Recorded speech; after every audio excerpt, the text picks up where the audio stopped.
Hello. Wrong button.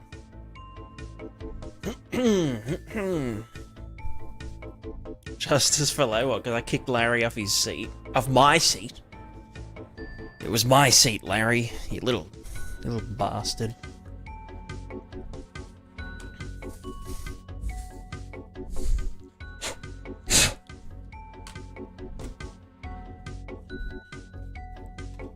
Let's see. Hello. Yo, Fear QP. Fear QP. QPW. How's it going? Shill, hello.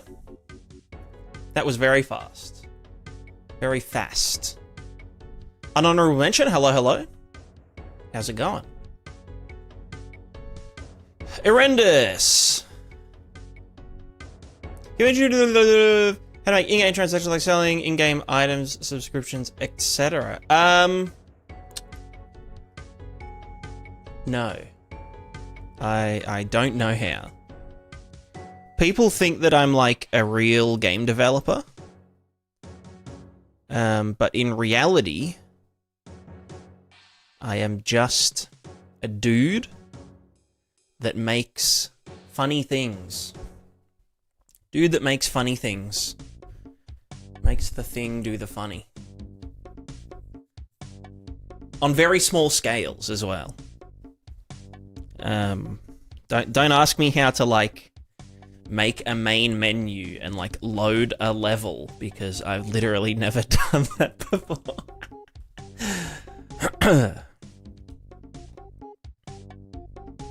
Alright, where the hell is my project? Oh, here we go. Think we're done with things supposed more save or something like that. There would be some plugins on the on the fab that could probably handle it all through blueprints. I mean, they're probably doing C++ under the hood. But there is actually a lot of expose aid to blueprintays.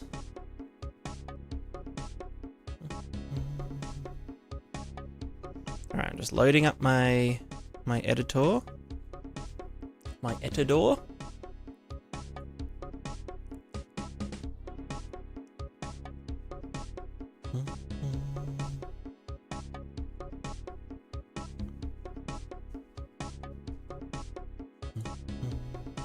Think one of those could be good enough, like safe wise.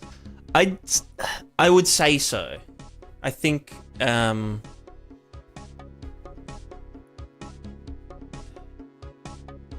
mean that it would be open source. Well, not open source, but you'd be able to like read all the code and whatnot. So it's probably been verified, and if it's got good reviews, then yeah, I'd say it's pretty safe. Like a lot of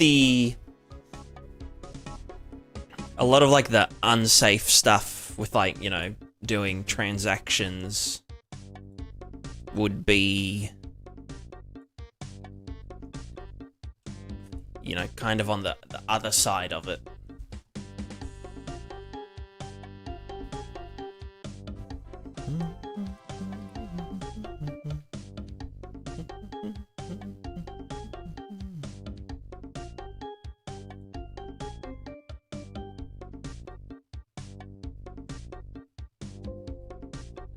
Alright, what the hell was we doing last time? Ooh, okay. Right, okay, so last time, where we left off, we had our inverted pendulum, doing inverted pendulum things. At least proof of concept. We proofed and we concepted. And obviously it's a bit crazy, but whatever. No, sorry, a business 3D model for 1500. Jesus. It's a bit crazy.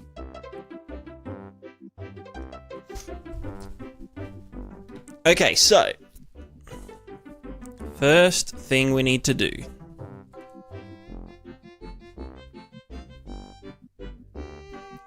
Yeah, I don't know, Fab's a bit, I don't know. Just, you know what I mean? Fab is an interesting one.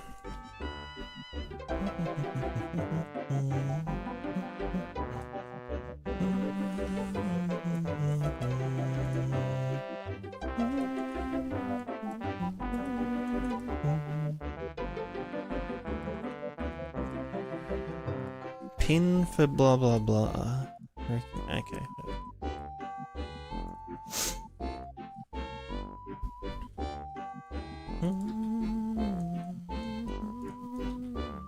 So do we have our... Why does it do that at first? Stop doing that. Okay, so we do have our debugs, right? I did shift them over. And this should work at... Yeah, slower timescales.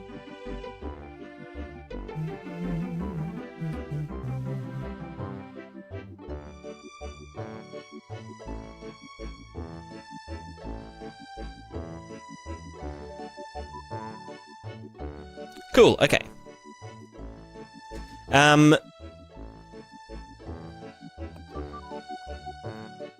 Let's firstly review what the fuck is going on here. Let me just yeet that.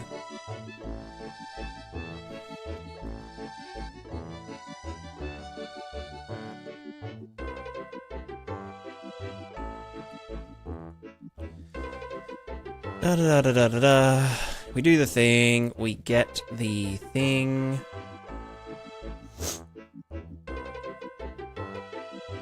Then we do some stuff. Right, we just kind of hard-coded the spring damper for the legs, which is fine, I guess. Kind of. Actually.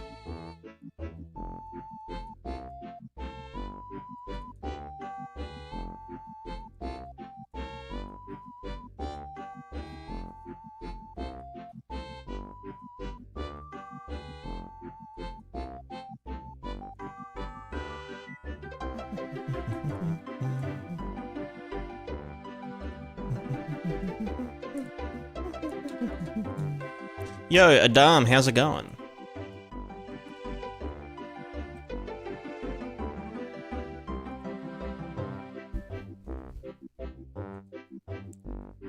Right, that's the anim crouch amount. That's a separate thing. This guy's going here. You can die. Drive hit location. Blah, blah, blah, blah, blah. Cool. Okay, so...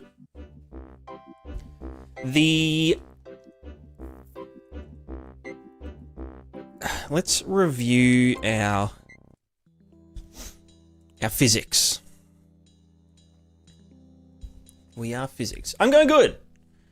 I had a busy week, which is why I haven't streamed. I know I was gonna like stream like heaps more, and it's like, oh my god, yeah. I'm like, I'm doing so much streaming and shit, but then I didn't. But I had. Trying to think what I did. I can't remember. There was something.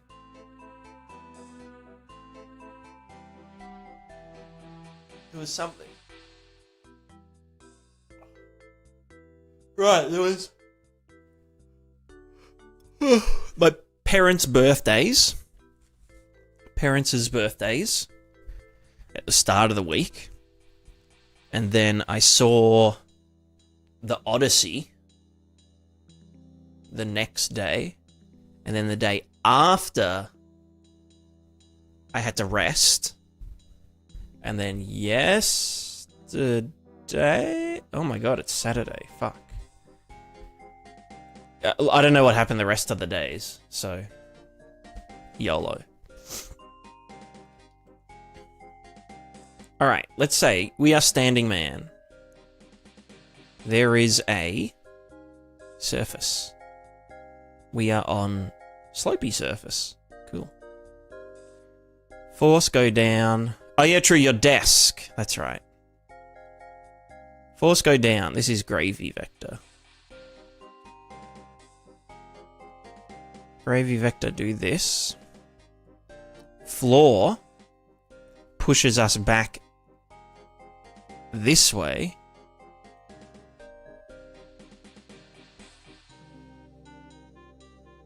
Fuck. Floor pushes back in its normal direction.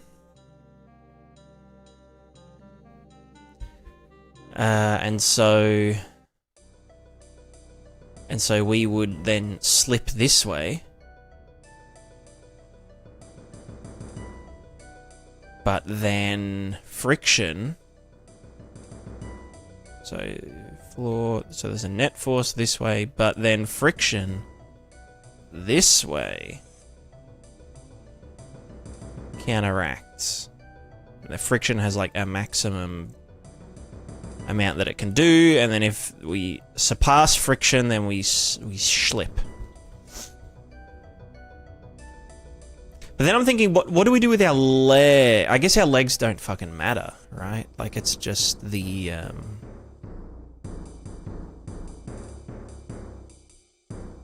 Well, the leg spring would just push, like if we were on a slant,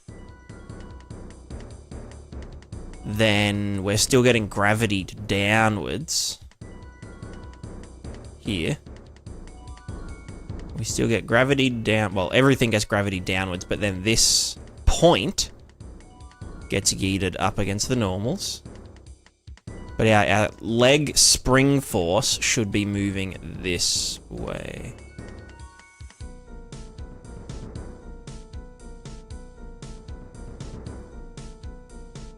Which should never... It shouldn't result in any slipping because it's only moving that way. So any slipping is due to other things. Presumably.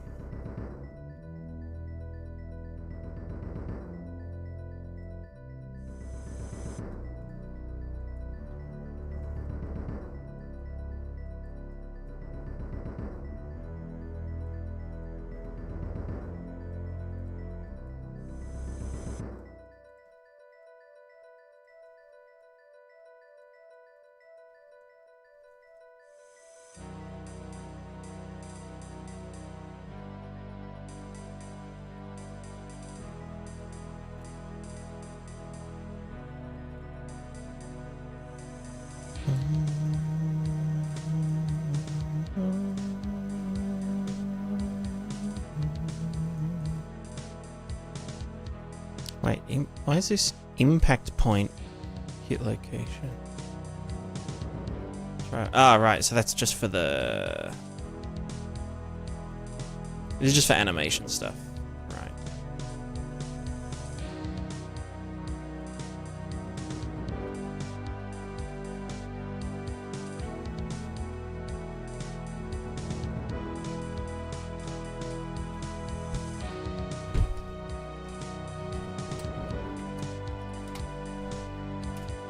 Cool.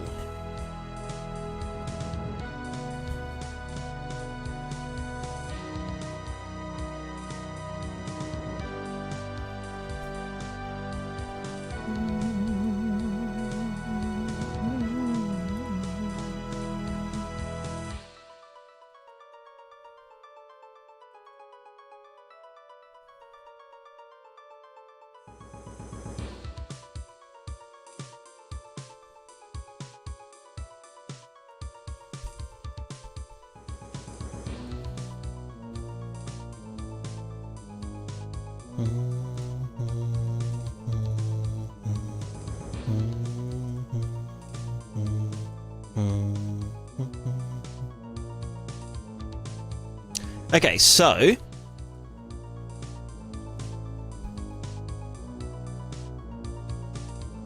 that's about right. Cool. Let's see. Target velocity 0. That'll give us an acceleration overall. That will give us a lean. Oh. Then the lean gives us a drive vector target. That gives us the torque value. That would be thingo. Chuck this back to like some amount. I wonder, did I did actually put that there. That's good. Now, why is that happening? Well, that's because I don't fucking know. Probably something here.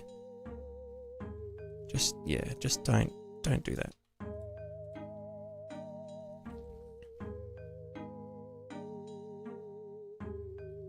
Cool. That's intentional.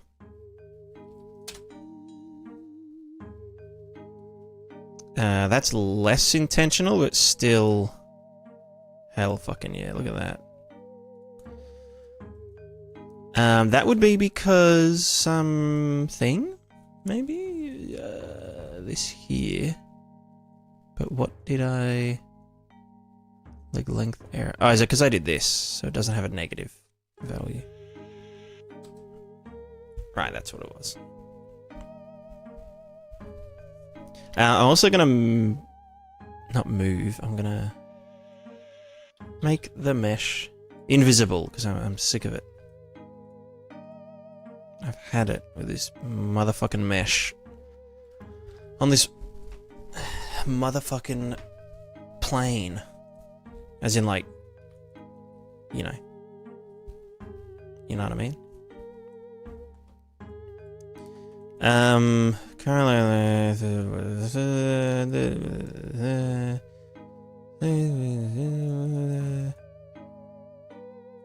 is that not getting? That's not getting set to the max initially. Let's do. Let's do it in the fucko. Begin play. Wow. Oh. It's literally right there.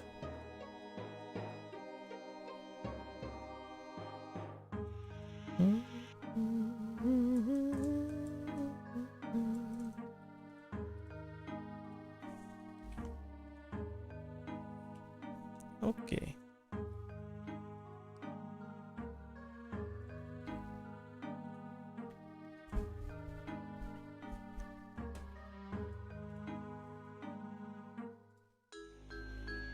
I wonder why it, like when it's that far to this. Oh, I guess because it's still pushing up, not away. So what we need to do for the leg bit, instead of just going up, it should be using the drive. Where the fuck is it?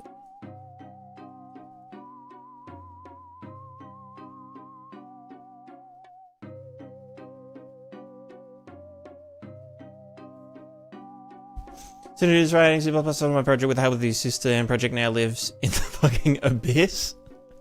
No idea where that is, but UE system has some explaining to do. Yeah, you know, it do be like that. It do be like that, unfortunately. That's why I never trust code. I only put my faith in spaghettis. If it doesn't have noodles, you know, then it ain't for me.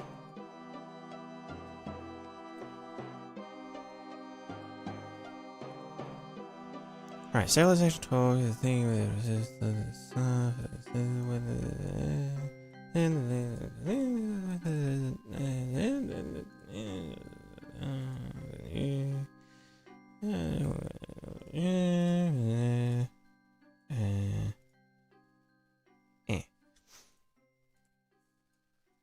last time I was here, there were feet. True. The feet are on the back burner. That's all I can. That's all I'm allowed to say. That's all the PR team are allowed me to say.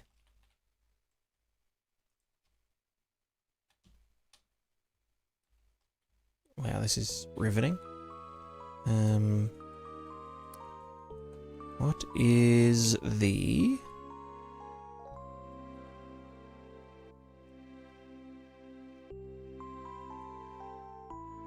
the angle that I'm looking for? It's the drive angle, right? But that doesn't get target drive vector. Well, no, we do have the current drive vector, right? Which is calculated beforehand, before any of this shit happens. So yeah, so it's current drive vector norm. That should already be normalized, right?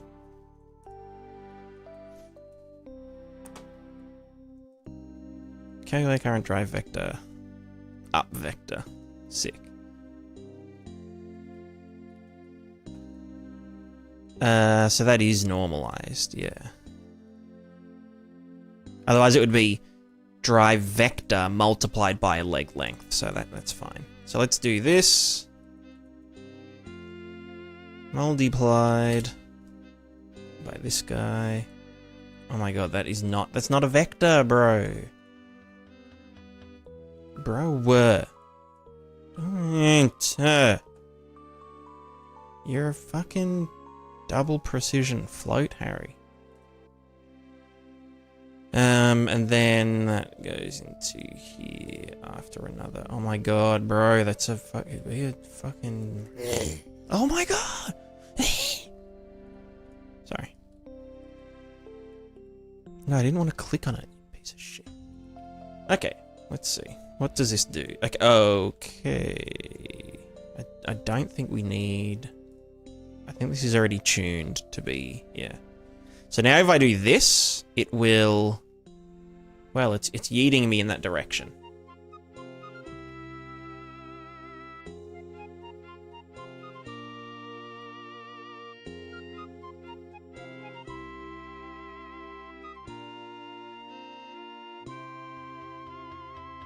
So yeah, so we're getting pushed that way. That's the leg force. Leg force. If I didn't have my fake stuff going on, then we would just yeet over, I believe. Or nothing. I saw some movement. What are you doing? It fell asleep. Fuck.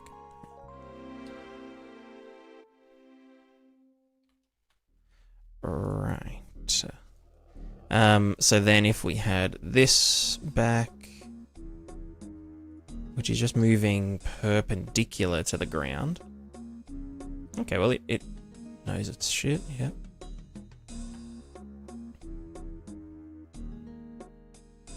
Cool. Yeah, and so, okay, this will flip out a lot less. Okay, why does that happen, though? That's because the damping's too high. Stride PID. You are too damn high. The stride PID is too damn high. Or maybe it's not high enough. Although I do need to do it so that, like, when we're in the air, we just don't care. You know what I mean? Like, basically, if the leg length is negative, then...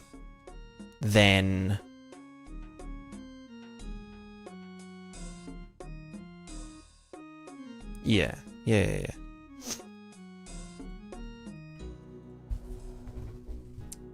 if leg length is negative, then we are in the air. Or our groundedness is 0.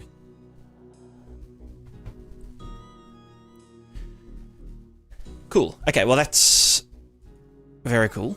So now we need to do, like, friction and shit, right? We've essentially got... And also the friction applies to the leg length changes. So if I leaned over and then jumped, you know, we would want... If we were on ice, we'd want to kind of just, like... You know what I mean? So this is our... What are we going to call... Because... In reality, the two we'd only ever have two add force at locations. One for the feet of the character's point, and one for the surface that the feet of the character is on. And then I was having thoughts. I was having thoughts about maybe splitting these traces to actually go from the feet of the animation, like of the character mesh, to like deal with like, you know, like going up slopes or like up steps, like, you know, the gradual going upping of steps. Obviously, the main difference between this and the previous week's work with the actual physically simulated motorized feet would be that we can just tell physics to do whatever the fuck we want. We don't have to, like, rely on physics telling us what to do.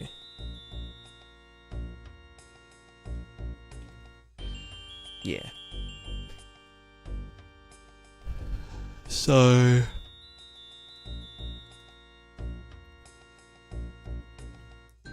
let's call a new variable. This is called drive force.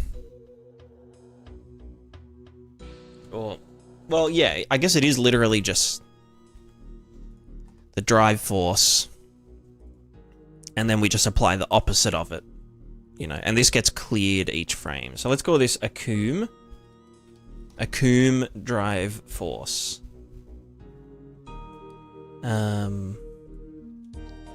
And so on start, set this 0. We clear you each update. Cool. And so here we would be like, hey, drive force equals drive force plus this guy. Bam, bam, shwam, shwam. We ignore that for now. Well, yeah, no, you know, fuck it. We ignore that for now.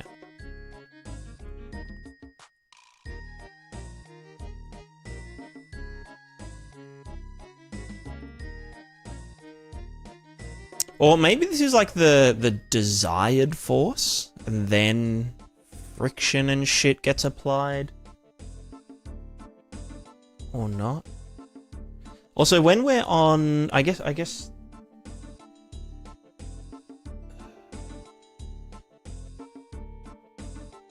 Yeah. Yeah. Maybe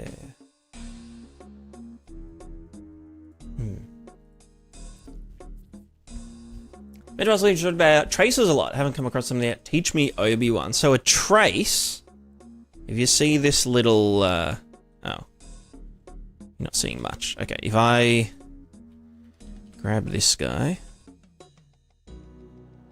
What the fuck is that? Do I still... oh, it still makes the physics constraints. This see that red... the red line coming out the butt. And you can see when it hits the floor, it turns green. So essentially, it's like a little...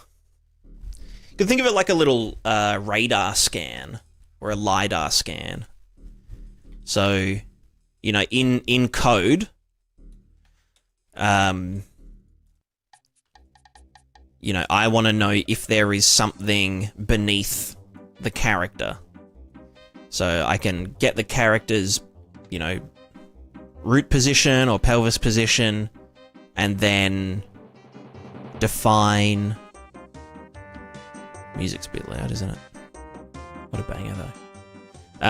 Define a start position, so pelvis location, and then an end position, which is usually a direction multiplied by a length, and then subtracted from the start position, or added to the start position, usually. And so that, yeah, if you put the debug trace on, I could do persistent, and it'll look funny. Rave time. Then, yeah, we basically just doing lots of queries. That's lagging out so bad.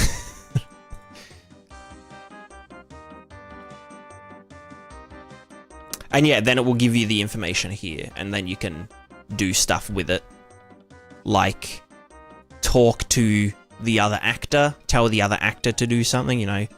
When, let's say we were shooting a gun, and you'd have like the aiming direction.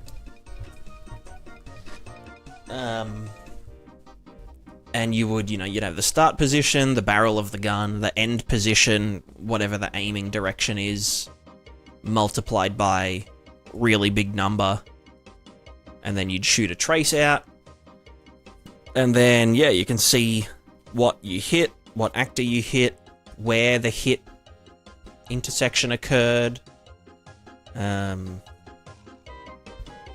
how far along the trace, what the distance of the hit was, heaps of stuff, heaps of good stuff.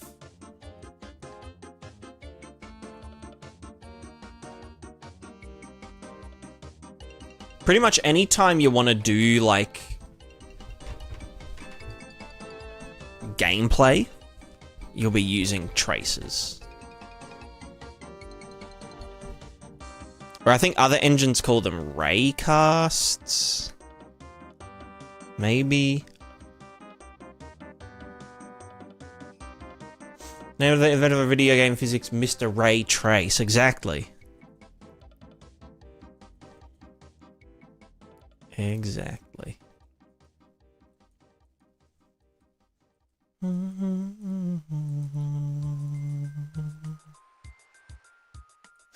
So I think accumulated drive force, I can probably just do raw dog.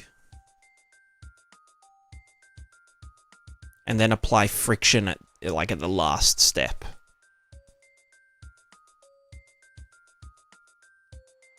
Yeah.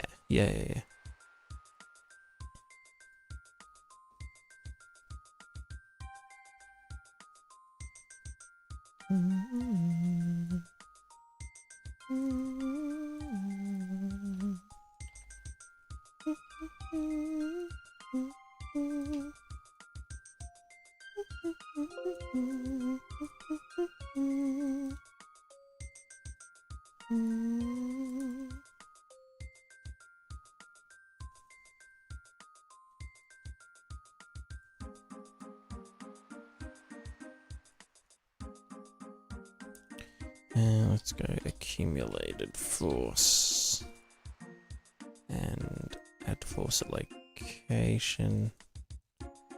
No, I already got it here. Bam.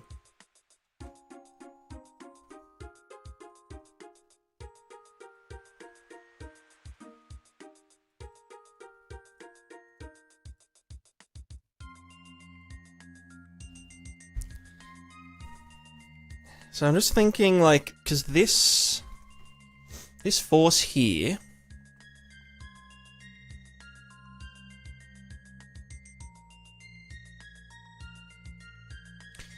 the spring damper force isn't a, well, I guess is it an additional force? Because obviously, like, the feet.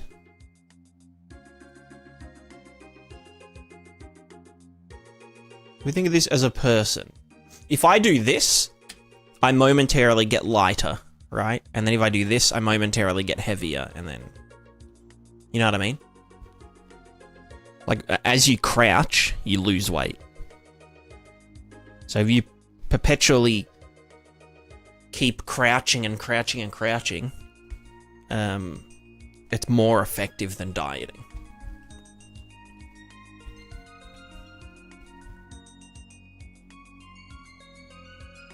No, but I'm trying to think. This point here.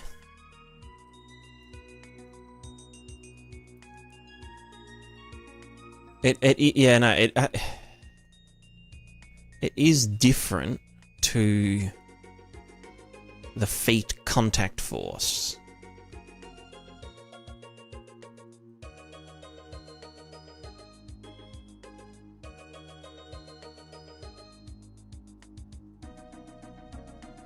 If I just did, trying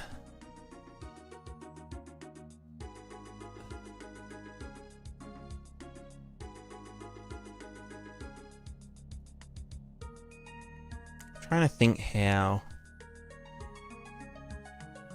Oh, like, look, if we go on a slant, let's get slanted.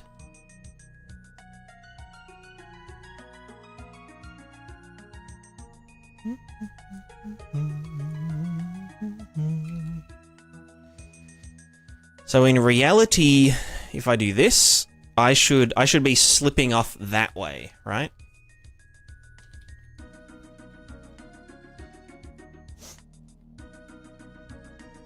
So we have gravity, which is somewhere. Well, actually, no, I'm not even accounting for gravity, am I?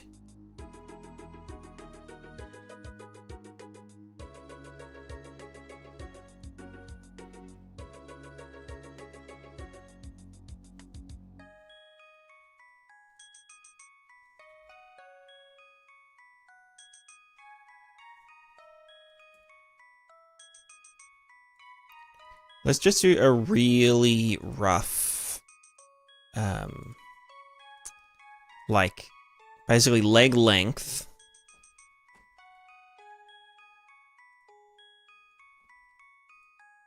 Because, like, how do we counteract a force? Well, we need to know the capsule. Get character capsule. Get velocity.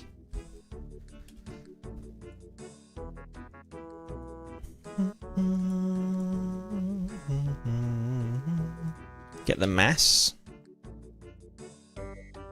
Velocity times mass, that sounds familiar. Velocity times mass equals force or some shit. So if we just said, let me just print this guy. No, not the duration. You know, fucking...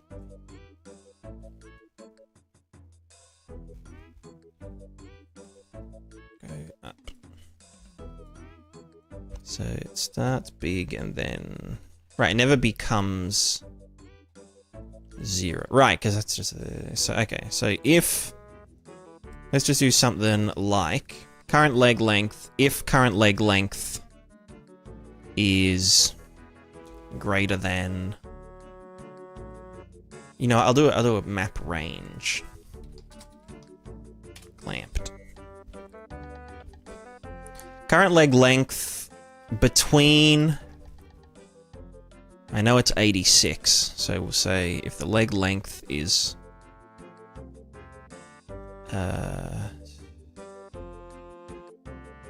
well, we'll go 85 and 87.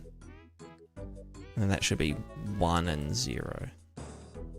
Yeah. So then if we multiply that by this... No, not split. I want to fucking... Yes. And then apply... Well, okay, so it's not...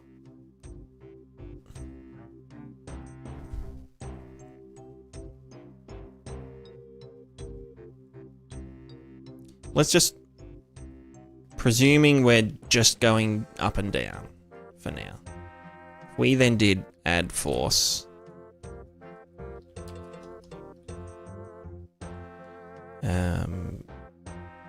We'll just do add force, fuck it.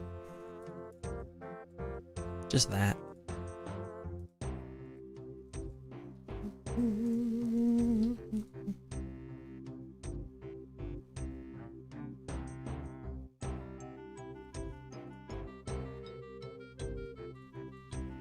Oh, we're still applying that, aren't we?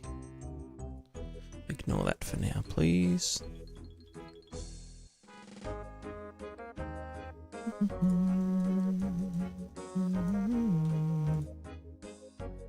Oh wait, no, that would need to be velocity negative.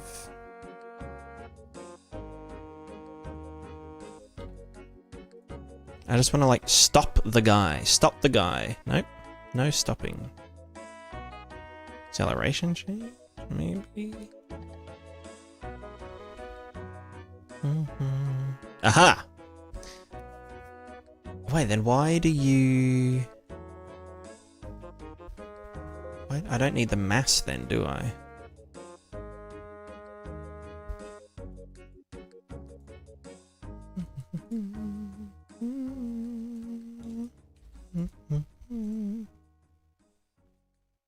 Why do I need the mass? So that's when it's lower than that 1, when it's greater than that.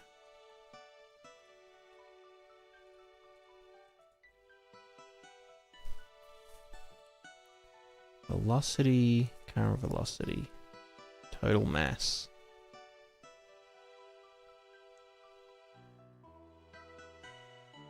Ah, plus gravity. Like to counteract gravity. That would just stop our current velocity. Da da da da da.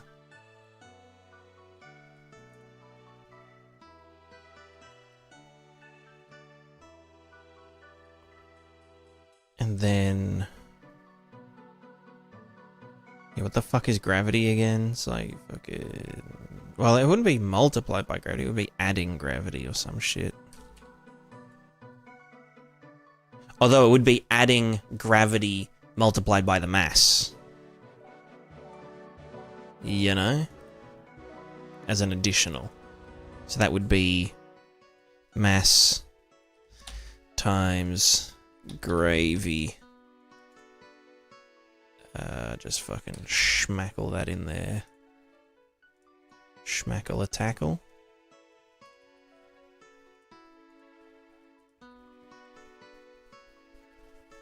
Yo! It's Laorg.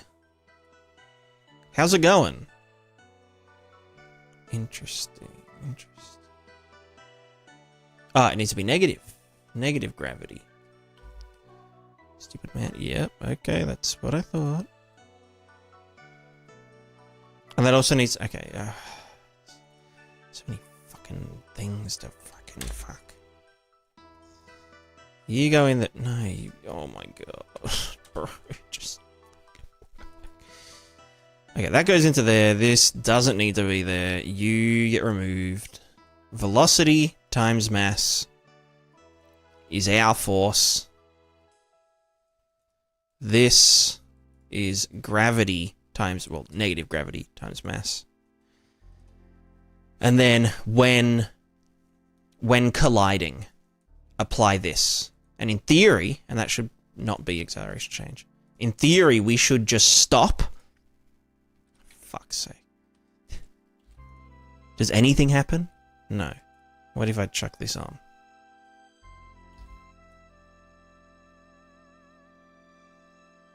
Interesting. Okay, yeah. Yeah, right. Yeah, okay, yeah. Okay, oh, yeah. Oh, yeah. Well, yeah.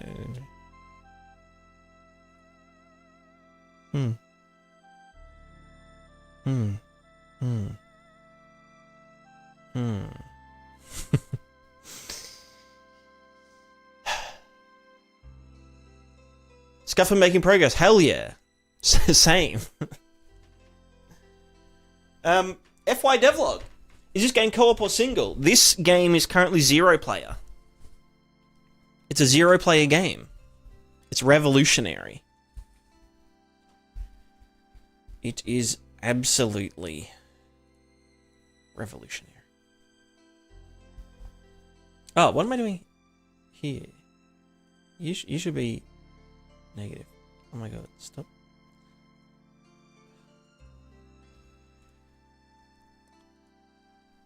Only I get to play it, and I'm only half a person, so...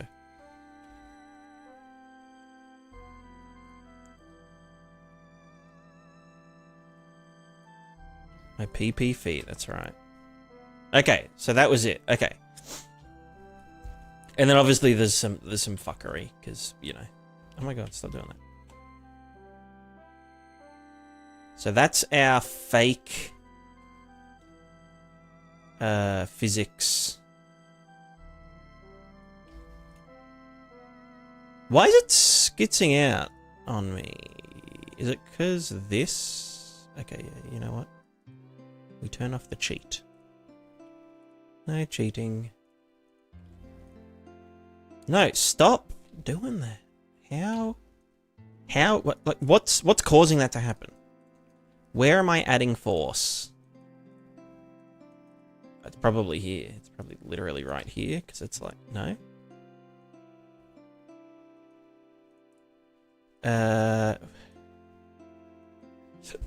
Get physics, fucking blah, blah, blah. Over here. Ah, stop that.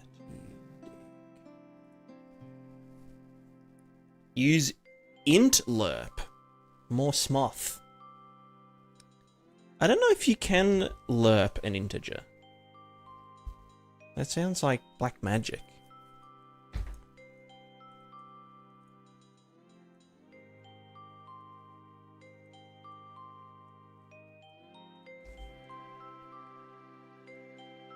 Okay, that was decent.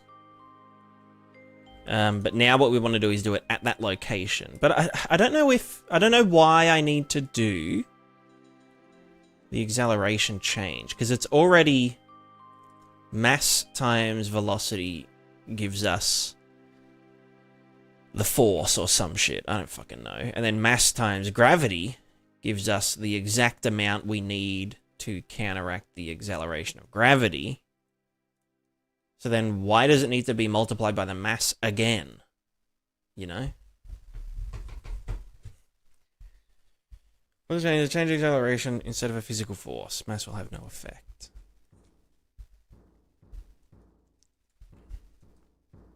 Do you know what I mean though? Like do I? Like, okay, let's just do add force at location.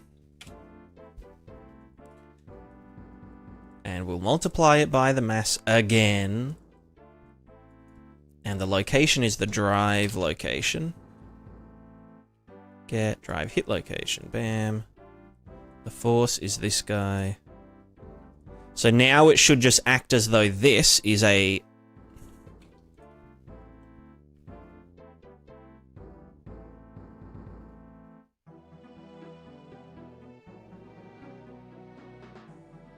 It should be acting as though that is a...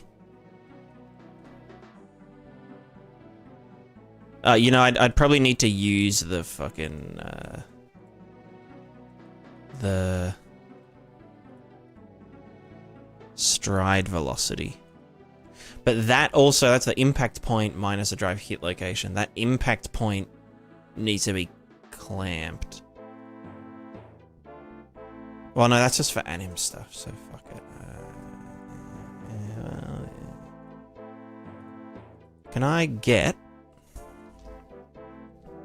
linear velocity at point?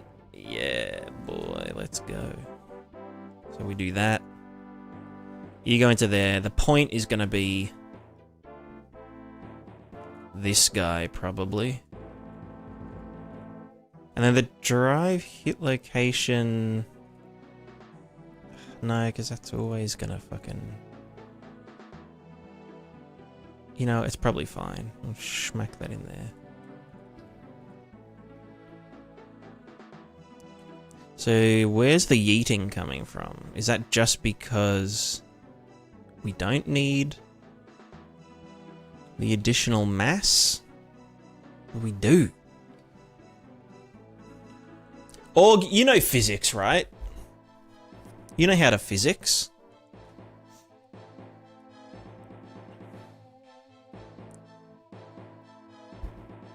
I need to essentially do physics again. Like, I mean, currently I'm just trying to get... Oh, the How the fuck does it...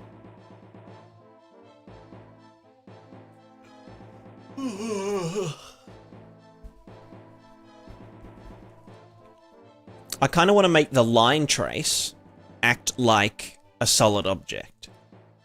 Does that make sense?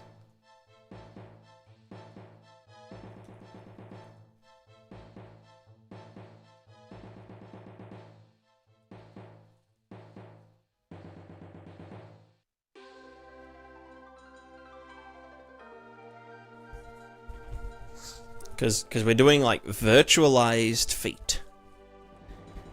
Because physical feet is play forward, play like, yeah, exactly. It's like if I just plug all this shit back in, leg length and do the thing and the blah blah blah blah blah, the drive force and the thing and the blah blah blah blah blah, and then down here we don't actually need that. Wait, let me just double check that this actually stabilizes. No, it doesn't. Why doesn't it anymore? Right, because I'm not actually applying the accumulated force. Let me show you the idea. Add force at location. I mean, I can just, yeah, accumulate forces. That's kind of what the force at location shit does. Spiritual beings, true. Okay, so this is it. This is the character. This was just like a fuck around, you know, like quick kind of thing, right? So this is like all the physics.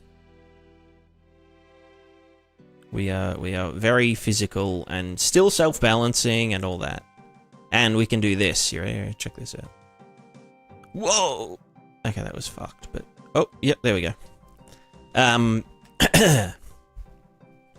But, basically... Capsule. Line trace out the butt. And so the line trace needs to, yeah, like, act like... like a physical object in a way. So like if I jumped and landed on a slope and that slope was made of ice, then I would just like deflect. My feet would just deflect down, you know?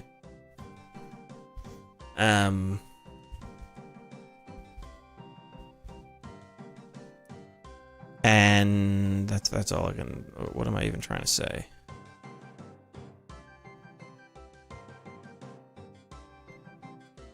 So it's essentially like... if I put the character mesh back in, it'll look less stupid. It always looks less stupid once there's like some kind of animation happening, right?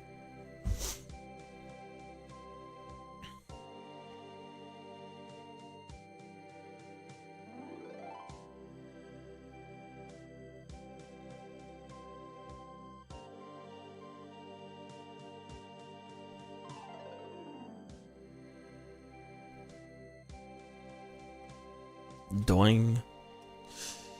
Boing, boing, boingin'. What's it doing right? So right now I'm only doing... Oh yeah, I can't stop spinning as well.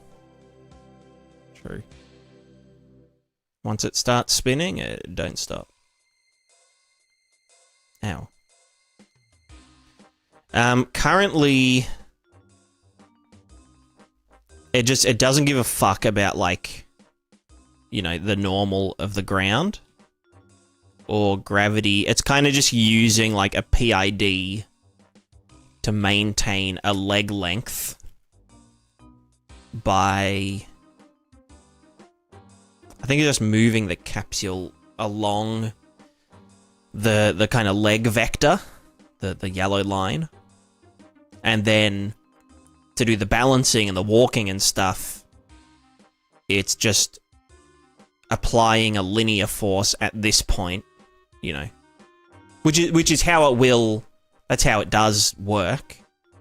Although it shouldn't be linear. It shouldn't be X, Y, left to right. It should be in the direction of the ground. Oh, you know, like the cross vector of the up and the fucking whatever, some shit. But I just need it kind of behaving more like a solid almost. Like...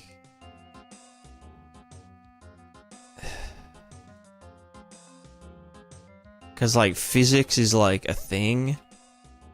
Like, yeah, if we're on a slant...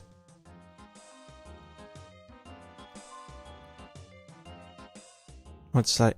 Yeah, well, I know, like, at rest position... Right, if we're just on a slope. Also, there might be an ad. Let me know if there's an ad playing for you. Although you probably can't hear me saying there's an ad playing.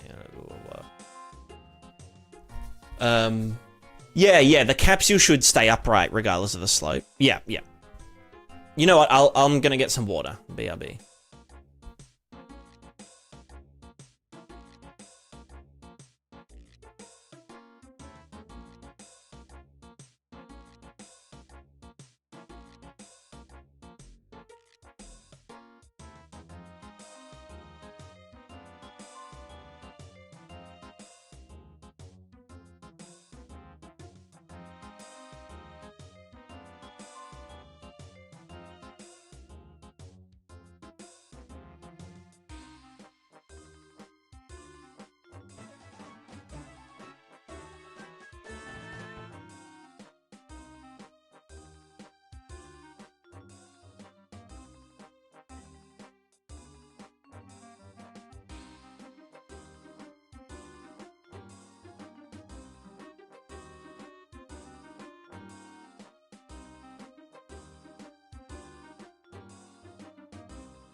Sorry, I'm back. I made a coffee. I needed café fave. Café. On the downside, if you don't linear interpolate, then things won't turn purple in a linear fashion. That is quite true. That's quite true. Right, what was I drawing here? Some crackhead conspiracy about physics. As about the tangential component of gravity derived using vector projection onto a plane, you can project the gravity vector onto the surface tangent plane to get the downhill acceleration. You can then project the character's velocity onto that same plane to preserve momentum along the slope when they land. Is that what we're trying to achieve? Yes. Yes. So, yeah, but basically, so yeah, we have gravity going down, which gravity is already being applied. Well, is it though? I guess we just want the horizontal component of gravity. Like, yeah. We've got this, right? And this is fine. This is just like a kind of hard-coded... It kind of just presumes that it's on a... not like that. It's kind of fucked up.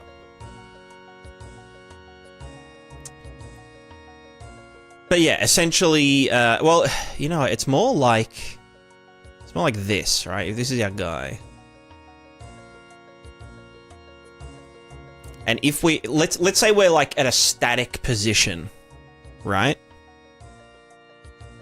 Static position. We have the leg vector.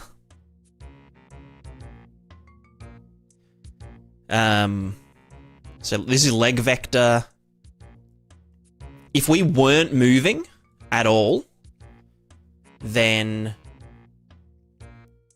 our forces would be an upward. Well, maybe that's the.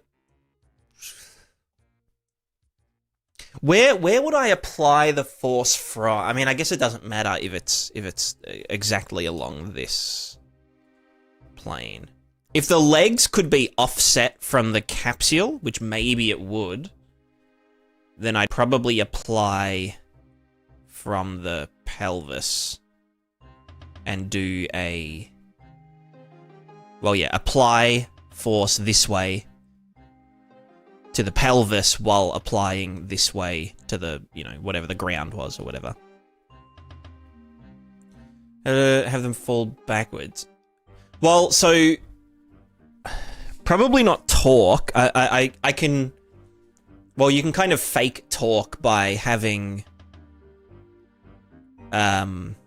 Because you can apply a force at a location not on the physical body. So I can, if I do a trace, apply a force to this guy at this location. You know, if I say apply this force, then it will, you know, it'll twist. But I'm just trying to think of all of the different forces at play in the system.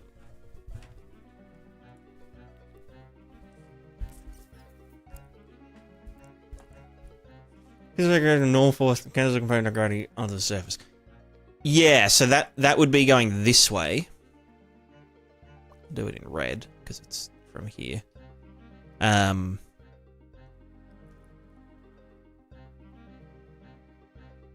Well, what I was getting at just earlier was trying to get the leg to just act like a rigid body, you know? So like if it hits the ground, to just like get it to like stop. Or if it's like if it falls down on a 45-degree angle, then it like, you know, kind of whooshes upward or something.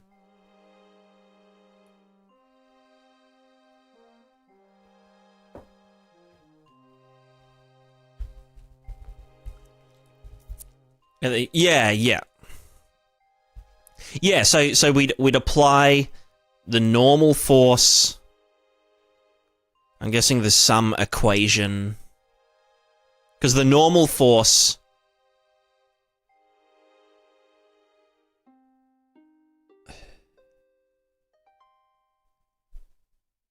Yeah, well, I don't know. I feel like the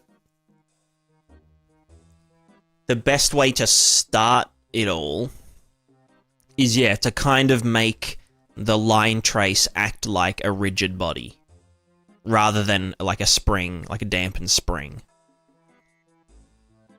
Because then I can do things like, yeah, like the gravity go down, the normal force go this way, the friction then... Well, the normal force this way, the resulting gravity deflection goes this way, the friction goes this way, and that all equals 0. If, you know. You know what I mean? And then, if the friction gets lower, as friction goes down, well, then we'd start sliding this way and fall off balance, right? Because we're applying the force at this location. So this guy would then fall down and, you know, your uncle's name is Robert.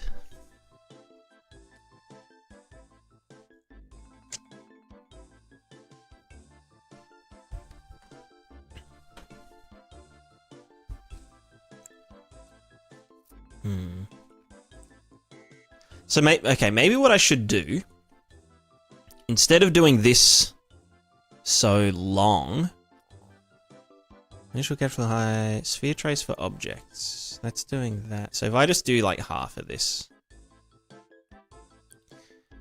I don't know, I get like the, I get the concepts.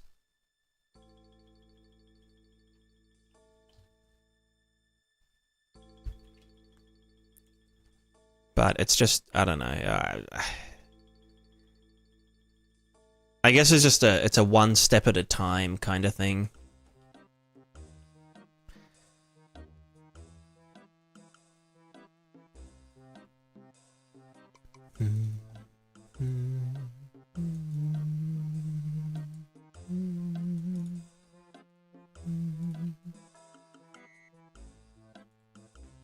So let's yeet this for no, let's unplug it for now. No, actually, no, you know what? Fuck it, we ball.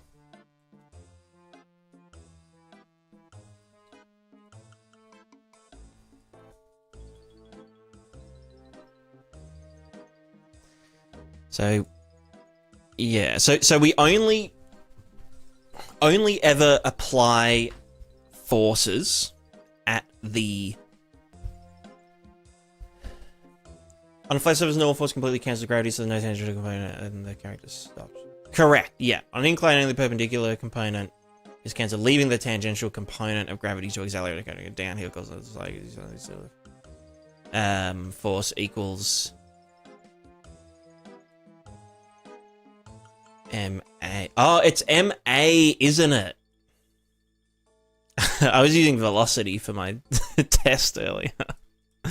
Let's yeah, we can try that. I'm just real dumb. So if we get our... Well, okay, hold on. The acceleration...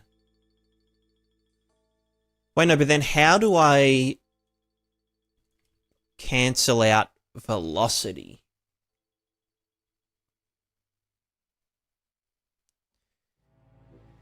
No, that's all good, alright. It should be engine agnostic. It should be, yeah, like a... We're just in pure physics at the moment.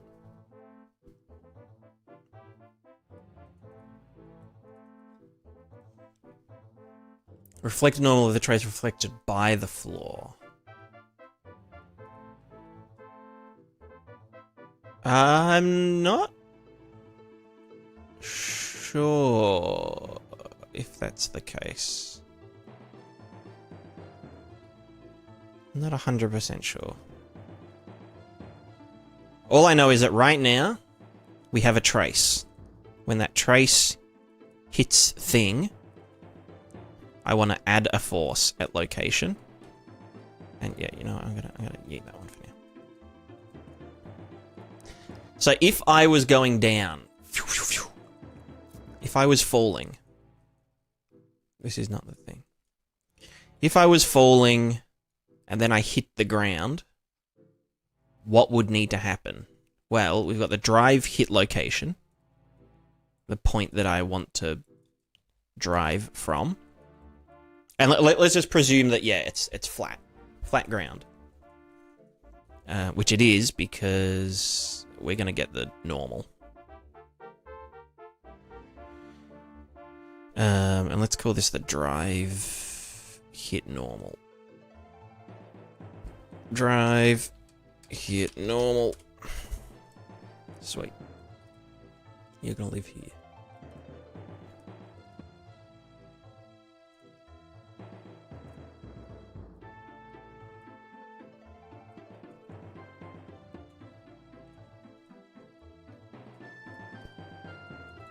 So then the...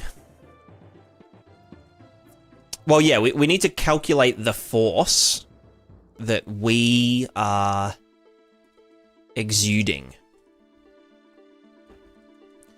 So that would be the capsule. We have the mass of the capsule. We have the velocity.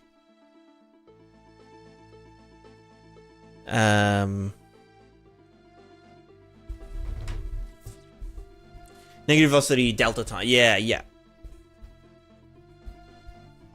Acceleration opposite velocity. So we have the velocity at the trace point. Divided by delta. So that gives us the acceleration. Or an or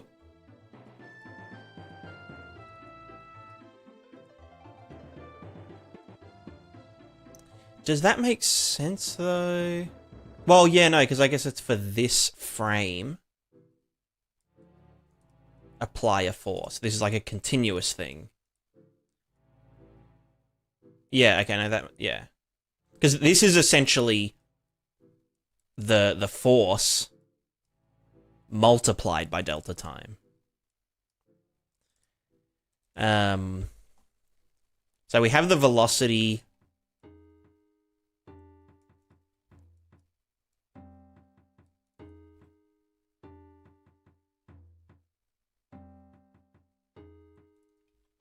And then we want to...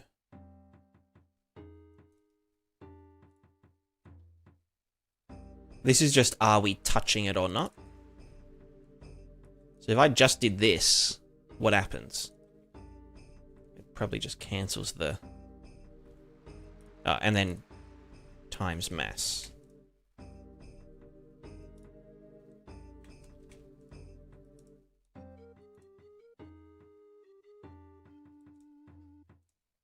Yeah, let me put this here.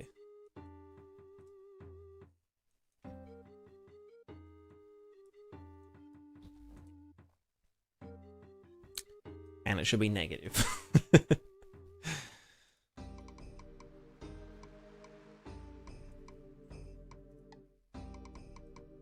Why do I keep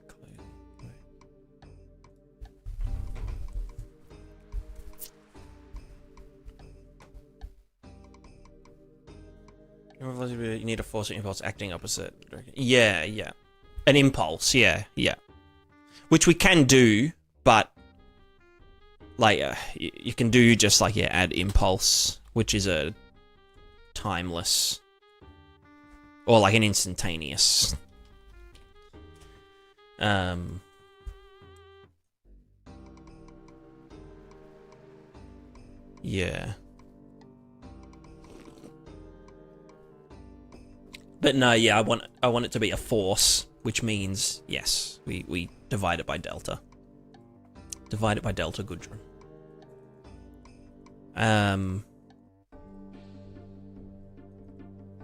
So then, what?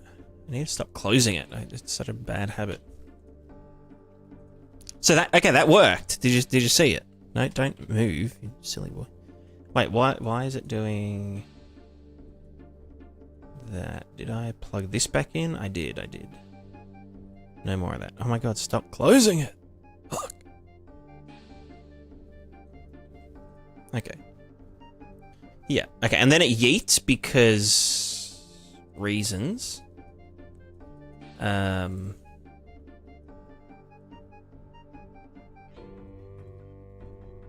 Right, because it's doing it in every direction, not just up and down, or not just against the normal.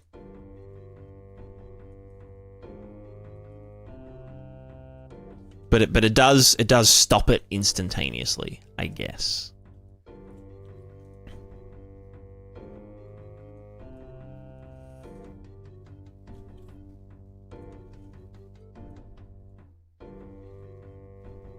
Okay, so yeah, so that's that. And then if I wanted to do something like this, like we have this physical platform, which I want to make weigh a lot less and be thinner. Can I change your mass, Mr. Cube? Mass. Your mass is going to be 100 kilos. Yeah, cool.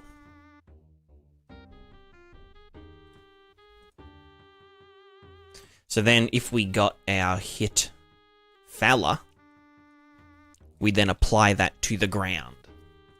But then we'd also need to take the ground's, you know, velocity and stuff into account.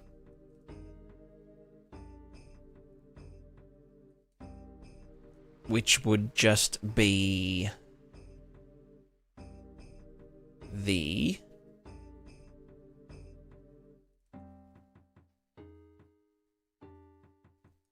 Well, it would be its velocity minus our velocity as an acceleration.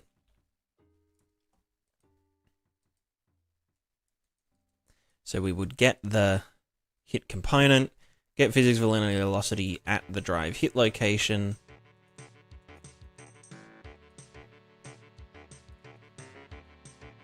This is just so it doesn't like feedback like fucking crazy.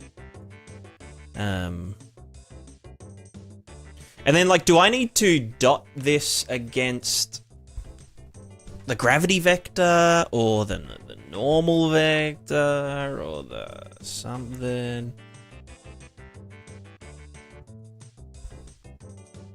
No, you know what? We're getting ahead of ourselves. But I do want to just get the guy, the platform, and yeet it in the opposite direction.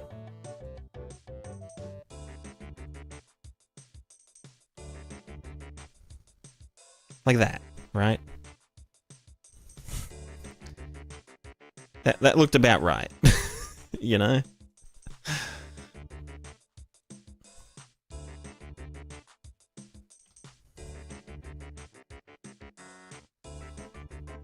Sick.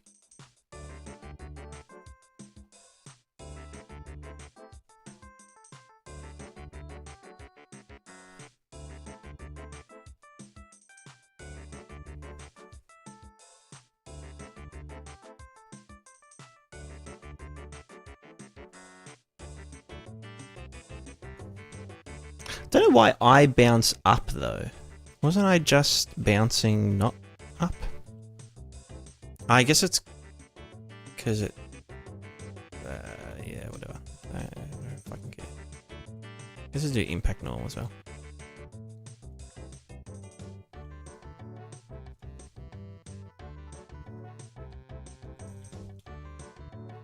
Yeah, okay, so we only want to get the...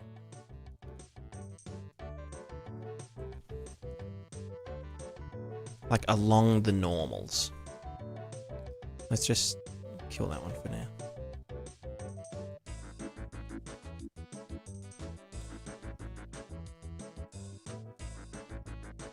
And yeet that. Okay, cool.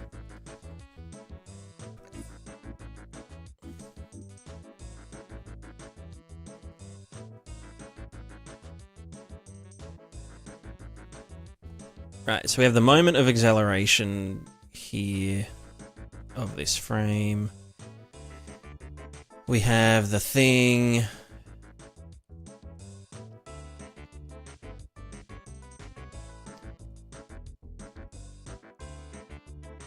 So do we...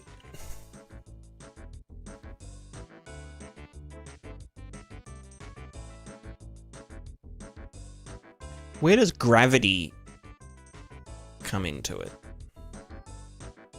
Or does gravity not really matter because we have the velocity caused by gravity and we're using that to stop us as like an impulse?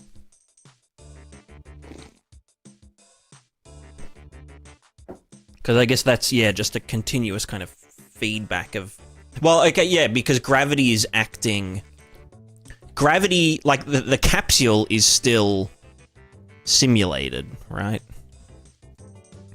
The capsule still does the full, like, engine physics simulation bullshit. We're just adding on top of that our nonsense.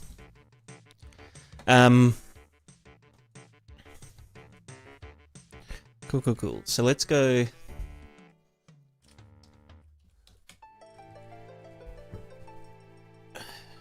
Alright, Mr. Google AI, what are my equations? Wait, how do you know my name's Prismatica? Am I signed into... Oh yeah, I am. Creepy. Let's see... What? The...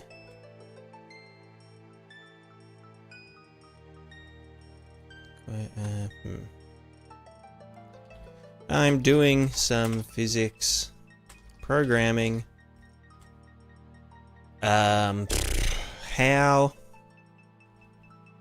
What force do I apply to stop a...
Simple force acting on body gravity, applied force is a dot product, measures how much force is pressing into the ground.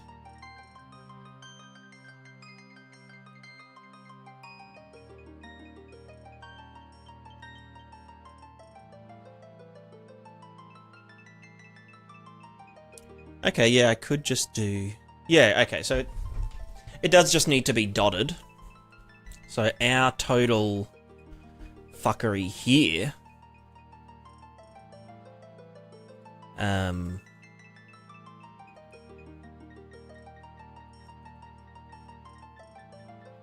dotted with the normal. So we have drive, normal, dot. Well, does the dot, it doesn't need to be normalized and then multiply, because that's the same thing, right? So we just dot against, so this force, dot. No, it does need to be normalized. Well, hold on. What's the and then this would be the and so then normalize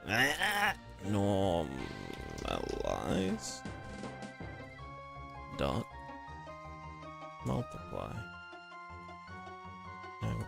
fuck am I doing? Let's normalize here. Smack it in. No. Normalize in. Dot. Sick. Dot go here. And then one more for good luck. Inverse. Wait, no, that's gonna be... Actually, no, that can probably just be that, right? Huh. Nope. Okay, that's incorrect. The dot. Hit normal. Normalized. Velocity go down. Blah, blah, blah. What if... Do you want to be negative? No. That's a sucker. Sucks. Yeah, chili! Transferring view to a lot of content. So basically we are doing a physical character movementator that does this. Did I get rid of the fucking... I'll just do it here. Bam, bam. Bam. Oh, wait, why are you angry? Oh, capsule. Capule. Okay. So, proof of concept, right? Inverted pendulum. Inverted pendulum character movement that actually, like, balances and applies forces to the surfaces that it's on. And, you know, physically, like, interacts with shit and whatnot. And, like, and physics and friction and all that and whatever. And spins around indefinitely because, yeah. And can handle slopes, you know? So, because we're just using a virtualized set of legs, I need to essentially recreate physics for this point. So this virtual point in space needs to have physics applied to it, which is different to the previous two things where we just had the physics engine doing all the work for us. Because we had this thing we did, this was like last year that I dicked around with this idea. But this idea was to replace legs with a ball. Because in my head I was like, oh yeah, like inverted pendulum shit and fucking, you know, we just,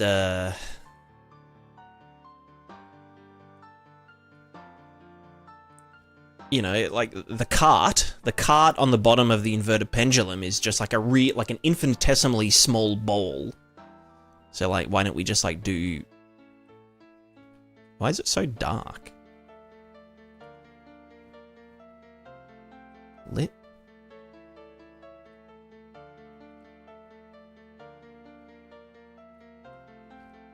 No, what the fuck? I'm going unlit mode, whatever. Yeah, so did this version, pretty much the exact same, you know, PID controller setup, which is a target velocity, so red line. Compare our current velocity to the target velocity. That gives us some acceleration that we want to reach in order to get there. And then to achieve that acceleration, we need to achieve a target lean, target, you know, angle, that we're falling at, so that then our legs can spin to catch up. And so it balances, and in this case, it you know, perfectly encapsulated, like, you know, everything, because it's on a spring arm, or like, you know, a spring, physical spring. You know, the jumping all physically, you know, worked out. You know, like if we time our momentum with this platform, we can jump higher. If we do it poorly, you know, the platform acts against us as much as we're acting on it, and we can like pull shit around, and like it has friction and all that.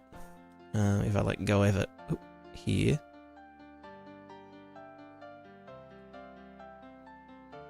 To the ice. You know, friction applies and whatnot. And so like this was all good. This was like, hell yeah, we're cooking. It all worked moving on slopes, but it fell apart when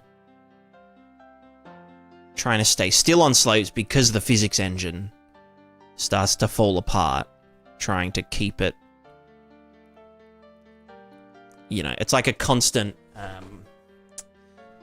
you know, like kind of back and forth per frame of like, you know, infinitesimally small contact surface, because it's a sphere, like a mathematical sphere, which I didn't want to use like a, you know, hexadecamegagon, because like that just defeats the purpose of it being cheap. And then also steps just doesn't. Steps is just, you know, steps just don't work with a ball. It's just not good. So then what we tried doing was, I'll have to get it up on the VOD because I don't know if it works anymore.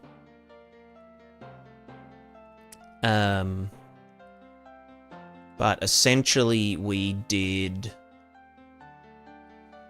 physical feat, like we were doing fucking Boston Dynamics shit, you know?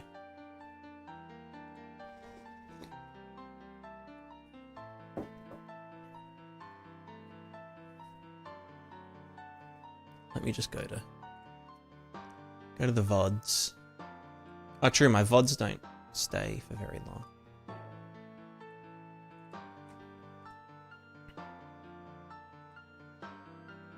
So I wonder, is there any actual usable shit here?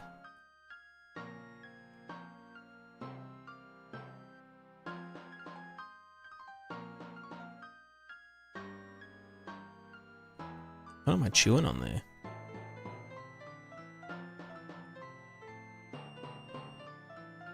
Can we see the feet?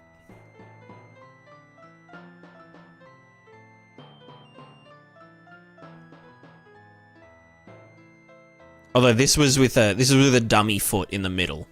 So this is with a floating foot there that just kind of fucks itself.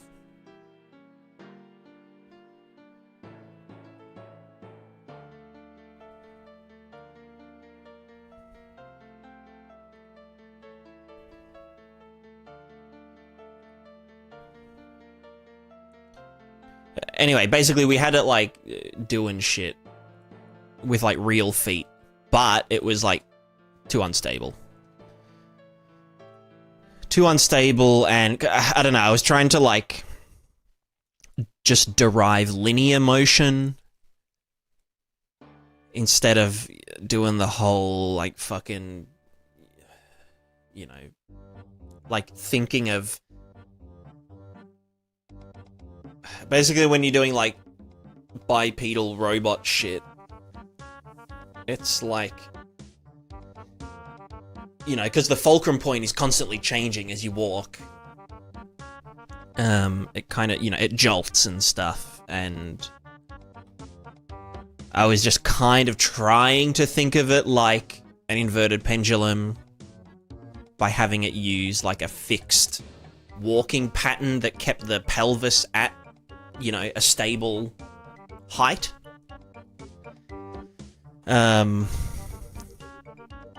But I got pretty sick of that. It was a pain in the ass. So now we're just going as simple, the most simple as possible. Got the guy who made a character control similar to camera before, minus the leaning. Mine just had the rigid body rotation. Like, yeah, so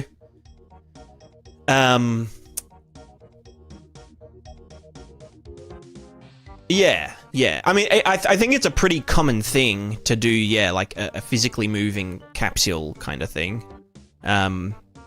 The only reason I wanted to do it self-balancing, which it doesn't change that much about it, because it's just like one bit, it's just this bit here. Just this, you know, one line of code that just keeps it balanced.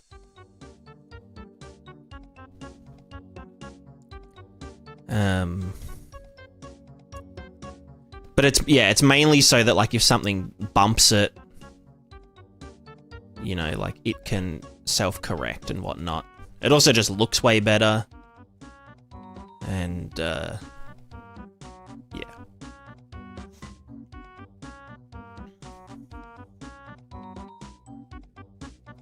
The pelvis sit on the exercise ball that gives underway. The feet move the capsule around. Does the ball have to be one singular point, or can you make it squishy? So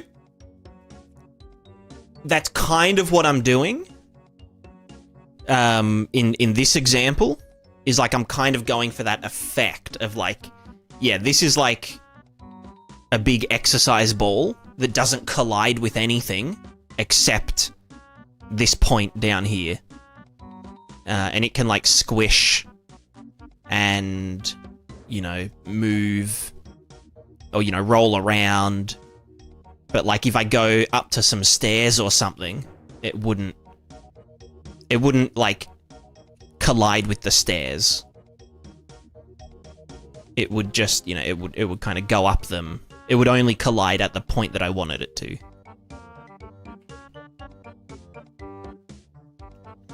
The vertical and horizontal movement, the leg spring and foot friction, respectively. Yeah. Yeah.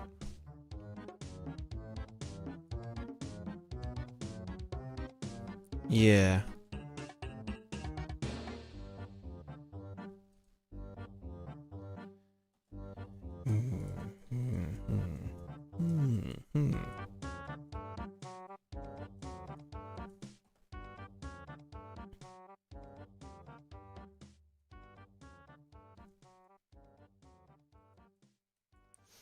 Leg spring straight out based on the raise because compression. The foot friction would be based on solid value projecting on the ground. Yeah, yeah.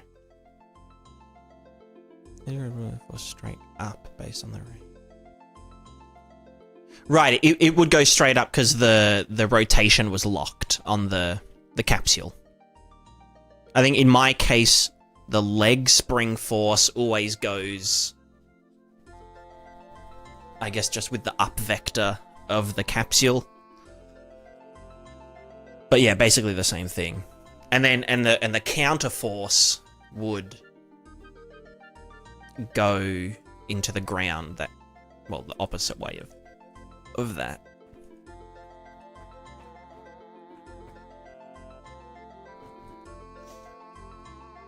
Yeah, yeah. Well, no, I think the leg spring would be along the capsule's down vector, but then the ground pushes up on the feet location to kind of like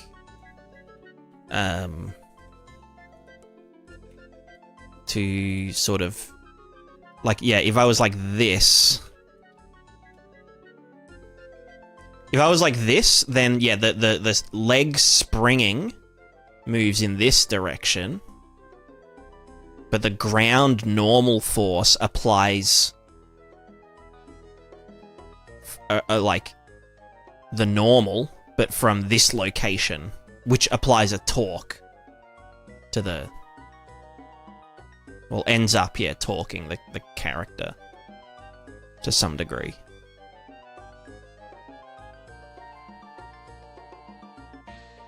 Which makes sense, because, yeah, the character, if I just had the character here, and I was doing the trace, then the trace should just... Well, the character should just, yeah, flop. I mean, that's what I'm about to kind of test, is, yeah, like, trying to just get this doing a thing. Haha, I did a thing XD. Okay, that was incorrect. Why is it? That should be a positive, maybe? Question mark? That's okay, so is it just because that is there? What are you doing, dot product? Interesting. So this is the drive hit location. Get the linear velocity of that guy. So no, does it need to multiply by the mass? I don't think so, because it's... Well... No. Yes? No? Did that just get... No, it does. But what fucking... What's a gradient product thing for? I don't know, man. Well, okay, so currently we're getting the velocity of the capsule at the point of the feet. But obviously, if it was going sideways, you know, like, then we wouldn't care about... Well, do we just want to get the magnitude and multiply it by the...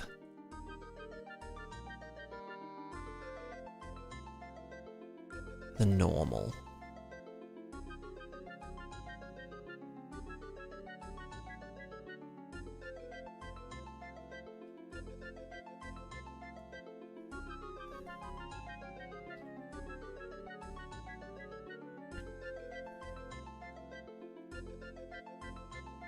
You know what, let's just do on begin play.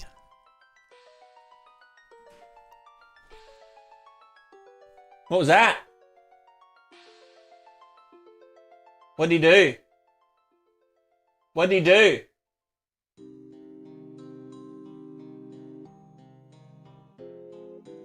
Oh. Classic orange cat.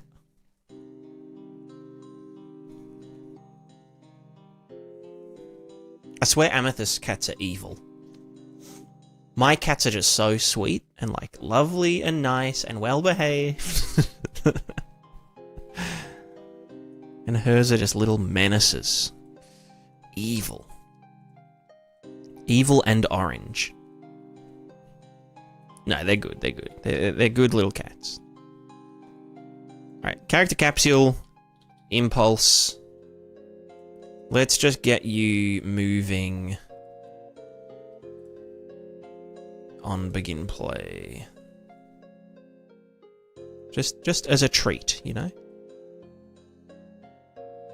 Velocity change is what we want. So that'll just do that. And then... So what we want to happen is we hit the ground and we just keep moving that way. We keep moving that way.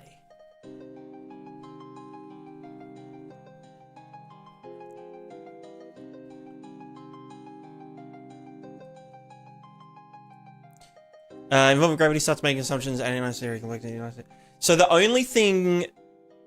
The only problem with not doing gravity is that... I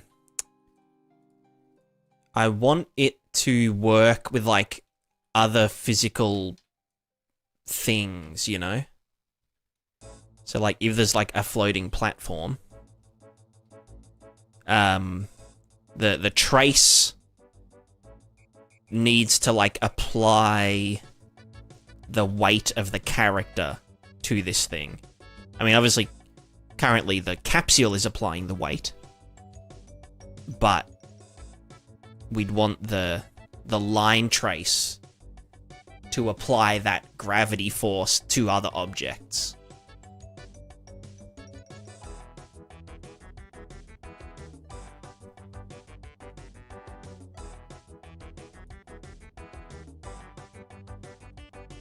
And then we have to also deal with things like, okay, like what's the velocity of this thing? Which I guess is just velocity at point minus velocity at point of feet as the velocity of the feet. Because obviously two doodads, two motherfuckers moving at the same speed have the same reference point, something Picasso. Picasso, the famous physicist.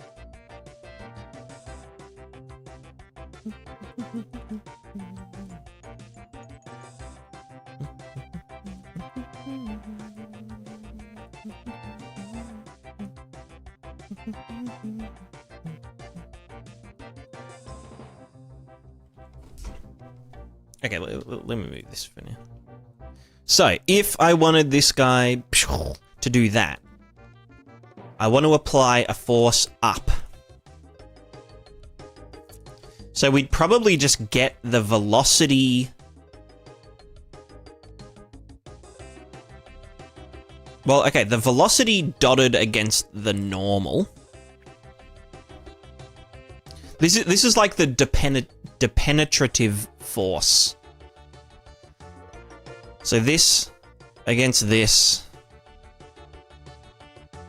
gives us, well, if it was straight up and down,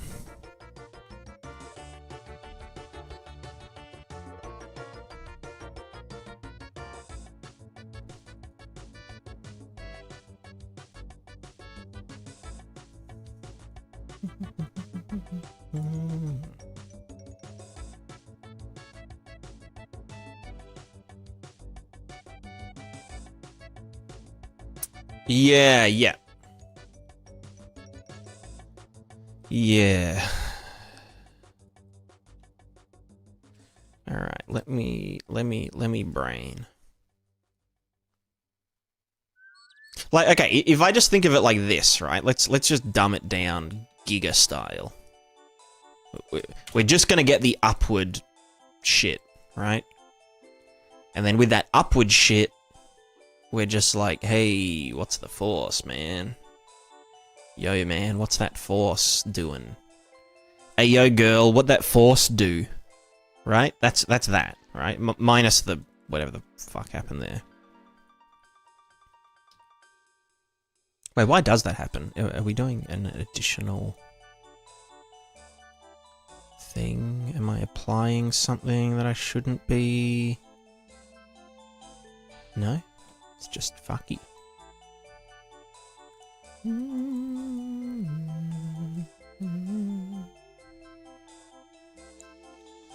Can probably do this. Well, that'll be softer, but... Right, no, yeah, that makes sense. It'll just... Well, no, what if I do 80 to 90 or some shit? I don't know. That should, like, soften it.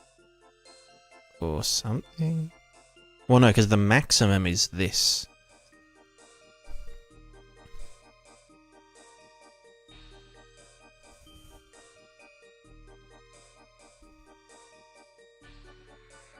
Well, anyway, so that's exactly enough to cancel it out. Cancel out the gravity. I think. Well, yeah, it would have to be, because otherwise it wouldn't be thingoing. So physical linear velocity, bam. And its mass, because it's has to push it up. So that's the force to depenetrate us from the ground, given only fucking whatever. So then, how do I nullify the sideways shit?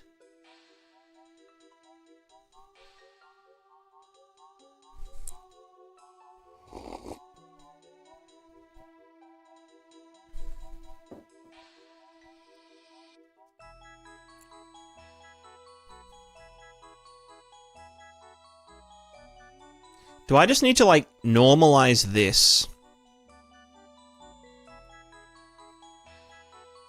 And subtract one from the other? This is a leg spring or friction is multiply, no, the enemies in the two together. This is just for not the leg spring.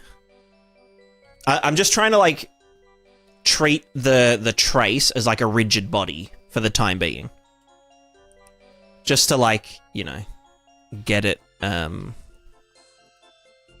doing stuff.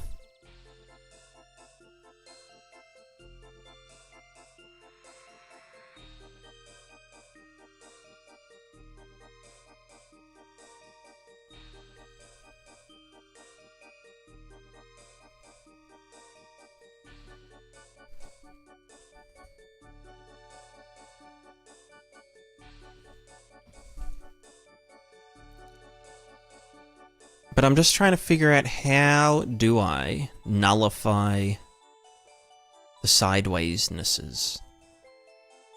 Because a dot just gives me a float, right? Like, what's that? What good's that fucking float doing for me?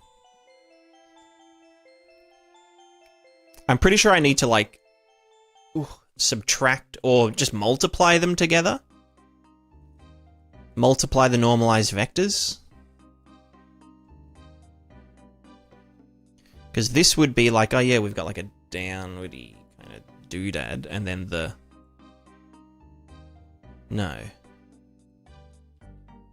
Yeah, because the normal is just up and down. So this would then give me... Well, the normal is just 1 up here.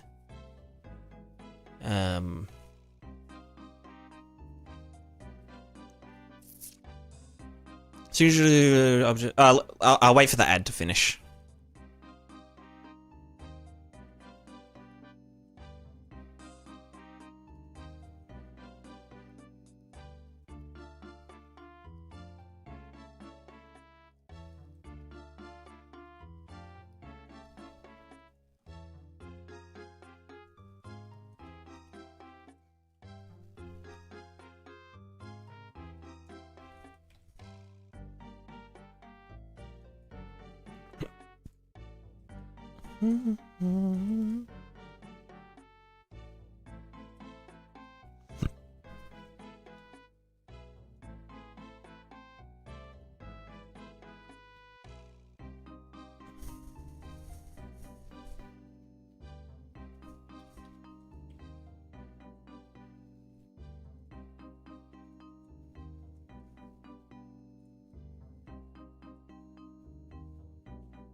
Alright, the ad should be done. Spring object velocity, you'll make it down to the leg distance shape. Yeah, exactly. Well, that's what I've got here. Is just a PID. Desired leg length, current leg length, blah, blah, blah. Proportional, derivative. And then... So this will essentially just be a closed system. The spring of the feet. And all it will do is just apply a force, you know, to the pelvis of the character to just keep the leg at whatever length it wants to be.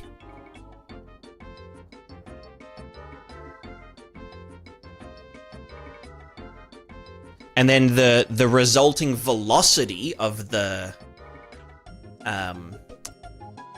capsule should, in theory, sort out all the other shit, like the gravity and whatnot. And that should also work for, like...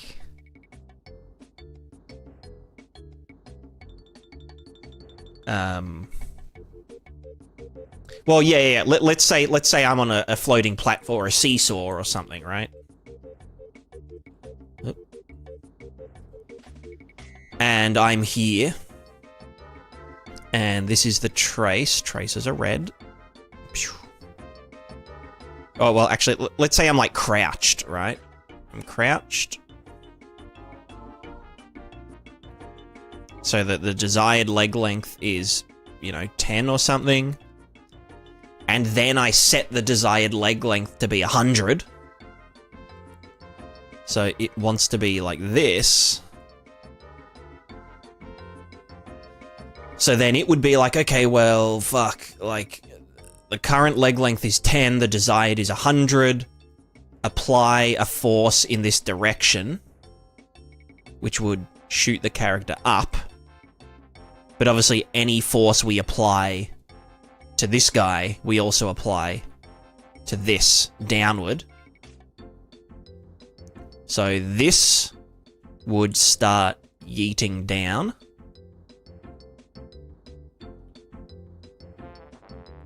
And we would start yeeting up. And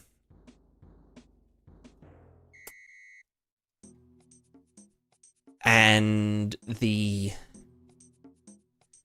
velocity of this point would be going down at that point, and our velocity would be going up.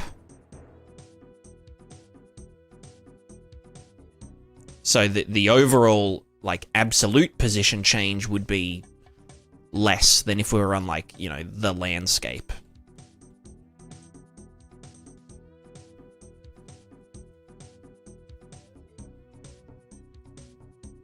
Or something. I don't know. What I don't fucking know this shit.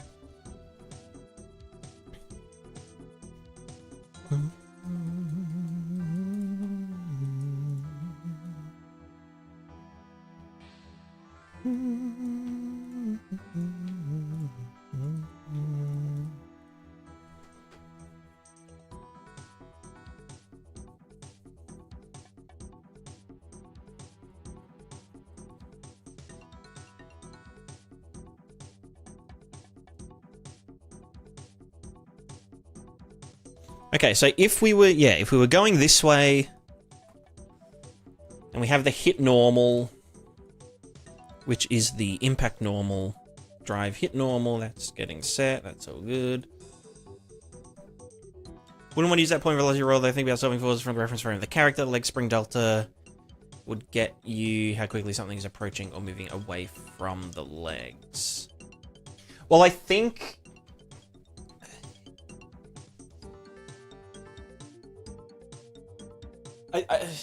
Yeah. Well, yeah. Well, yeah.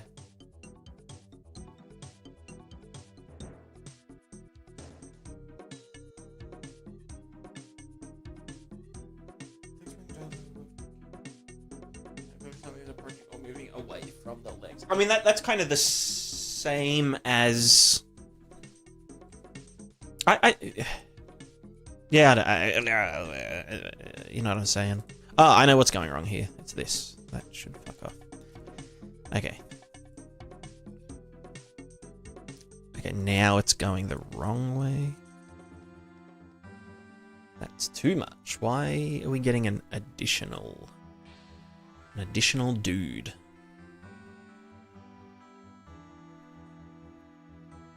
Object velocity is currently in world space, correct?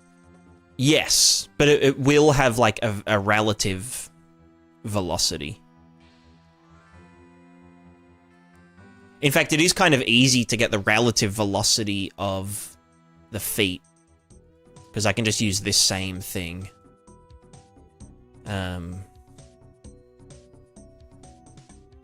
But yeah, let me... So this, the feet velocity normalized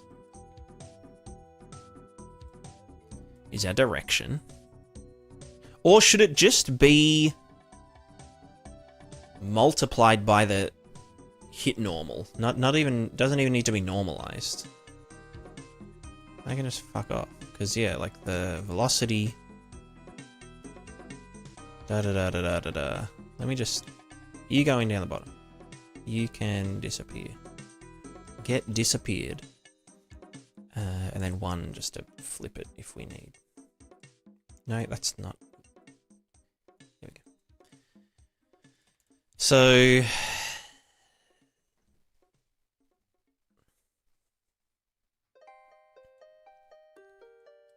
Hit normal times the thing divided by delta time multiplied by the mass gives us something. Who knows?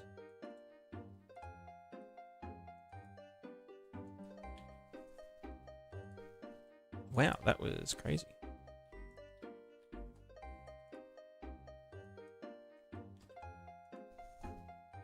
There we go. Right, and so now this should, in theory, if I was on a slanty boy, this should cause me to fall, or something.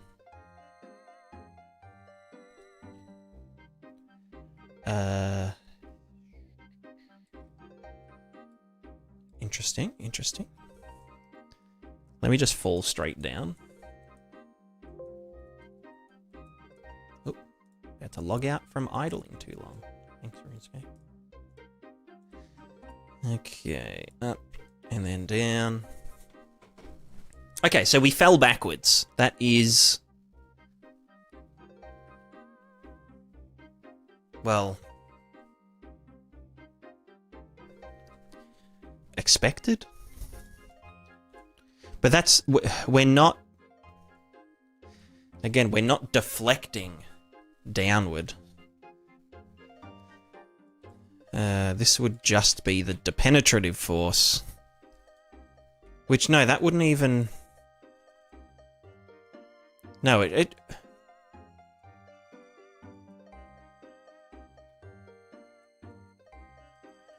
we should be using the hit normal direction for this and deriving some magnitude scalar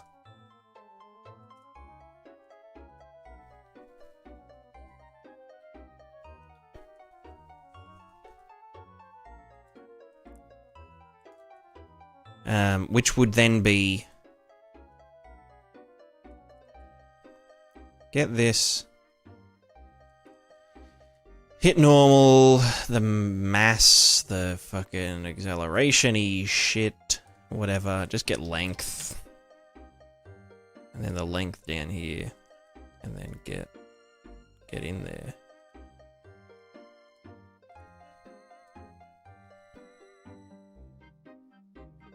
Now that's something. Maybe that should be a positive.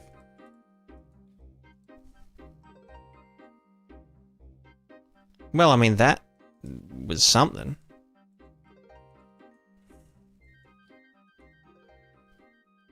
I mean, it is doing a thing. And I am multiplying it by the hit normal. So that does do the deflection and whatnot.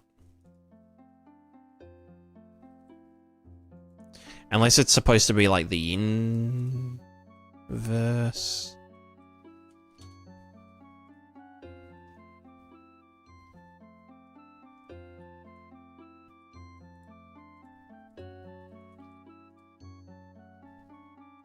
And then if that was negative here. No.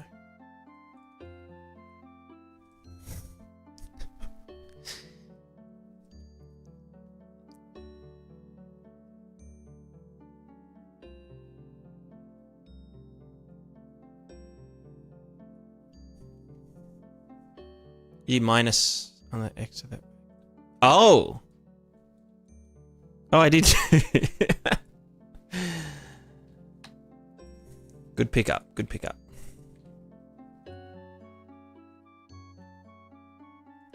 It's still giga yeeting though.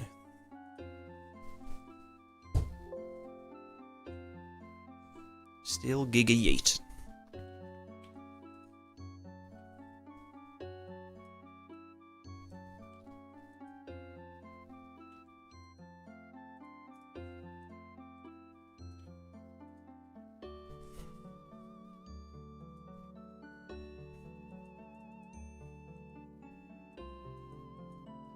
You know what? I should actually make sure that the hit normal is normalized, because sometimes it just isn't, you know? For some fucked up reason.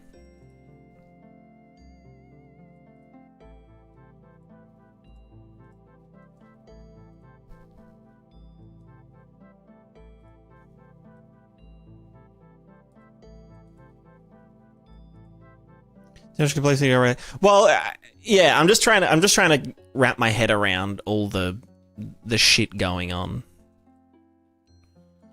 Like it should be a lot simpler.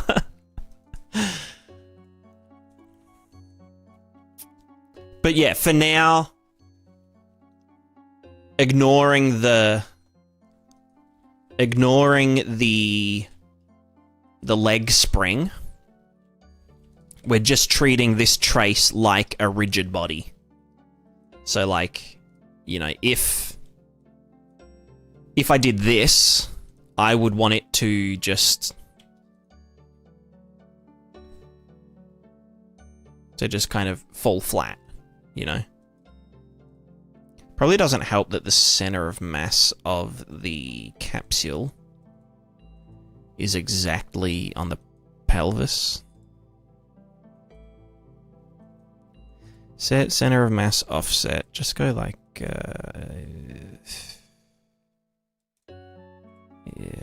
Just don't be in the pelvis. You should be like, where is it now?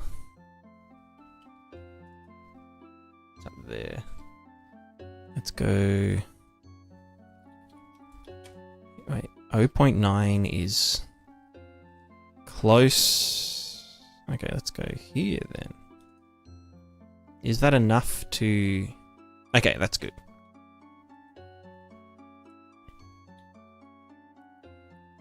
So yeah, we just want to get the character hitting here and just flopping on its face super hard. That's all we want to do right now. Or if the character was straight up on a sloped thing, we would want them to fall on their face rather than falling back because friction and shit.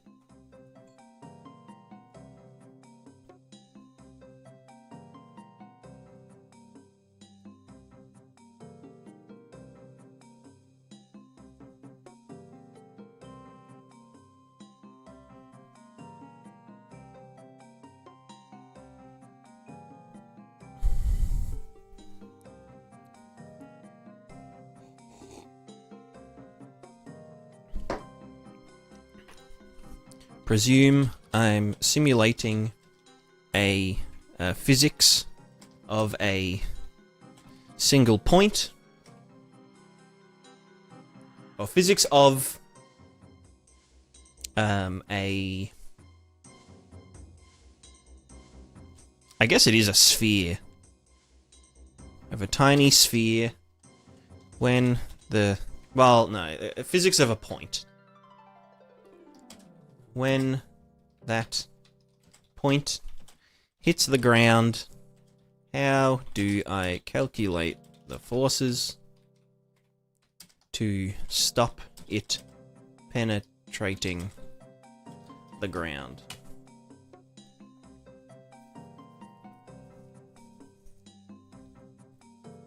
Point mass colliding with the ground surface, you generally have two main ways to prevent penetration: impulse-based resolution, modifying velocity directly upon collision, or penalty-based force resolution, applying continuous force like a spring damper. Well, I do want to use a spring damper, but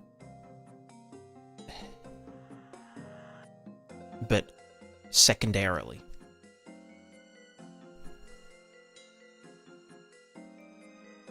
Penetration depth, I don't care. Sniffers, penetration by small time steps, damping well. Yeah.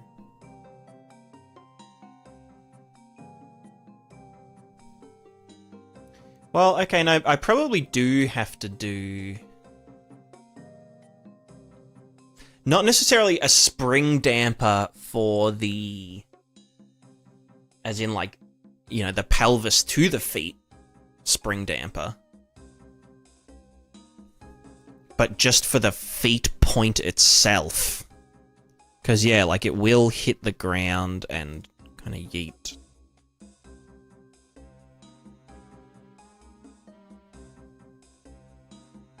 But for now, we'll just do... Well, yeah.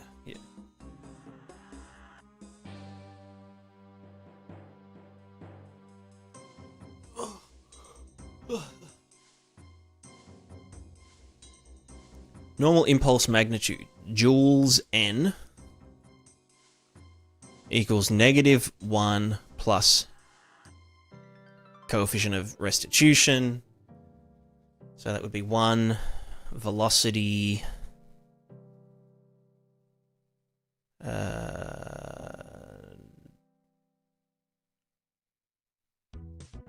Huh.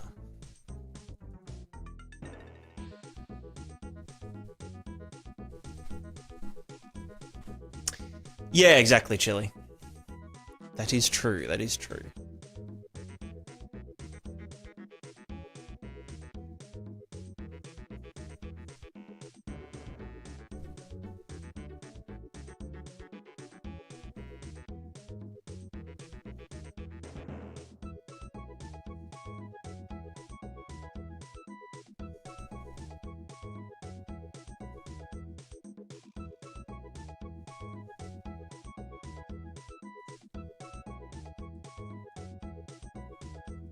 Alright, I'll be right back. Give me one second, I need to pee.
Hello, I'm back.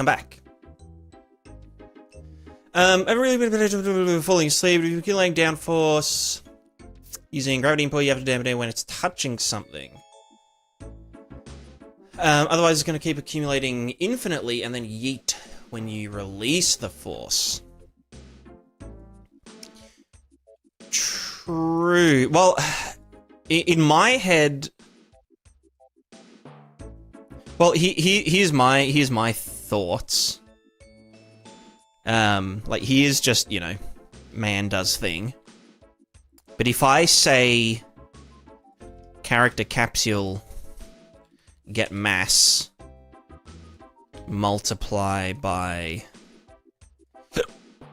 well, the opposite of gravy, 981 or whatever the fuck it is, then I should, in theory,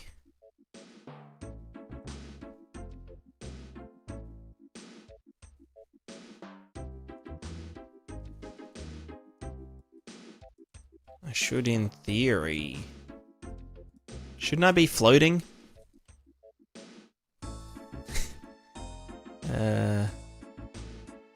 Add force at location. Is that just like... Let me try it this way.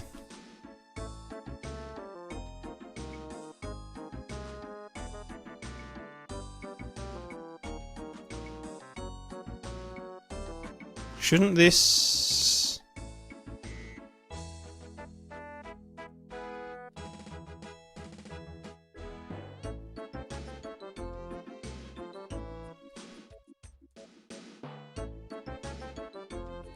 Do I need to delta this?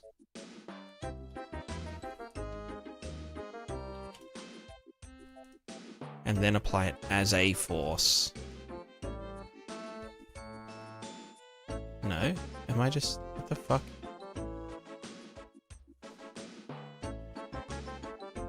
I'm so confused.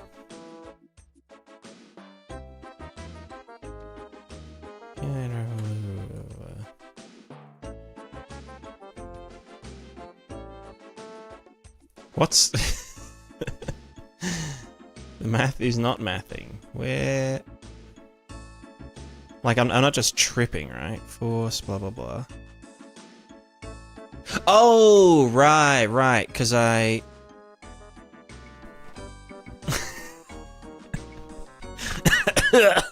I only apply this if the trace is hitting something. Yes, okay, fuck. It should just be this. Yeah, there we go, see? It works. Although it's just because it's applying it from that point. Let's just go pelvis. Or just character capsule, just add force. No location. Just add the damn force. Force this. So this should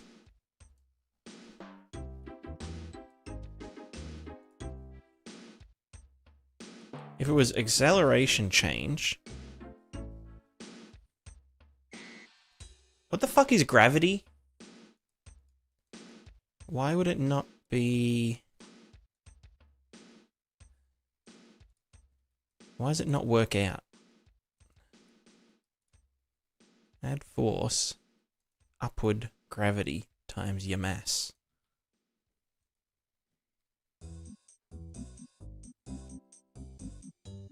Fetch current gravity. Yeah.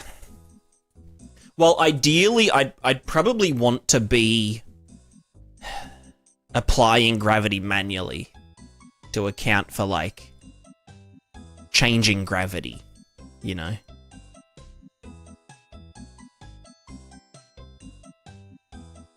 Like, if I set gravity to 0...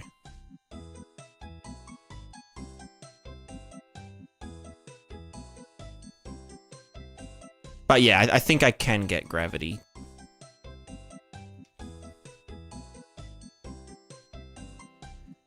No, it just has a is gravity enabled. Can I just get the global gravity? No. Okay, well, yeah, fuck it. I'd probably do custom gravity anyway.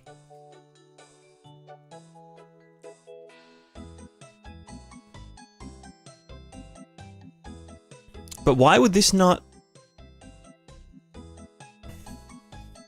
If there is gravity... Like, it's floating, you know? Like, it's... But it's still... Is this just, like, the wrong number? Like, is it... What is the actual... Oh, wait, do they use fucking 10? No. Is it some stupid-ass number?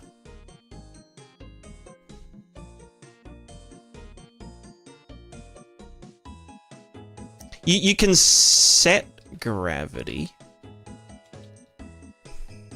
No? I don't know. The Unreal Engine's a bit of a fuckfest. But this is... Yeah, change in acceleration. So why would it need to be like 20 or some shit?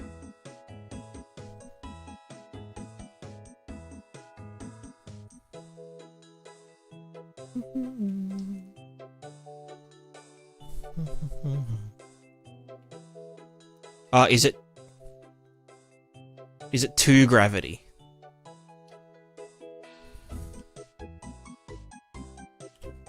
$19.62.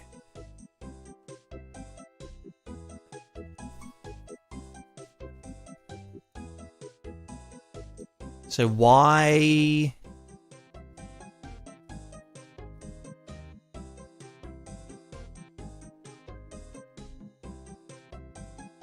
So why 2 gravity?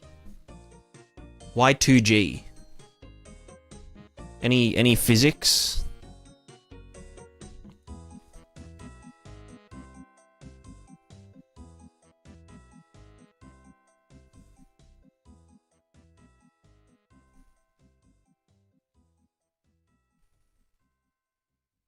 Because you would think that maybe it's like a fucked up order of operations thing. Because like gravity gets applied. Gravity gets applied, we then have a velocity.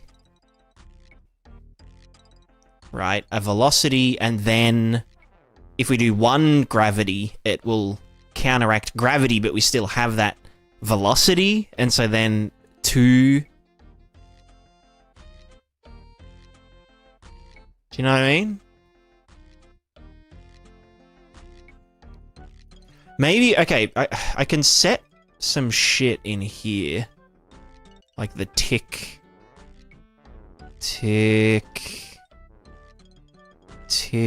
group.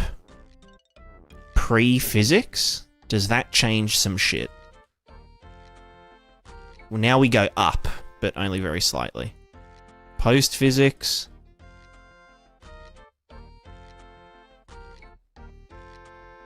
Is it not perfect?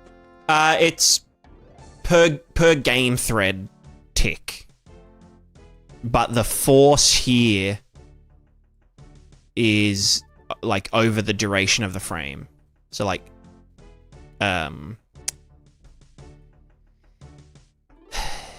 whatchamacallit?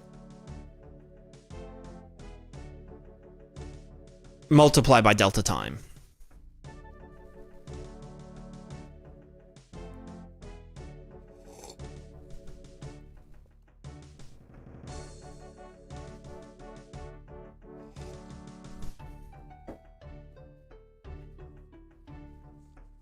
Well, it shouldn't really matter, though, because the force gets multiplied by the game thread delta. Also, I think it's weird that it's exactly 2 times gravity. Physics substep turned off. Is that like a global doodad?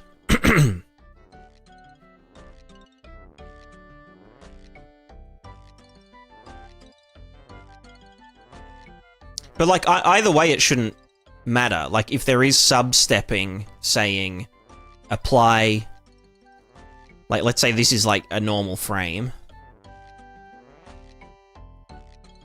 And then, like, there's sub-stepping that's like, oh, yeah, there's 3 sub-steps, whatever. each force that these are applying is 1/3 the amount of this one. So it shouldn't really matter too much.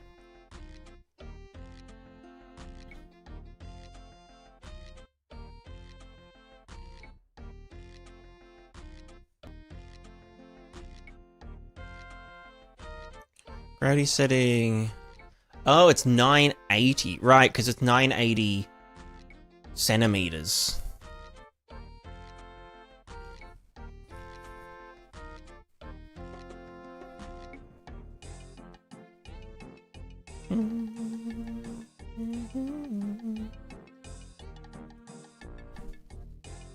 Aha! Right, yeah, I was thinking in meters. Wait, does that mean that my... you know what? Okay, no, yeah, I'm probably dumb as fuck. I can guarantee that the mass of the capsule is probably exactly 50. Can we confirm?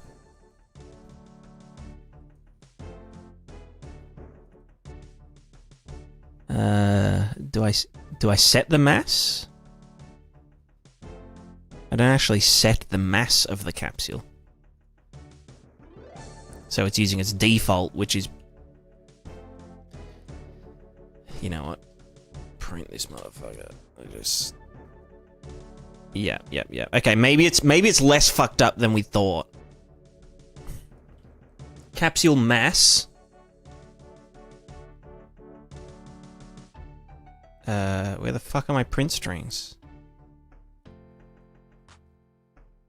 Oh, right, because we're not hitting the ground. Just, yeah, do this, whatever. It is 50! Okay, there you go. So I'm just dumb as fuck. Basically.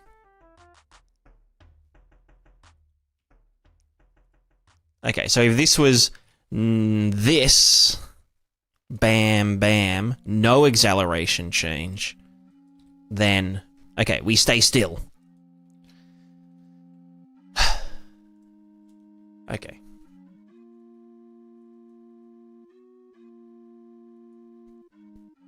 Well, that's something.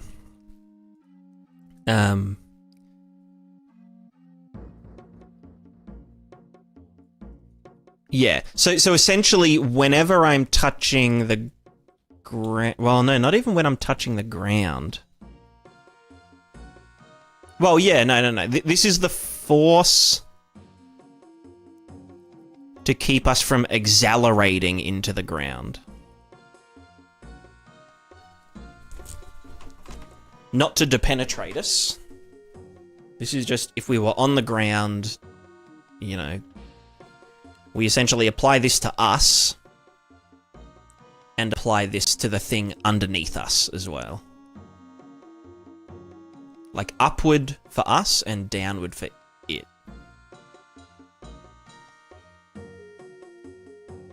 And then, yeah, we can kind of spring dampen it a bit so that it doesn't completely fuck us. Do I get credit? Yes, you do. You do, Unicode. Also, I'm just going to turn my heater off.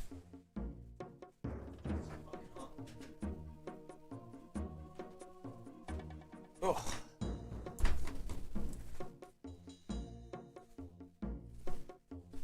Yeah, I was just... I was just so confused that it was like double gravity. But no, it was double gravity in meters per second because the mass was 50 and I'm... Because yeah, in my head I was like, oh no, the acceleration change, that shouldn't take mass into account at all, because the point of that is that it just multiplies it by the mass. Which we don't want to use because we want to know the exact force so we can then apply that to the thing underneath it and blah, blah, blah, blah, blah. I don't fucking know, whatever. So, back to yeeting.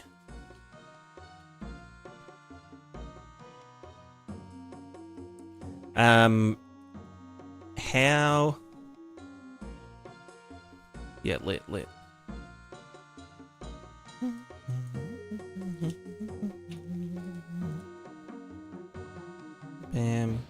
Okay, so let's presume we have our physics linear velocity at point here. This guy. The foot. What do we apply to stop it from going further?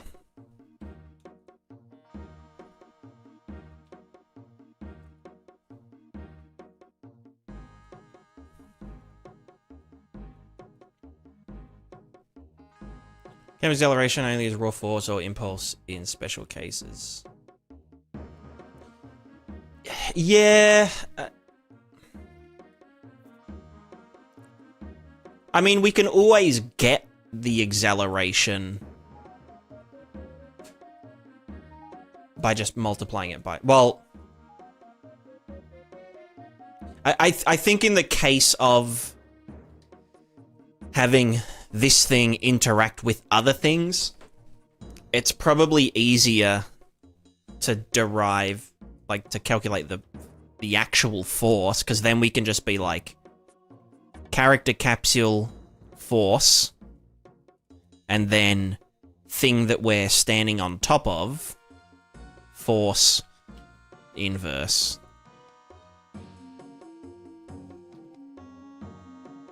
Instead of needing to, like, yeah, get the difference in mass and whatnot. Especially if we're doing stuff like splitting the force over multiple objects. Like, let's say there's, like, lots of little rocks on the ground, and I'm doing a multi-sphere trace, and kind of spreading that force over multiple little objects. Then I can just be like, yeah, you know, if I can get this and, like, get the array for loop and just split the force over however many things there were.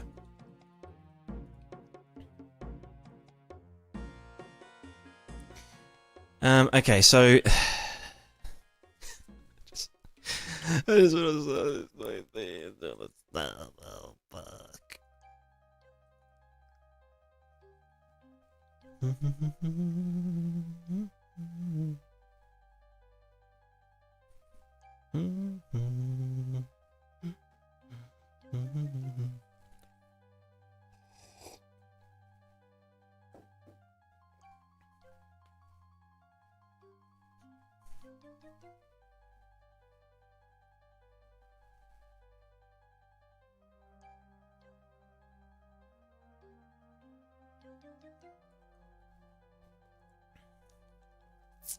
Do you think Unreal Engine is the best engine? No. Far from it. Well, okay, it depends. It depends what you're doing.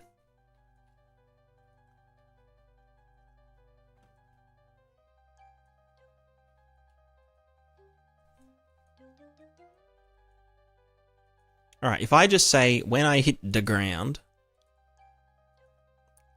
if we had physics velocity at a point, and again, let's just go back. Let's just go back a step. Let's just get the upward velocity as an acceleration.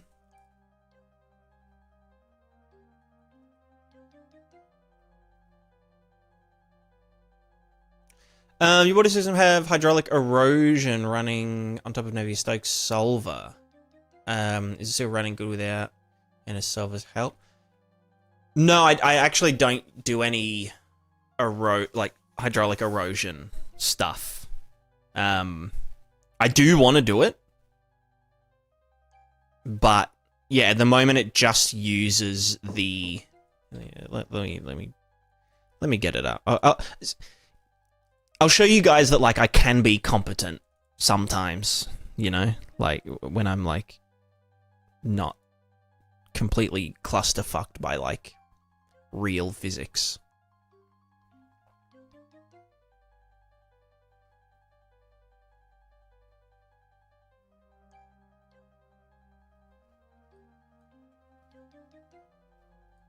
Wow, nice shaders, man. What the fuck? Prepare these shaders nuts. Oh my god, hurry up. Prepare them. Quickly, quickly. Prepare the goddamn shaders. No, you were nearly done. Why'd you go up again? Okay. Right, so the water shit. Yeah, it doesn't do any erosion, like real-time erosion. It just uses the landscape's height map. I might... When I do, like, the river generation stuff, like, you know, to generate the fallback mesh, I might do some erosion, but then I would have to edit the landscape, you know. Yeah, I'm not 100% sure how I want to do rivers and whatnot, but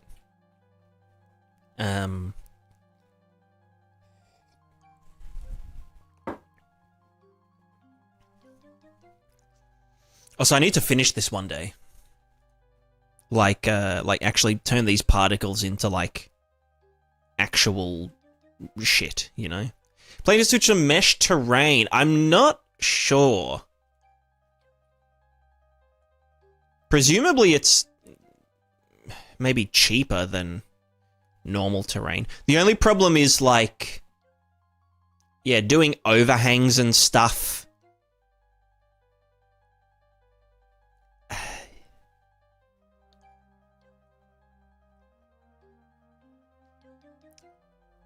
I mean, maybe. I don't know.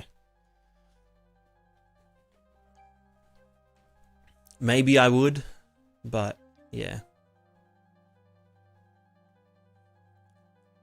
Yeah, fluid shim. Fluid schlim. Well, fluid and gas. Well, actually, the gas simulation is just a fluid sim as well.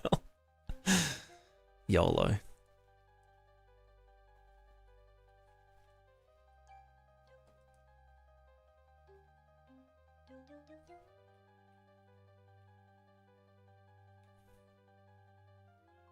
Boing. Wow, physics. JK, no physics.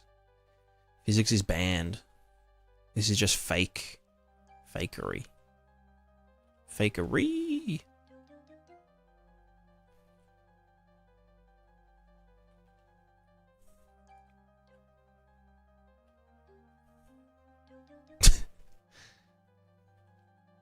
Amazing.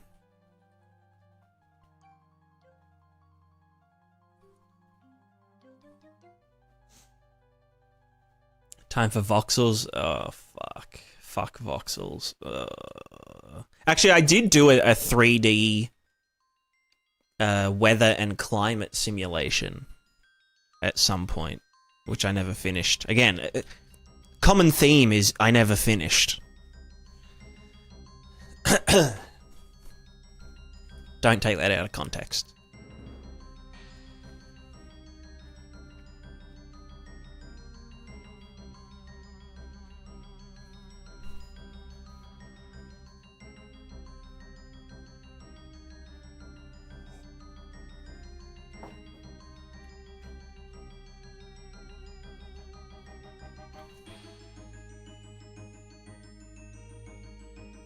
But yeah, so this is what I can do when I'm not a silly man. I see. I just have to, like, I have to flex a bit. You know, I need to boost my ego, so then I can get back to feeling giga fucking stupid about this damn physics bullshit that I'm doing.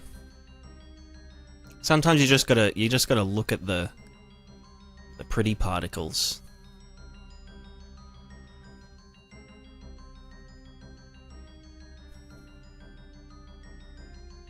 Also, this isn't actually using the particles for the particles. Just sit on top. The whole thing's a texel based. Textacular. Texacular?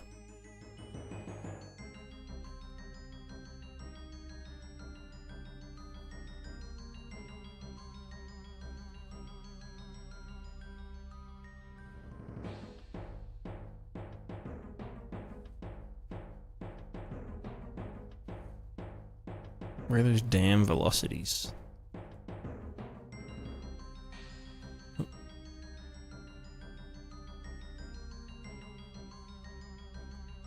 Yeah, the particles I haven't seen. I mean, I haven't read many papers about this shit, but the idea with the particles, there'll be less particles than this, but the particles will be. Why am I lagging so bad? Jesus, stop that. Wait, is it? Is it because I'm streaming? Let me take that back to game settings. No? The fuck are you, bro? 1. There we go. Stones on landscape part of RVT. Yes, yeah. So these all get drawn to the same RVT that they, yeah, like. That's how we read the height data, is all just in an RVT. Which means that, like, because it is RVT, we can change it at runtime. Like, if you're, I don't know, doing some, like, base building shit. Technically, yeah, you'd be able to, like, you know, do this or whatever. And it's just like, yeah, yeet. Or like have shit sync. Although it only actually works with vertical movement. It's not gonna like impart velocity side to side, you know? It's not like actually, yeah, you get the point. But no, the idea with the particles is that there'll be a lot less of them to, you know, be less expensive. But the main idea was that instead of constantly scanning the, you know, the render target for like, oh, where should, you know, crashing waves particles be spawning? We just spawn particles at random everywhere. And then we get the particles to do just a very simple, like, buoyancy.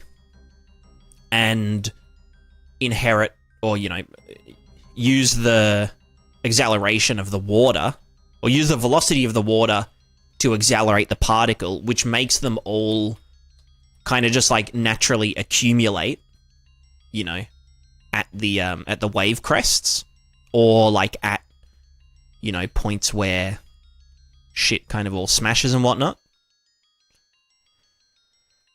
So that way it's like way less expensive because, yeah, we just have a bunch of pretty much invisible particles that then when they turn black, that means that they're out of the water. And so we can then determine, okay, based on their velocity and the foaminess of, you know, there's like a thing somewhere. I think it's this one.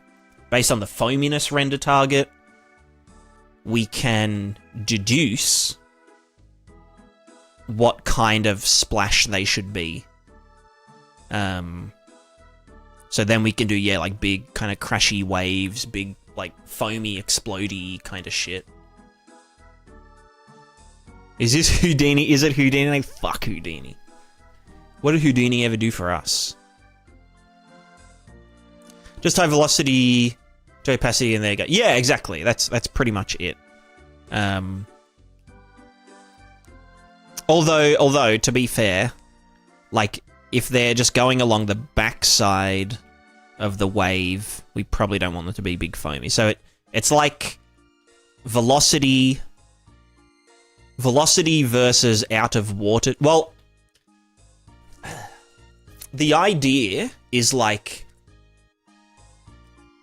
essentially when the particle turns black, we freeze its properties. So like, you know, the size of it and the opacity of it when it turns black, we stop changing it. So, like, if a particle enters the air from a really foamy point, you know, like here, and it splashes out this way, and it's going over the top of clear water, it will still be foamy until it hits the water again, and then it will dissipate. So essentially, like, yeah, if the particle's colored, it will interpolate towards, you know, some configuration, and then when it's black, it will freeze that value, and, you know, it'll probably, when it turns black, it will start becoming less, or, you know, more less opaque. It'll like fade out as it's black, and then when it hits the water again, it will maybe fade back in, depending on whatever. So they're kind of like, yeah, like reusable particles.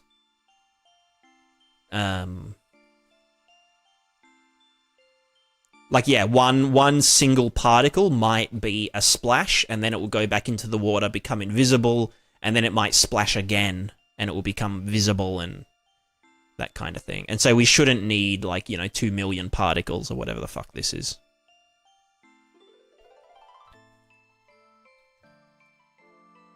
But that's just an idea. That's just my idea for it. How do you write terrain to your sim render target? STF, RVT, or something else entirely? Just RVT. RVT, and then Niagara can sample RVT.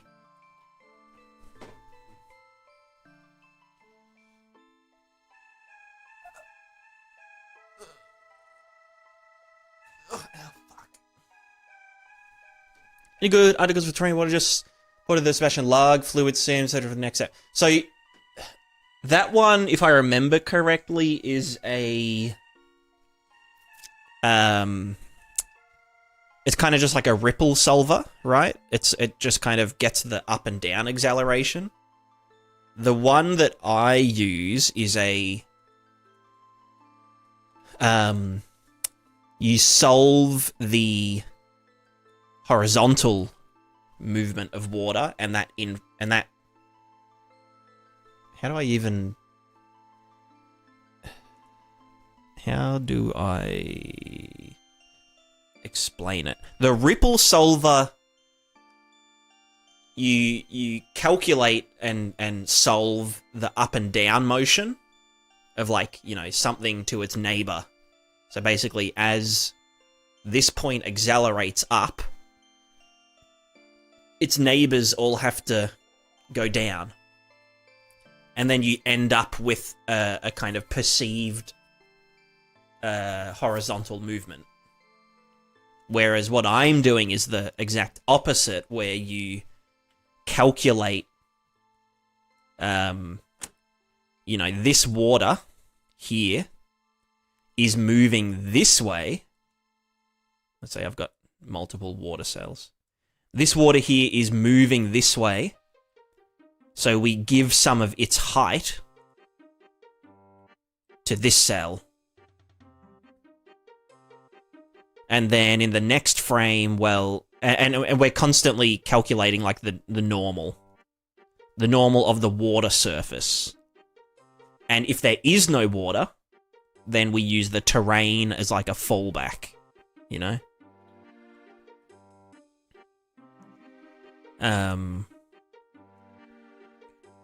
So then in the next step, this one is like, oh, fuck, well, there's like a weird lump here. You know, this has to go back here. This has to go back there. And so, you know, it eventually, like, levels out. But in the process, yeah, everything kind of... I mean, if all of these had the same sideways velocity, then this one would give, you know, this much to this guy. But this guy would then give this much to this guy. And so there'd be no change in height.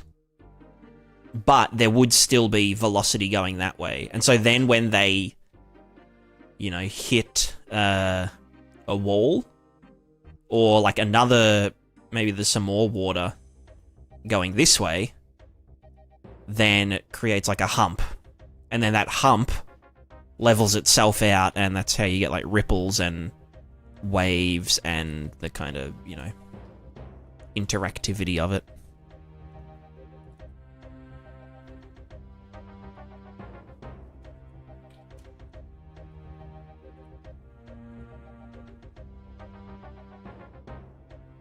My brain's actually working as good when it's not working good. It feels like I went to the beach and drank the salt water, complete with a red and blue algae bloom. Yeah. Robin, any good articles? Look up shallow water equations. I think there was one that I... Look up Gentle Introduction to Real-Time Fluid Simulation. I think it is a... Oh no, maybe it's just a... No, actually no, ignore that one. Ignore that one. Oh, well, no, I guess you could. It's probably good to think about.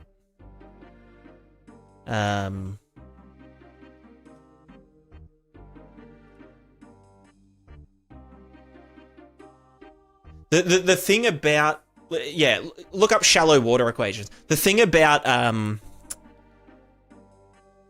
like a incompressible fluid sim, usually you do like this stage called projection, or is it projection or is it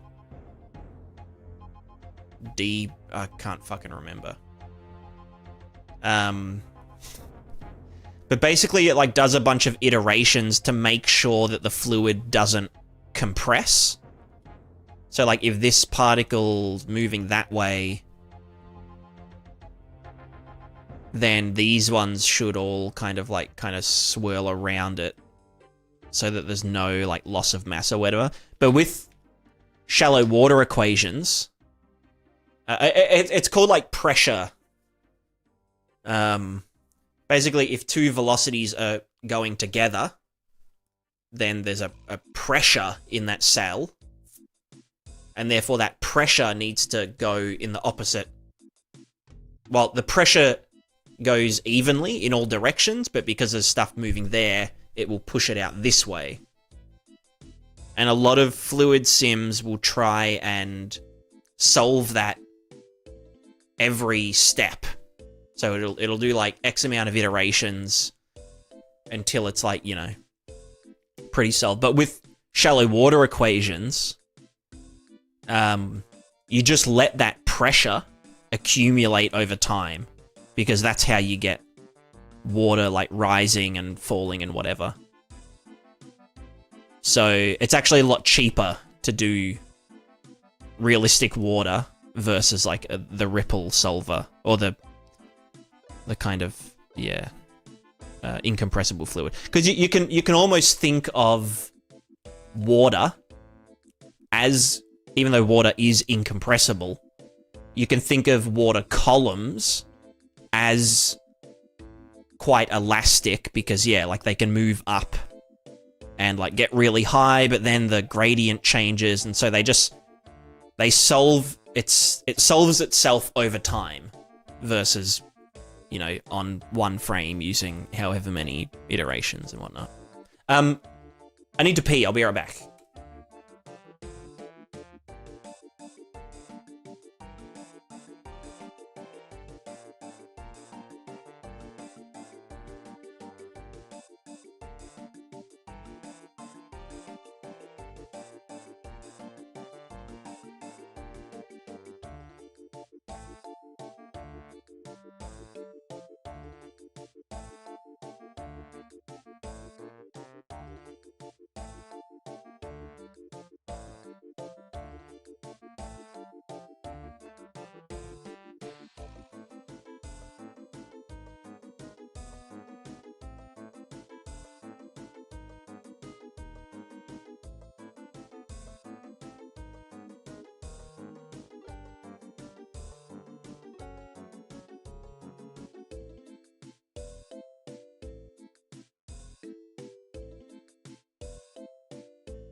All right. We're back. Conrad, sorry, I saw your message earlier and I got distracted, and then I saw your message again and I got distracted, and then... Yeah. Physical movement is... Anyway. No, it's something. It is something. I'm currently just... Well, we're doing a simplified version. I still want to do the feat, like the physical feat, which we did have like at a point, like it was working to some extent, just not very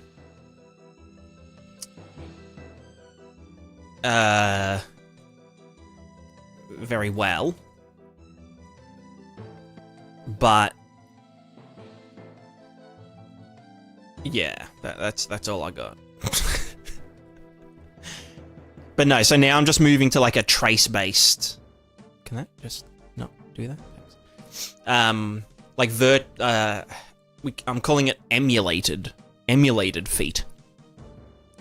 So essentially just using a trace as like a virtual set of feet, and then I can actually just show like the kind of example. I just plug these guys in. Apparently not. Why the fuck are you not working? Because I didn't plug that in. I see. No, what the fuck? Why are you not? Current leg length. Here. What am I setting here that isn't? If hit, blah blah blah. That doesn't need to be bigger, does it? No. Okay, just hold on 1 second. We don't need that. This is doing, yep, the acceleration force and blah blah blah. Alright, I'm not actually applying this shit. Okay. Okay, so basically the character is constantly expelling gases to stay, you know, upright.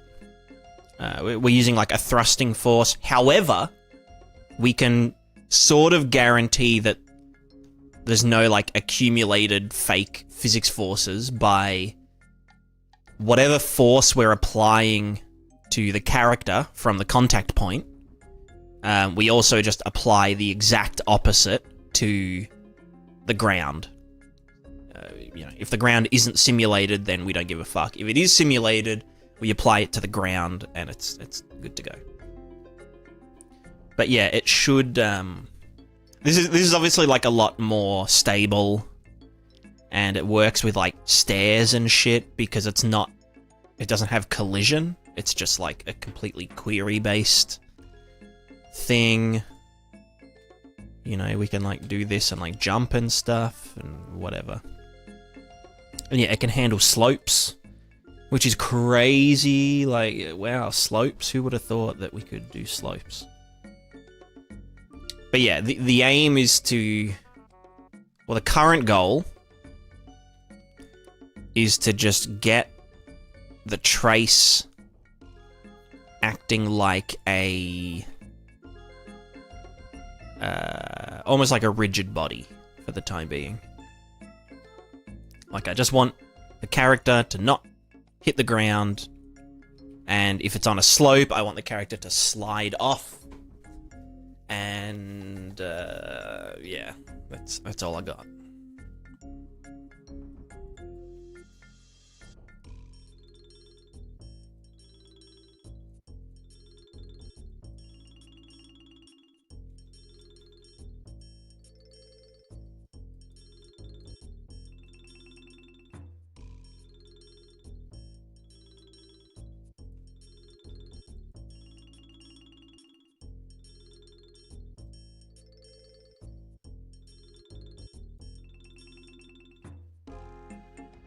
Alright.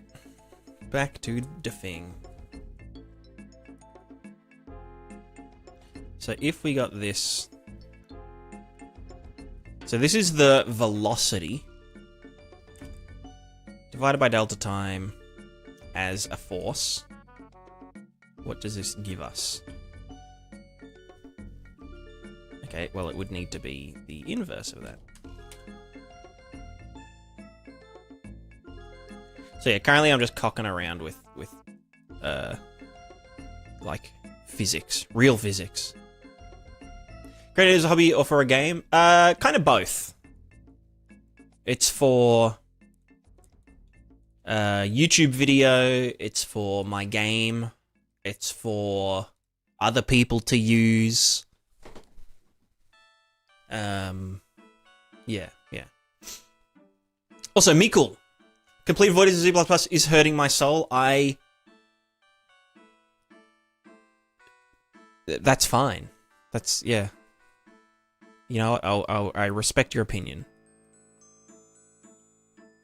But you are wrong. You are wrong. No, you're not, you're not wrong. Okay, so that's, yeah. So that does the thing that we would want it to do. But how do we get to that point? Well, we get the hit normal, multiply this by that, multiply it by the fucking velocity, whatever the fuck it is. Then do this, and then invert.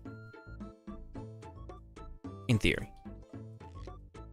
So now we have the opposite force. Cool. But if this was like this, what happens? Interesting. Because where is... What way does that go first, actually?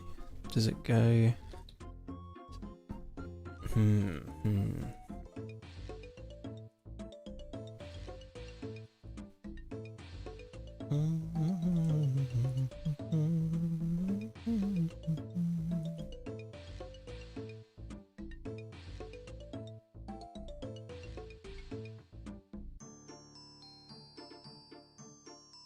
What are you going to name it? I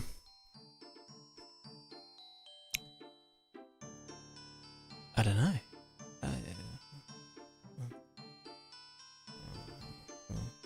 But yeah, my thing is iterate. Like, let's imagine I'm like in C++, right? And I want to do this. Now I have to literally wait like 2 to 3 minutes for it to fucking compile. You know what I mean? Whereas like Blueprint, you straight back in and you're doing shit. And you're just like fucking, yeah, oh cool, yeah, do that, and now we're fidget spinning, you know?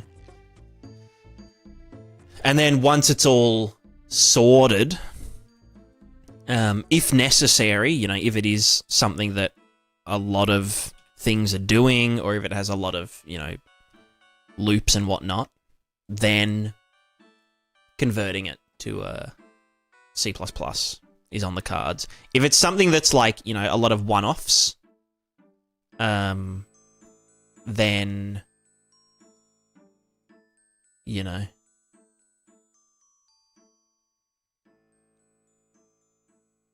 like an inventory system, you know, you're like moving and you move something into an inventory. It's like, okay, yeah, just fucking keep it in Blueprint. Like, what's the point of, you know, doing it in C++? What's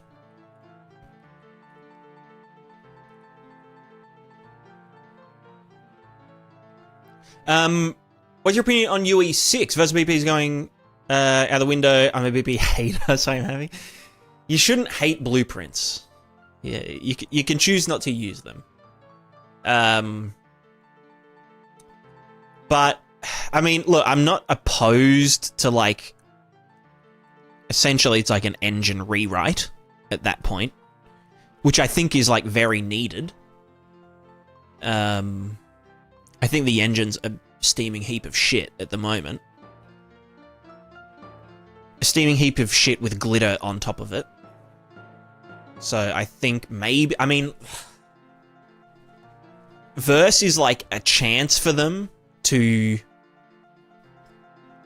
make it less fucked up.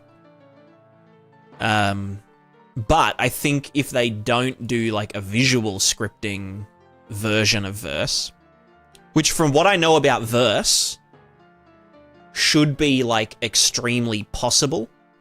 Like it should almost be like trivial to make a node graph editor for verse because it's very like nuggetized. Because it's a scripting language. Like that's its whole thing, is that it takes C++ and makes it into like, you know, little discrete things. But yeah, basically if they don't do that, no one's going to use Unreal Engine. Except like sweaty nerds that use C++. But like, if you're a sweaty nerd, you're not going to fucking be using verse. Like, who is verse for? That's what I want to know. Like, what the fuck is the point? Like, what's the point of verse? Because it's like, okay, yeah, it's a written coding language that makes no fucking sense. Like, in the first place, like, everyone that I know that knows C++ hates verse because it doesn't make any sense. And then people that don't want to use written code aren't going to use verse. They're just going to stick with Unreal 5 and Blueprint. But people that want to work with written code are just going to learn C++ instead. Because why would you learn verse instead of C++? Because C++ is like a transferable skill. And you also get, you know, you get a transferable skill, you get more control over shit that's going on. So if you're going to commit to learning a written coding language, you would just learn C++. So verse is like...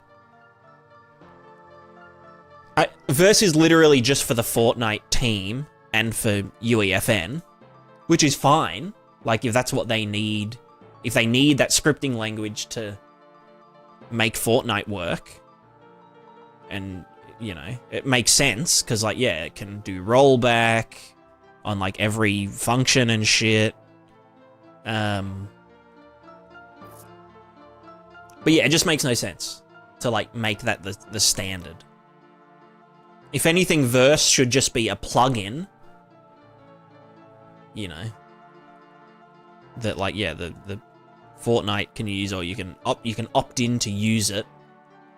But I think making it the entire backbone of the engine is a bit silly unless it has a visual editor. Like, if I can just be like, yeah, get character capsule component, get me the velocity of this motherfucker, you know, and do some operations on it or whatever. Like, I don't care if it looks slightly different. I don't care if it's, like, named slightly different. Like, it's all the same to me. Doesn't matter if it's verse or Blueprint, as long as it's, like, as long as I get my fucking spaghettis. Because of it, convince studios to commit a parallel version to Fortnite that gets unlocked in Fortnite when you buy it. Yeah, I don't know. Not good enough for nerds, but too complicated for artists. Yeah, exactly. Like, it doesn't make sense to me. Like, maybe if you are, you know, a sweaty nerd coder, like, the instant compile time might be nice. Maybe you would, like, do some, you know, like, some iterating with verse, but then you've got to learn how to verse. And so, I don't know. Would you even save time in the end? I don't know.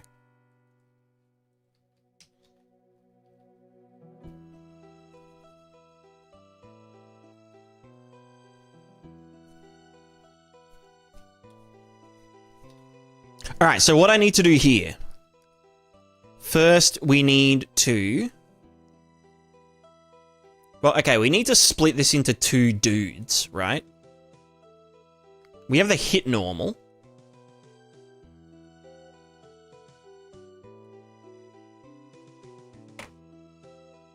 Let's do like fucking... No, fuck off. No. Let me search. Contact point physics. Contact? Contact.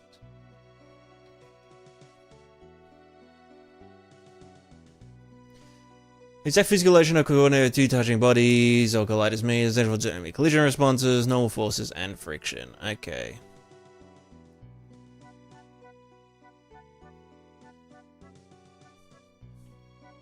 Let's go equations for contact point physics.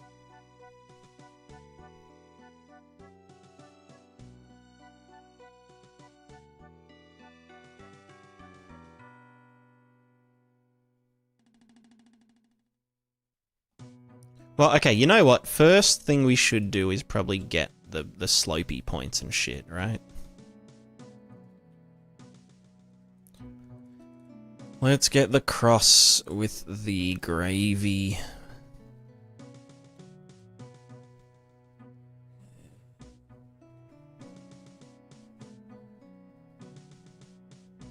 They're going to leave the blueprint user interface almost exactly, change its name to Visual Verse, and have the UI generate verse code as a middleman. Yeah, that's what I think will happen. Or maybe they'll, you know, maybe do it from the ground up. I mean, like, how many different node graphs have they made from the ground up that are like, they're essentially the same, but they're different? You know, like, you've got the blueprint code noodle graph. You've got, like, the fucking... You've got the Niagara particle effect noodle graph.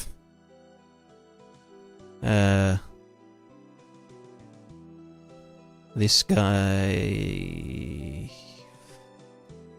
Where the fuck it is? You know, like this noodle graph. The Niagara module noodle graph. Which is, yeah, again, it's just a noodle graph that's... It's like a different thing. Well, actually, this one is... What's this one from? This is different to the blueprint. Oh, no, it is the same-ish as the blueprint. You know, like the style of it.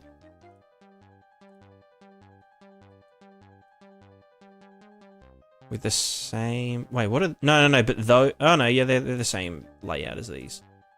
Yeah, okay, so this one... Again, it's a completely different noodle graph. Then there's the animation graph, which again is different.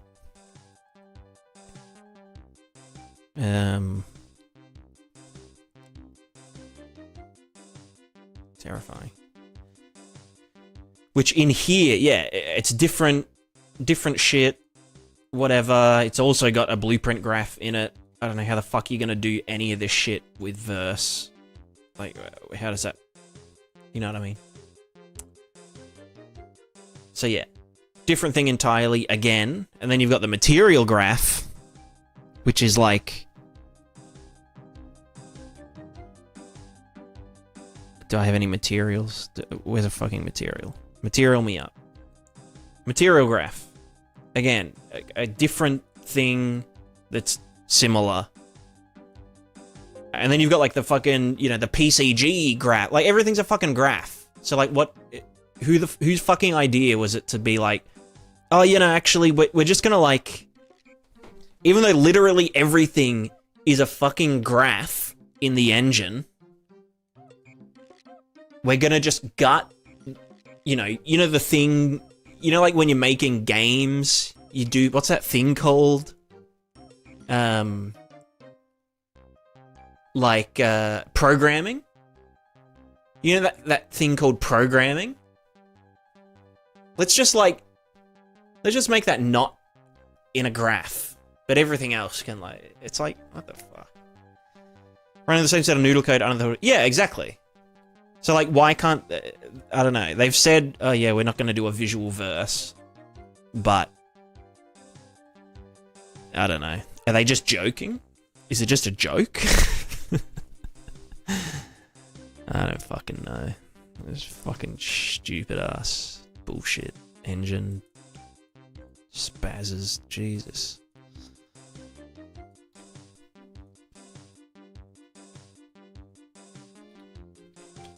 No, don't vector.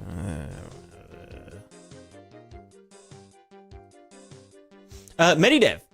Is Renault's gonna come out soon? You think, or maybe in a few years?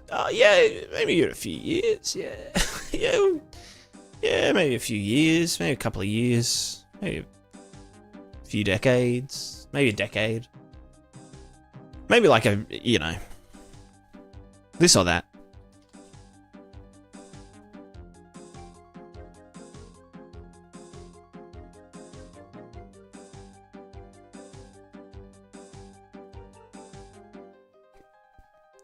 Debug line.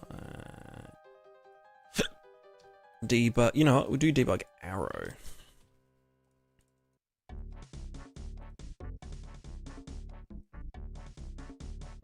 Line start will be here.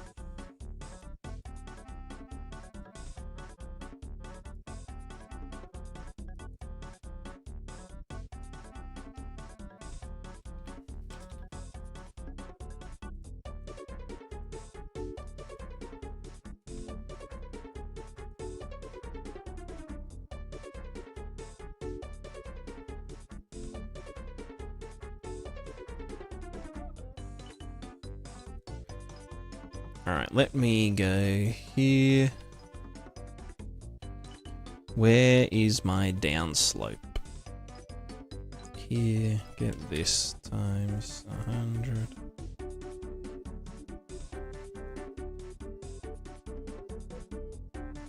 And then add that to this guy. This should, in theory, be the downslope. No, this will be the perpendicular, right? This will go across. Where the fuck is the debug arrow? Drive hit location, line start, add force.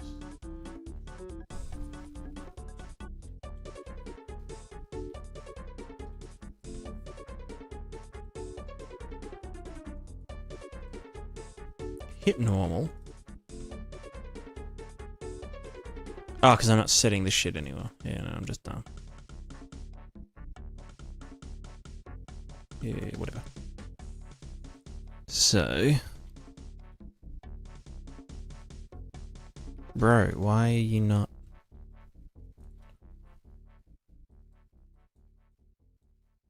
No, you...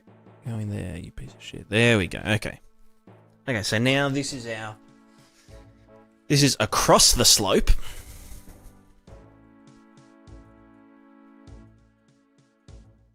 So then how do I get it down the slope? Don't I have to, like, double cross it or some shit? It's like some really dumb... Yeah, no, it's... Yeah. No, normalize and then cross it again? Anybody? No. Dust.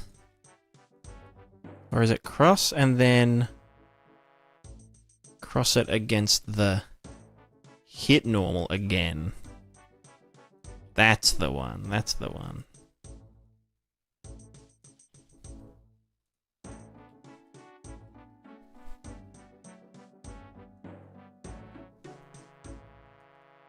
And then normalize that. Easy. Well, that's upslope, but yeah. What's upslope?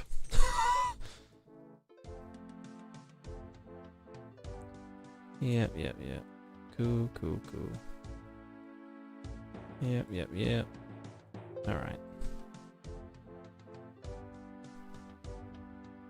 Oops.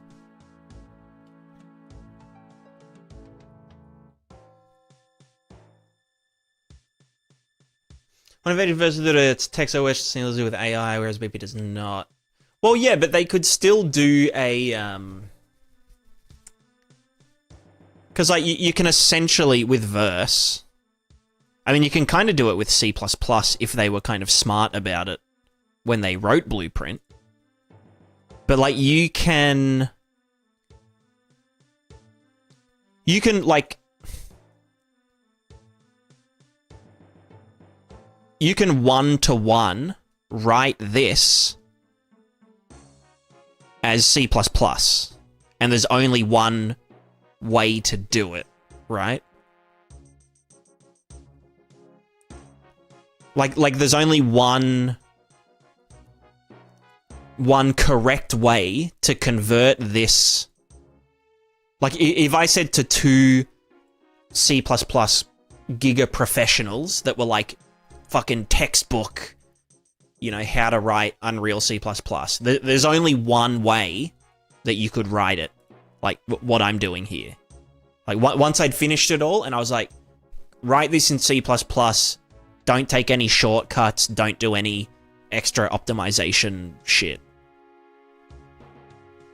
Like, there is a chain of stuff happening here. You know, function start, set variable using this function, set variable using this function, do this, do that. You know, do this and that and whatever. And for some reason they fucked that up. I don't know why. I don't know who wrote this thing. But you'd think with verse, they could just be like... Because verse is... Verse is a scripting language. Like, it's supposed to be... You do this and you do that, and there's... You know, with verse, there's kind of only one way to do it. Presumably. I've got no fucking idea. But you'd think they'd write it so that you couldn't fuck it up that easily. So in theory, yeah, you could generate a node graph from the AI's generated verse code, exactly. And the other way around. So you could write something in the verse node graph, and then, or like you should be able to, if someone with half a fucking brain was making the decisions, you should be able to have the node graph open on this window and the text graph open on this window, and when you like add, oh yeah, it's normalize plus 69420, it should just update it in the verse code thing. Or if I, you know, added a different thing, it could just like, yeah, like, oh, do that and then subtract some number, like I'm writing like a fucking, you know, nerd. It should just be like, oh yeah, cool, I'll insert that in here for you, you know? And like, maybe it fucks up the layout, or maybe it uses some kind of like, you know, even spacing thing or whatever. But like that can't be that hard. You know what I mean? Very generous people from the blueprint code with the button in Unreal. Yeah, exactly. But yeah, like, yeah, I don't think it should be that hard. I think they just don't give a fuck about people using the engine. They just do what they need to do for Fortnite and, I don't know, I guess Gears of War or whatever. And then we just get like the sloppy seconds, you know? We just get the leftovers.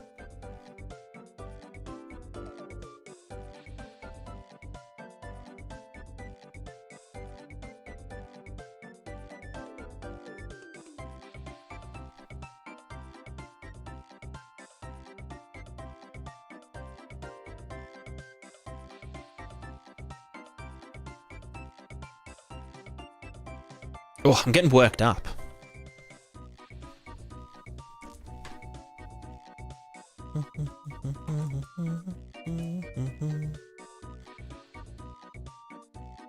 Oh, this should be this. -1, because it is gravity. Gravity go down. So this is slope in direction of gravity.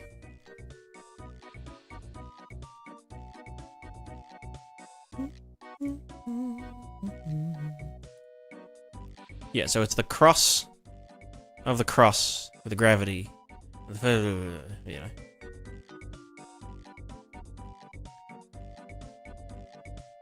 No really care, dump all the stuff generated into an evenly spaced comment area and to rearrange it yourself every once in a while. Yeah, I mean, that would be fine.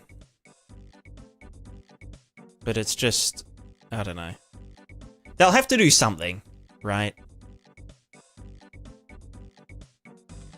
I saw the C++, but I have no clue why it doesn't work with BP. I always thought BP was just a wrapper around C++. It's not translated to C++ like that. Yeah, it's that's what confuses me so much. Like why doesn't it do that? Like why didn't they just be like, oh yeah, this thing here runs this C++ code? Like, why does it have to... Maybe it's to do with, like, the compile time stuff? Like, because it's a pre-compiled scripting language kind of whatever. But, like, if you just wrote it as... If you wrote it as, like, a one-to-one translator to begin with... Even if it was then, like, pre-compiled nuggets from that point onwards. But then, like, when you package it, you know, then it runs natively as C++. Which is... That's what they said they're gonna do with Verse, eventually. Is, like currently Verse runs in a VM layer. The exact same as Blueprint. But they're like, oh yeah, but eventually we want it to be running natively. But it's like, okay, well, if you can get it to run... I don't know. It's just... I don't know. I think it's a very tone deaf... I think the engine for the past, like, 5 years... has just been, like, tone-deaf decision after tone-deaf decision. Like, I don't know who... Like, every single update that they've made to the engine... Like, it just has me questioning, like, who is this for? Like, okay, yeah, Nanite and Lumen was like, oh yeah, cool. Like, they're like... They're new... core features that, like, change how shit works. Like, they're like, worthwhile things. I don't use either of them, but, like, they were both, you know, yeah, like, cool, this is stuff we didn't have before, and, you know, I can see it, like, affects everyone. Everyone could use Nanite. Everyone could use Lumen. But then they just keep going into these, like, tiny little, you know, like, little, very narrow passages of, like, yeah, like, we built this, like, you know, trajectory analysis, motion matching animation system. And, like, and we're, like, touting it as, like, a core part of the engine. Like, oh yeah, this is like the future of animation. But, like, name one person. Like, actually, like, I'm not even joking. Name one single person or studio that has used motion matching that isn't just using the, like, literally the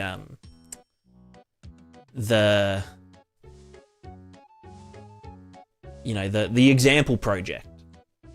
Like, that hasn't just gotten the example project as is and just gone, chucked it on their character, not changed the, maybe changed, like, just, you know, the running forward animation or something.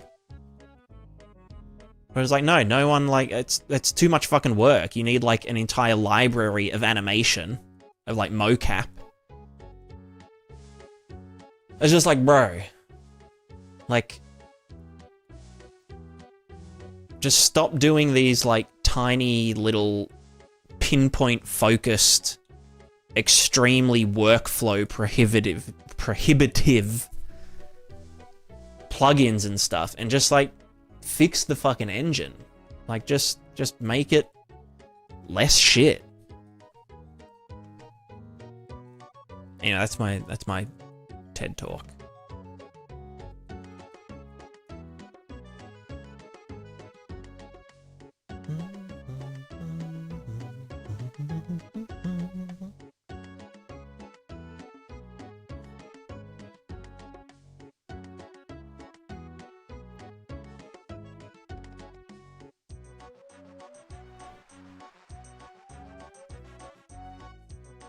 Isn't the example built on that plugin though? Well, that's what I mean. Like the example is built on the plugin, but I don't think anyone actually uses.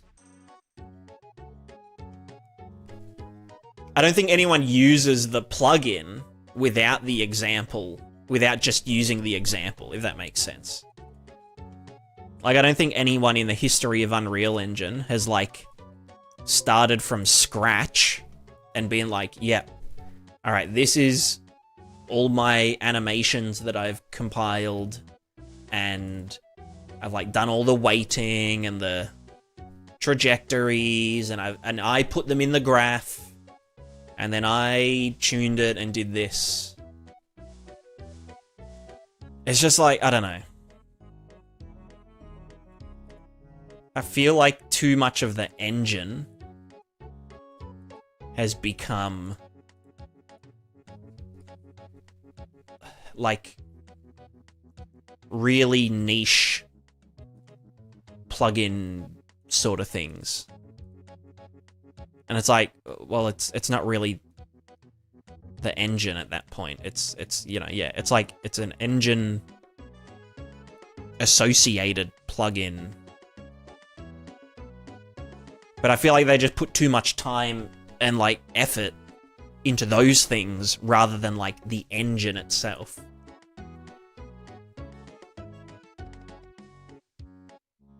So to try to make everyone's game for them, they should focus on the documentation and work with what's already there instead of pushing it all to the side of AI. Unreal, Under Hood is a gigantic amazing black box, and their docs isn't helping much. Yeah, exactly.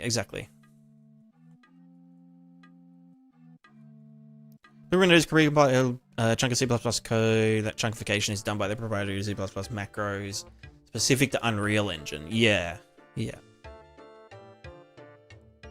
I don't know.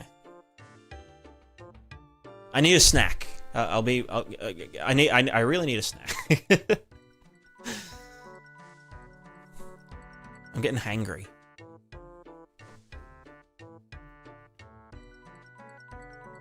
So they're worth it, though they create a lot of stuff. Those things don't come together as one product. Well, yeah, I mean, like everything they do as like a thing is like thumbs up. Like, yeah, motion matching. It looks great. It works well. You know, it's sick as bro. But it's like, did it need to be like,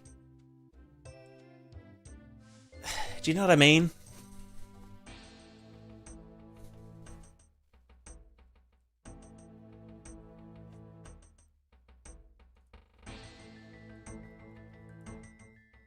Like the motion matching stuff doesn't add anything to the foundation, you know? It's just like decorations on top of the engine.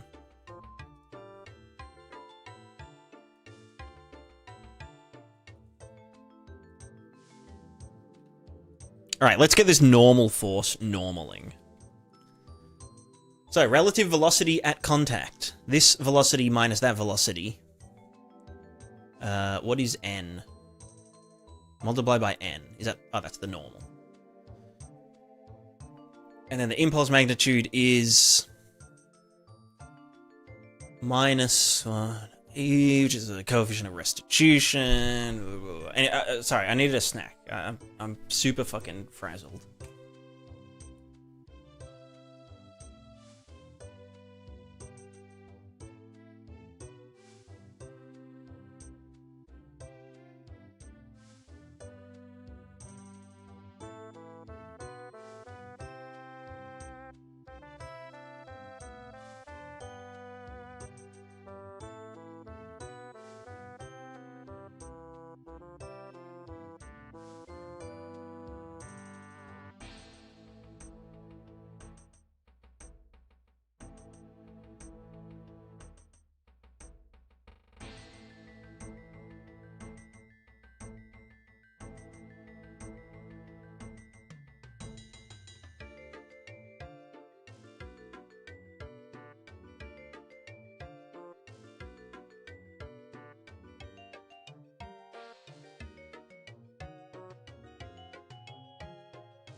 All right, let's get focused. Let's get focused.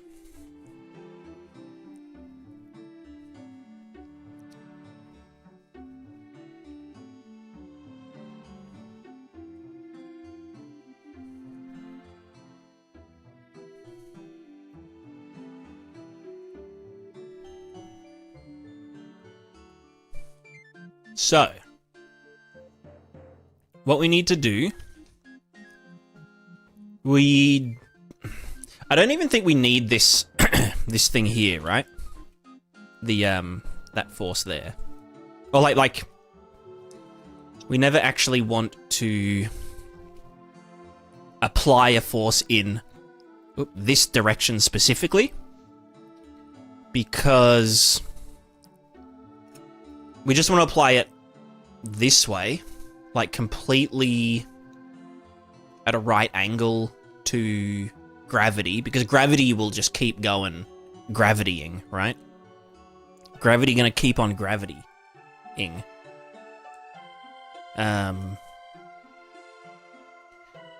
So, collision response of the normals. When two objects meet at a contact point with normal vector n, the scalar normal impulse, so scalar normal impulse, prevents them from zigging and pushes them apart. So the scalar, that being the joules, the energy, fuck me. Okay, so it is relative velocity at contact point, which would be, you know, we can do this. We can do the hit. What the fuck is it? Or have I not saved it? I haven't saved it, but whatever. We get the dude at this location. Blah, blah, blah. We get the relative velocity, which is just this guy minus this guy. Sick. If this is 0, then no, it should be them on top, us on bottom. We are the bottom in this case. Cool. Yo, Krim, how's it going? Welcome in. I'm glad that you're here to witness the embarrassment that is me doing physics. They call me Mr. Physics. No, they don't. No one's ever called me that. Okay, so the magnitude of the impulse is negative... Or what's E? Coefficient of restitution. So negative 1 plus E. You know what? I'll put that in here. We'll go literal float. Well, because the floor might have... No, we're going to spring dampen anyway, so that doesn't really matter. So it would be negative 1 plus E. Oh, well, no, actually, no. Sorry, no, wait, hold on. Tips for making game development your job. I haven't gone to college yet. Collage? I haven't gone to college yet. Me neither, man. I don't fucking know. I don't fucking know. I'm just a guy that makes silly videos and silly things. I don't actually know anything about game dev. However, I did make a plugin for environmental interaction, and that made a bit of money. So I guess technically, I'm a plugin developer. Professional Unreal Engine plugin developer. What a title. What a proud title to have. But yeah, making game development your job, I guess first thing you need to do is learn game development, which you don't necessarily need to go to, university to do. I don't know if places... It probably depends on the place. Whether or not they'll hire you if you have a degree or not. I think a lot of it comes down, like, they do testing and stuff. Like code tests or, portfolio reviews. Especially, like, smaller companies won't give a fuck about, college and whatnot. If you learn better in, like, an official setting, then that might be the right option.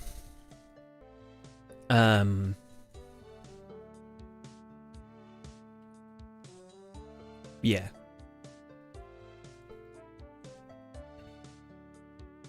So 1 plus E.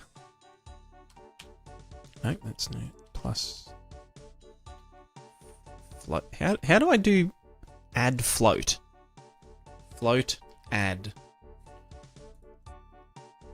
Fucking plus. Right, it's a fucking wild card, isn't it? Ugh. Even those who don't know, look at the games industry, it's all going to shit the past few years. Yeah, I mean... yeah. Yeah. 1 plus coefficient of restitution, which is 0 in this case. But then we multiply that by -1.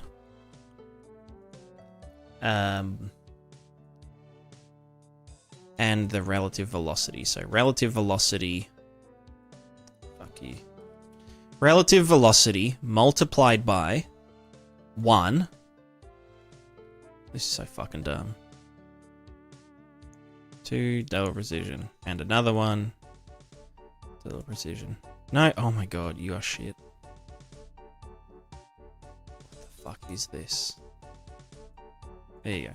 1 and -1. Cool. Yeah, great. Yeah, look, perfect. Okay. And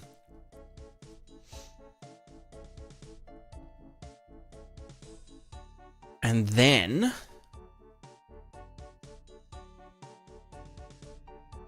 WA plus WB. So what is W? They're the inverse effective masses. Inverse effective masses incorporating linear and angular inertia components.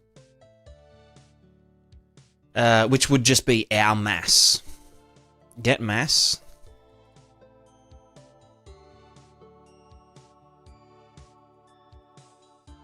Oh, can you just fucking go there? How do I do... Wait, the inverse effective masses.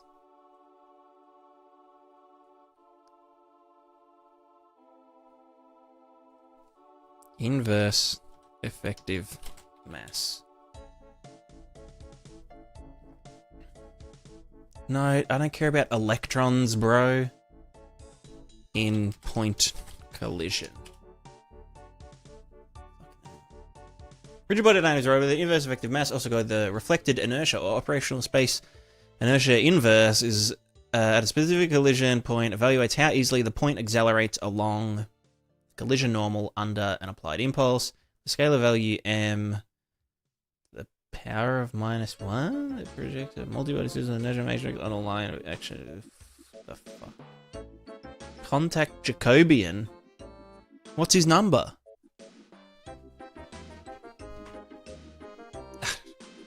Fox Army, what makes you choose UE5 over other popular engines? Literally just Blueprint. Literally just Blueprint because I'm too dumb to do C++ or C# or Godot script or whatever.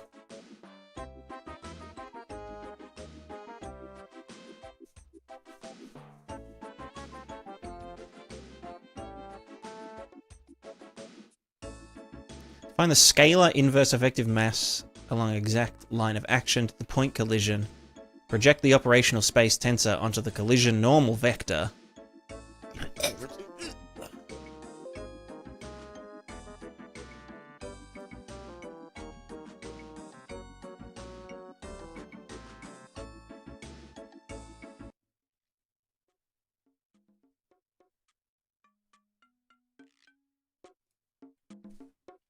Okay, cool, but... See, now I'm like fucking vibe code. Well, I'm not vibe coding, I'm vibe physicsing. Okay, cool, but tell me... how...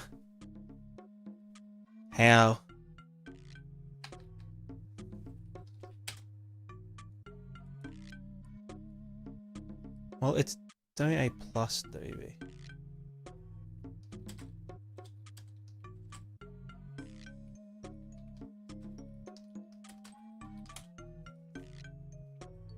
Come on, Mr. Google. Angular inertia tensor along the contact normal or tangent vectors.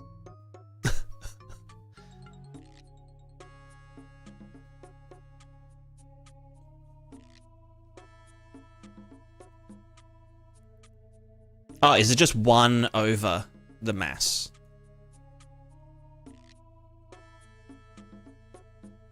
Pretty much. The 3x3 world space inverse inertia tensor matrix of body A. Calculate the lever arm matrix. I shouldn't need to...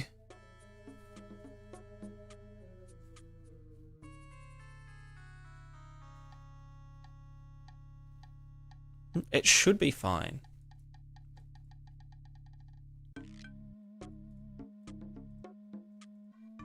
What's 1 divided by infinity? It's 0, right?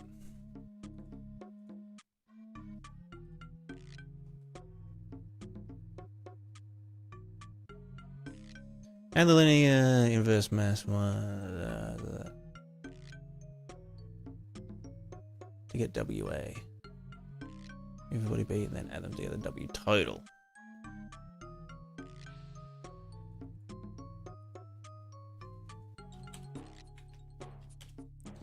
So 1 divided by the mass of the capsule. Probably.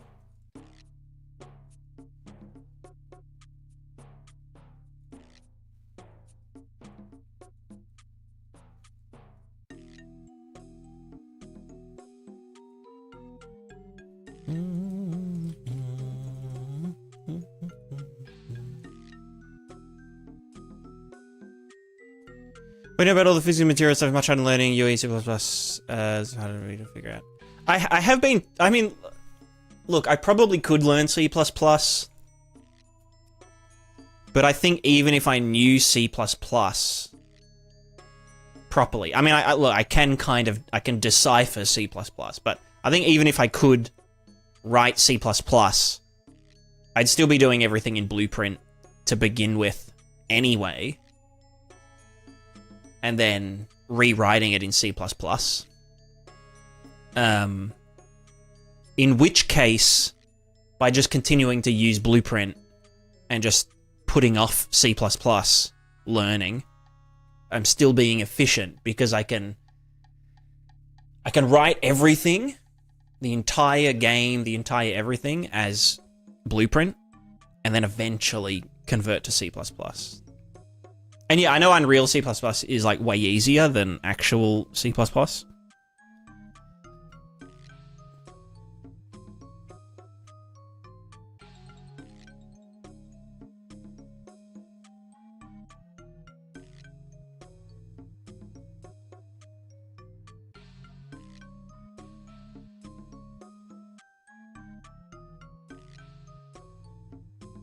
So, okay, so the impulse magnitude is, yeah, just this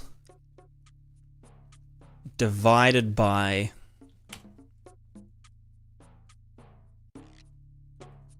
wait, no, so the magnitude, relative velocity. Oh, right. Relative velocity, hold on. Multiplied by the normal. Drive, hit normal. Because we only care about it in the direction of the normal. So this is the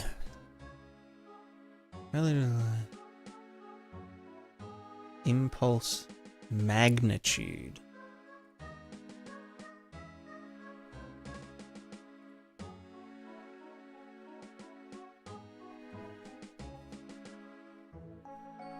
So the scalar impulse, blah, blah, blah, so you can put them apart.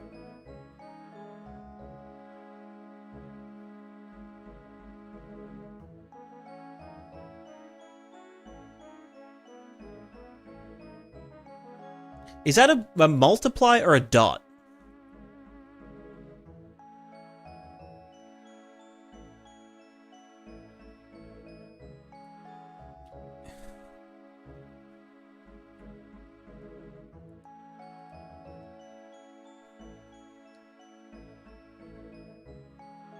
It is a dot. Okay, I'm just dumb as fuck. So you want me to dot that shit? That gives me a scalar.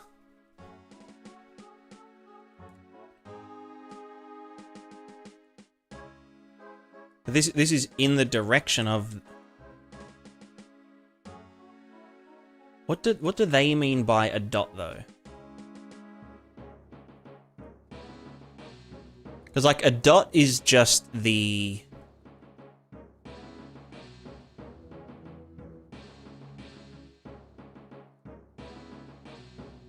A dot is the length of two normal or two vectors multiplied together, right?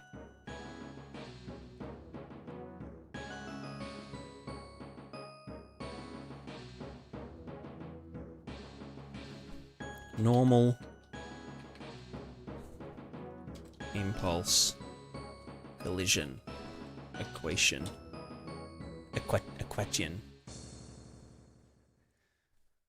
Normal impulse, change your normal momentum, calculated as fucko.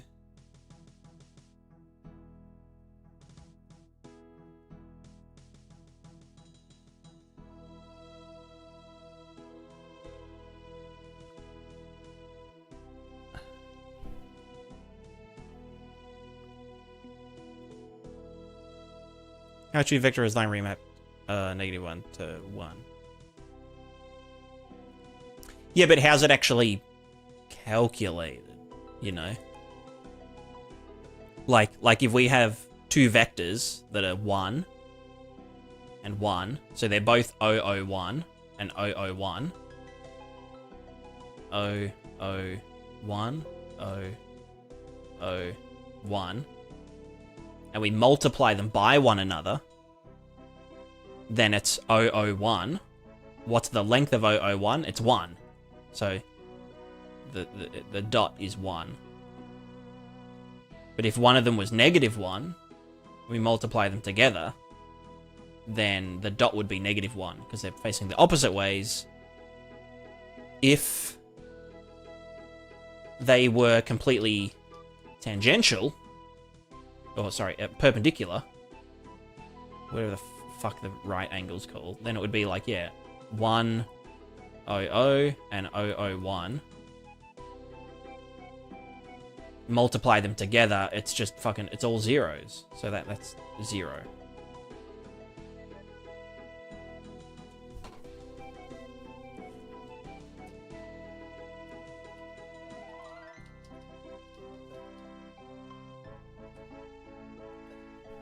How to calculate the normal force of a point against the ground. Point colliding.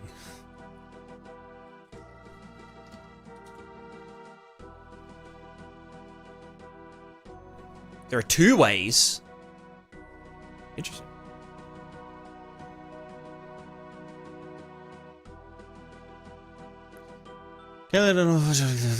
Emotional theorem. Force net is fucking delta P over delta T. Find the average impact force and add the force to gravity to account for the weight of the object.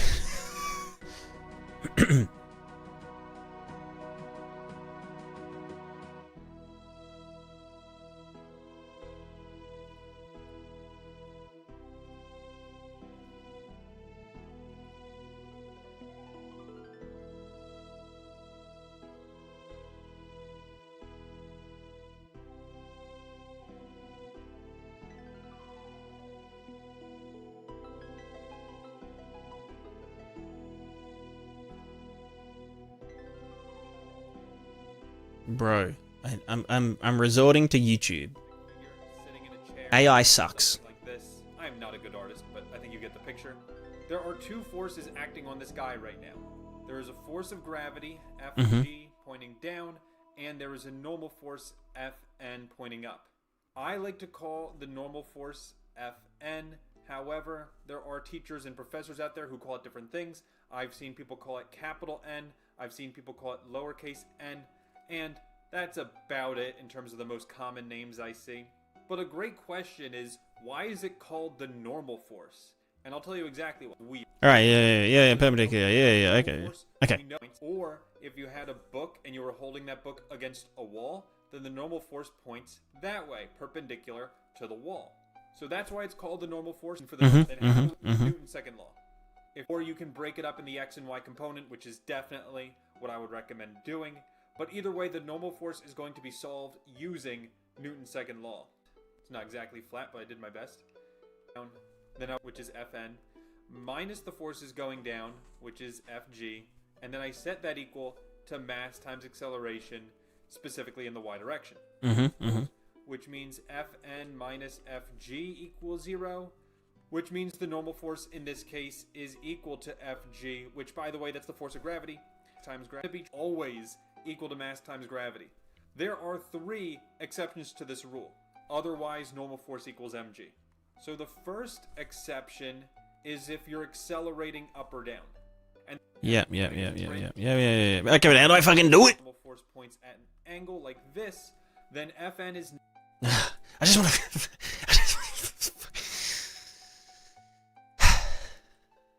You know what I'm saying?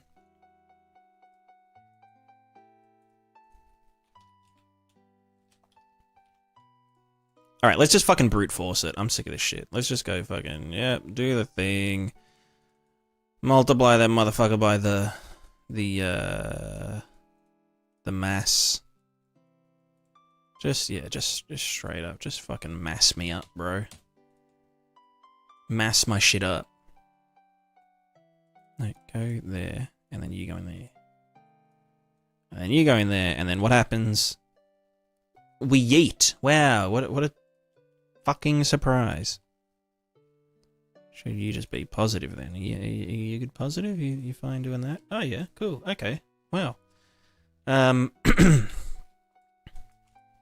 So this has nothing to do with the normal though, right? This is just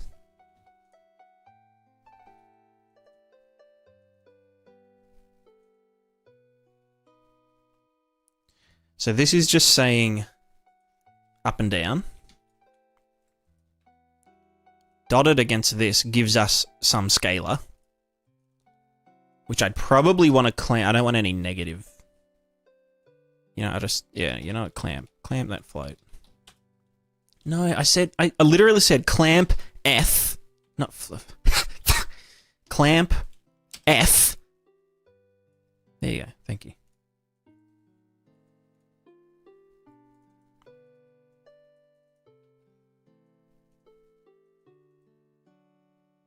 Wait, no, no, sorry, I want to max 0.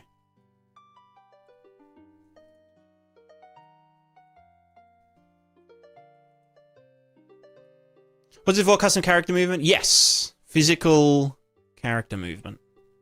Alright, then we should be able to be like, okay, get the normal, multiply it by the magnitude of the thing. And the mass. And the fucking delta, and the whatever.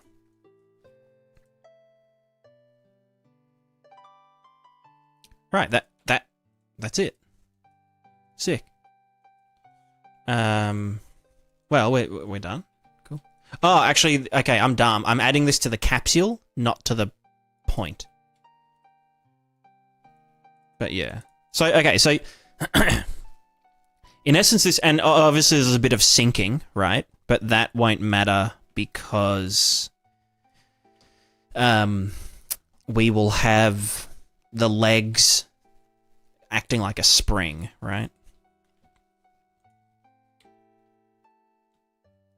Now the main problem here, and yeah, as we're further up, we go faster, and then if this does this, we might even get some bounce. No, okay, cool.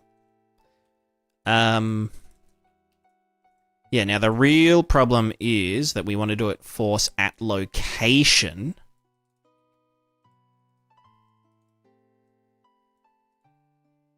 Which the force is this. So we should just, like, eat shit. Like that. Which maybe that is correct? Question mark?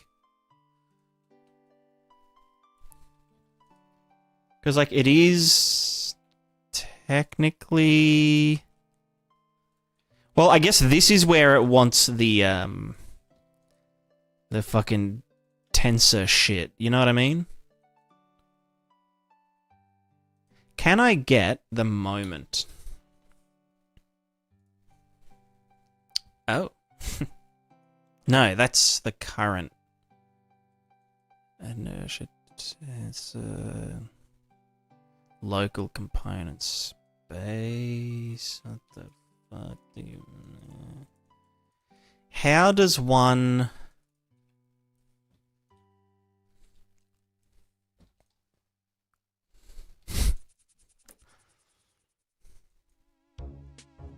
Maybe, okay, maybe if I did it softly.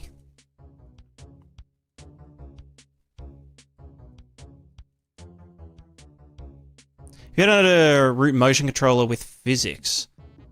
No, I haven't. For those of you just joining. I'll show you what this is supposed to look like, kind of, once it's done. Like, if everything was just flat ground and, you know, simple, it would just look like this. Okay, not like that. Okay, I take that back. What am I not... What did I not plug in? I didn't plug this in. The balance, or the leg force. So it should kind of look like this, right?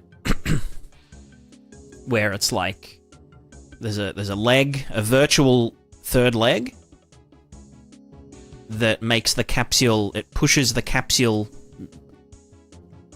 out from this point. And then a PID controller which just moves this point. So it moves it around the center of gravity and whatever.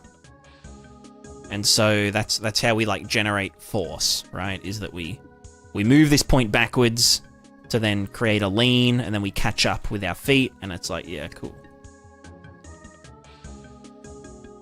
That's the gist of it. But now we have to actually do it properly. Which means just, yeah, doing it properly, basically.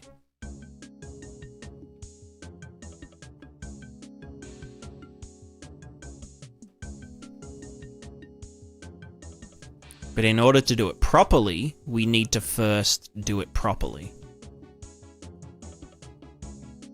You know?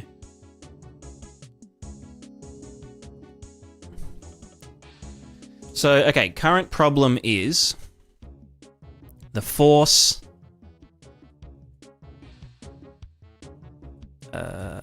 is not being applied at all now. What the fuck are you done? Blah, blah, blah, blah, blah. Why are you not... Where the hell did my force go? None of that, none of this. We've got this, it is plugged in. Add force at location. Force? This... Oh, right, I unplugged something. What did I unplug? Right, I was going to put this softness value in. Softness value in. Which I could do like, from 0 to whatever. Which I don't think is... I don't think that's the problem, necessarily. Maybe it does need to be spring dampened. But the thing is, right, it shouldn't care about the penetration value. I mean, that does look correct. Is it just that it is too...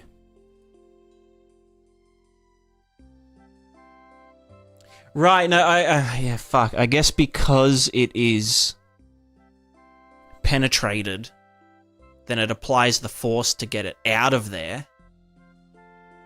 But then at that point, it's like still there, and it's like, oh fuck, you need to do it again, and it applies it a shit ton. Right? So I guess that's why they say use a spring damper to depenetrate it, because the depenetration isn't guaranteed to happen on the next frame. Even though the velocity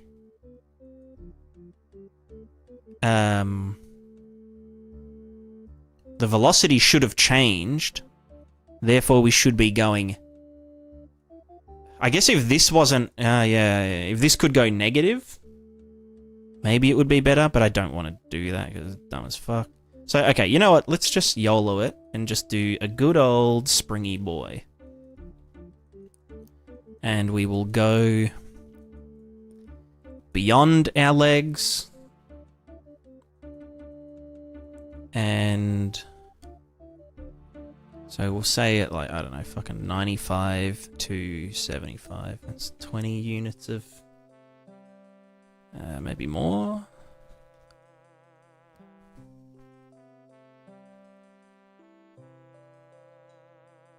I mean, yeah, look, that works, right? Kind of. Yeah, I mean, yeah, look, that... We'll go 100 to 70. That's probably better. Yeah, whatever.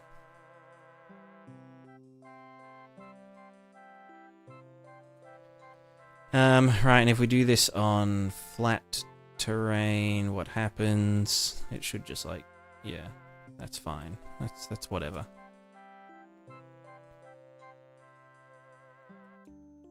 And here, because there is no friction, that's the thing, right? There's no friction. That's why it kind of eats its own ass.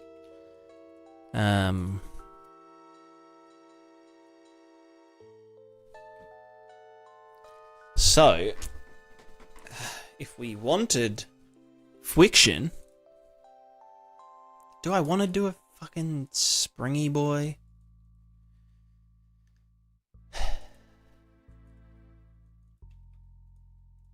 No, that should just be on top. This is just to penetrate the dude.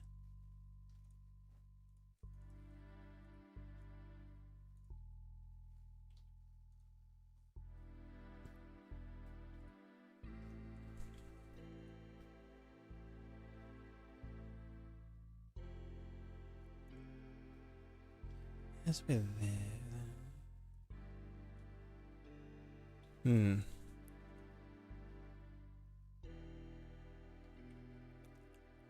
I'm sure once we factor in friction,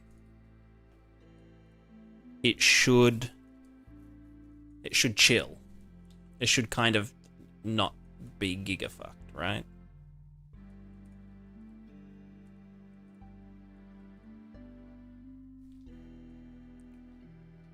Yeah. And I think because we have the physical mass here, yeah, we can just apply a linear force to the thing, eh?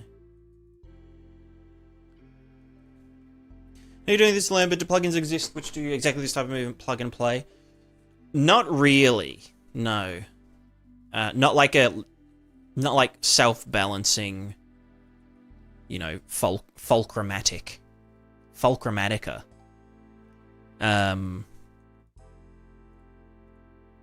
Yeah, not really.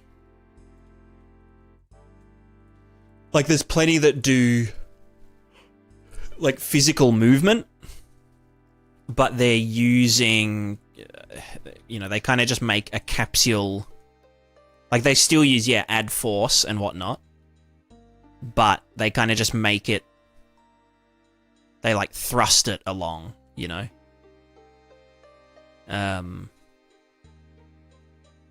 Whereas we want to emulate, like, contact movement.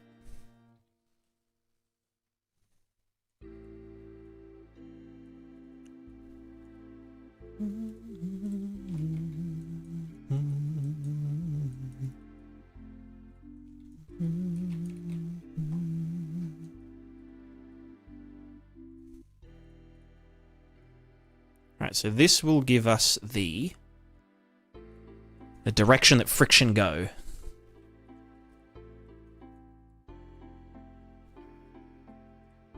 Well, you know.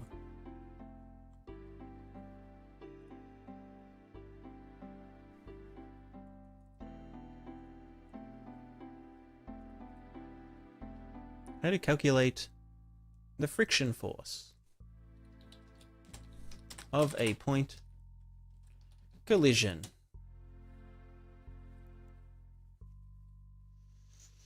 Determine the impulsive normal force generated by the contact point during the impact. Yes, here. So this is our normal force. Yep. And then Coulomb's friction law. Find the corresponding tangential impulse or instantaneous force because you're using a microscopic time frame. Conventional static or kinetic friction equations must be adjusted to use impulses rather than steady-state forces. Whatever, I don't fucking care. Determine relative contact velocity. I've done that. We've then got the normal. Split this relative velocity into normal and tangential scalars. So this is the normal scalar. And then the tangential sliding velocity is...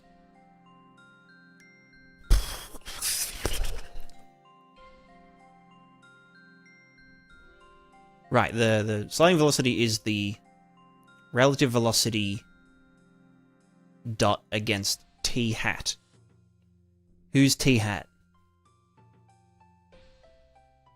Tell me what the fuck is t with a dude on it? Oh, is that the t impulse? Is that what the hat?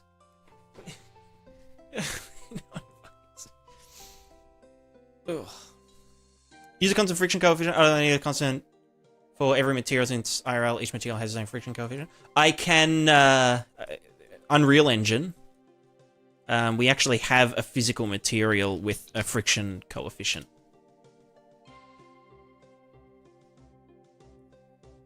So we can actually use that. For now, I'll just be using like a constant friction doodad.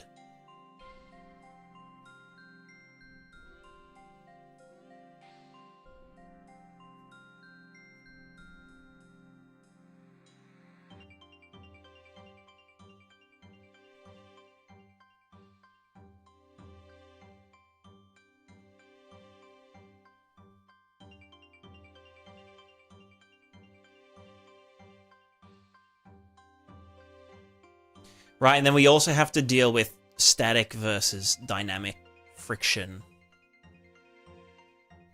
Or static and kinetic friction. But fuck that. We'll just go...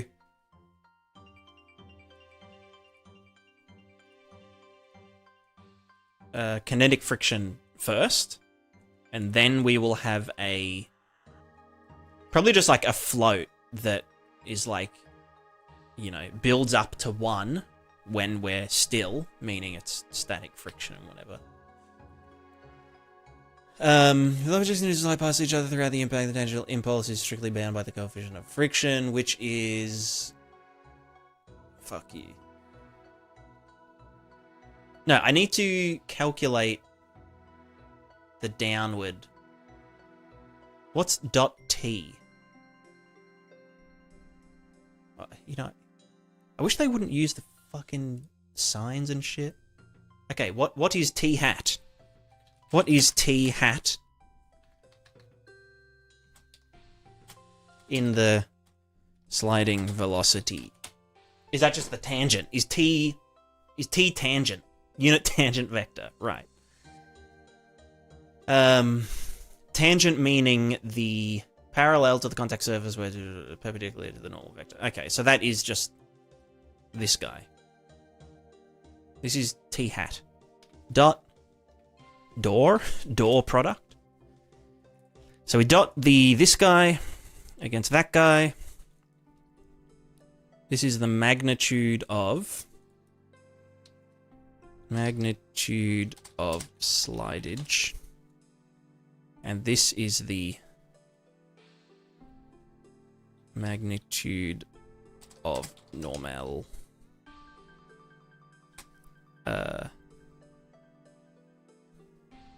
force, I guess.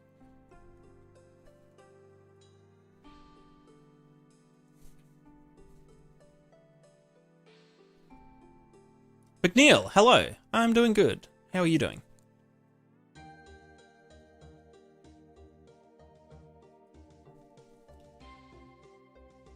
So this is the slidage. Well, okay, if I just did mass... so, you know, I probably do need the, like, the inertial tensor. Where the fuck that is. Because, yeah, because...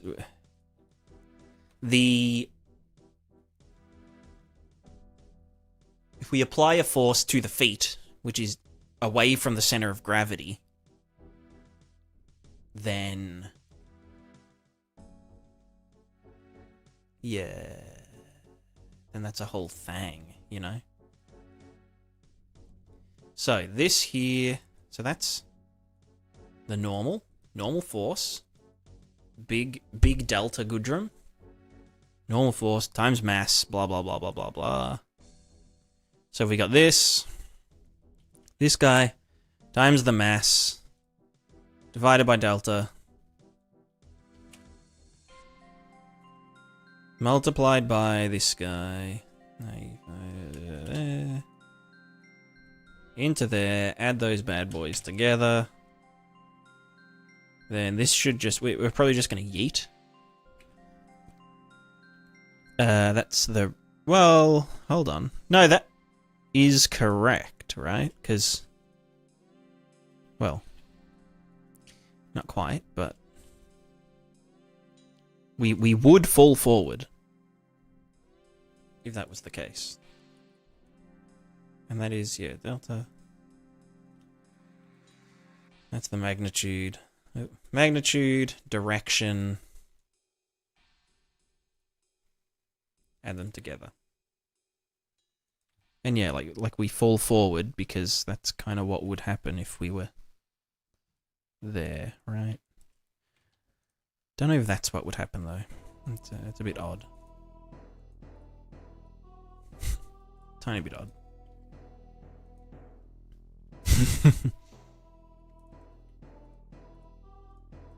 Let's just see what happens if we do just add force at the center of mass. Like, does it cancel out? Yeah. So if we didn't have the sliding force, then we would hit the ground and we would slide. And just keep building that up. Yeah. And then, conversely, if we only had the friction force, then we would, well, maybe that should be the other way around.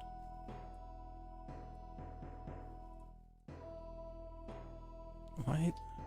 Single precision position.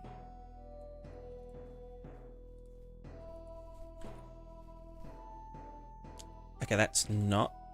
Okay, so it's definitely the positive. Right, because I have this going up the slope. Whereas this would be down the slope.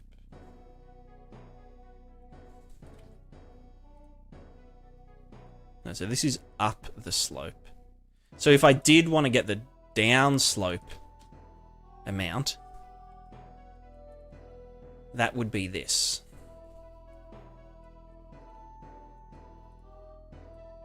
No, fuck off. New variable.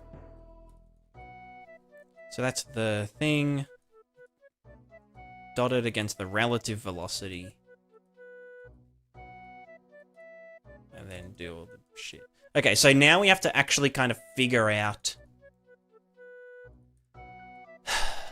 the inertial tensor.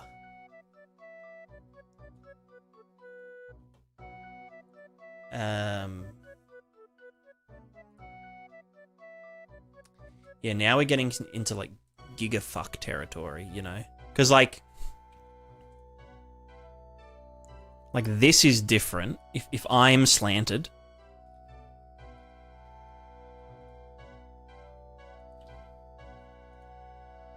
well, no, we're doing add force at location.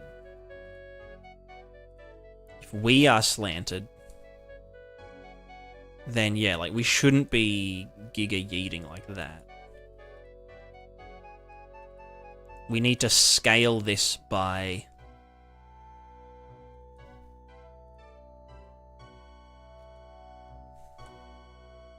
If we are... Okay, if we're straight up and down,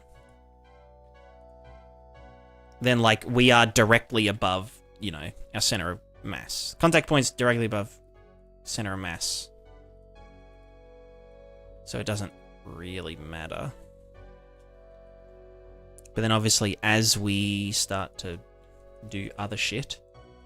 I wonder what also happens if I just put this back in. Because that nullifies the contact shit. But then this should be... Yeah. So this springy fucking doodad just happens on top of the thing. on top of what we've already got. Which maybe I'll keep there, because it might help with some fuckery. And that is going in the drive vector here.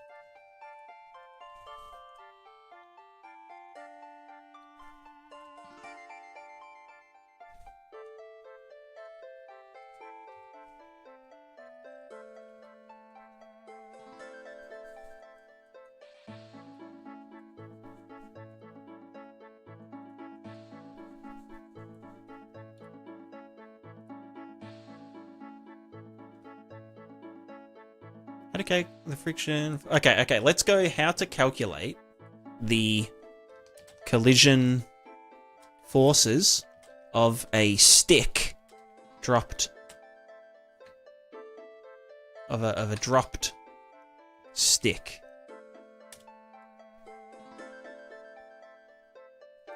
Find its impact velocity using drop height, zones connect energy. Well, the point collision forces of a dropped stick.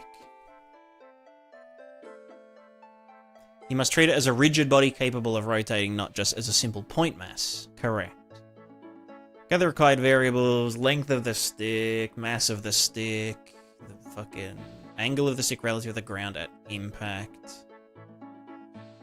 Well, yeah.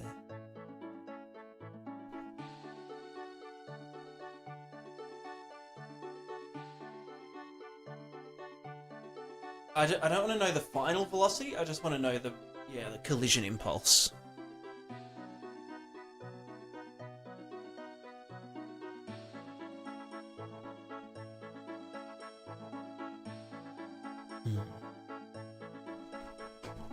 What's a good question I can ask Mr. AI? Hello, Mr. AI. No. Do a new one. Go refresh. Enhance it. Go AI mode. No, but don't do the... Okay. Fuck you. Okay. I am simulating a stick. Simulating a stick hitting the ground. What forces... Well, no... It's kind of hard because, like... We have a simulated object here.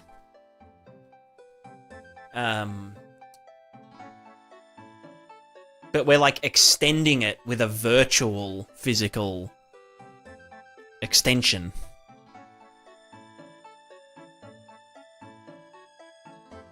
Anyway, I need to pee. BRB.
Alright, we're back.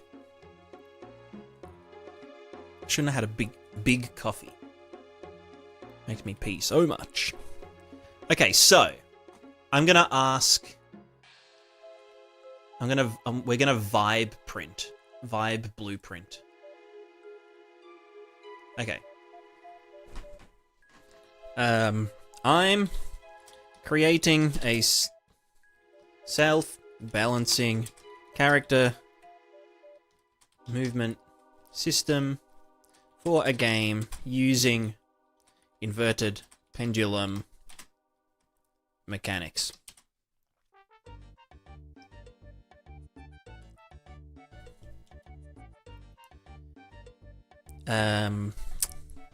Part of the character is simulated using the engine's physics system capsule and, well, let's say the upper half. The upper half of the character is simulated using the physics engine. Is simulated using a capsule collision within the engine's physics system.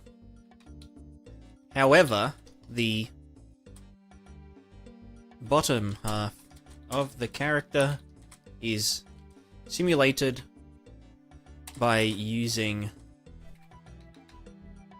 line traces to simulated using a line trace to, I don't know, simulate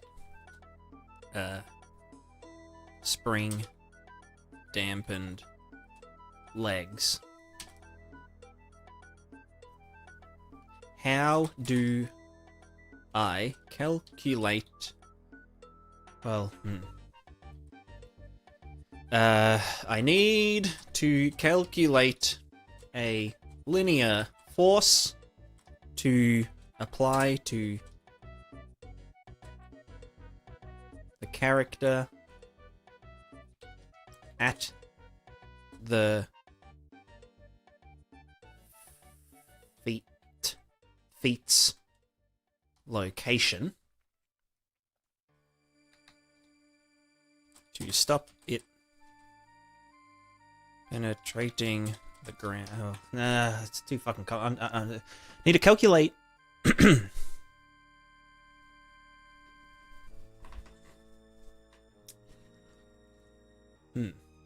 How do I calculate the normal and frictional forces at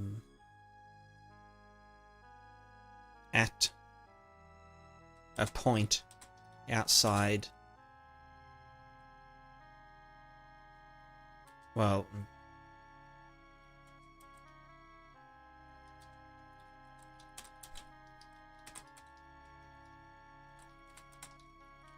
how do I calculate the normal and frictional forces for a point away from the center of gravity of an object? Does that make sense?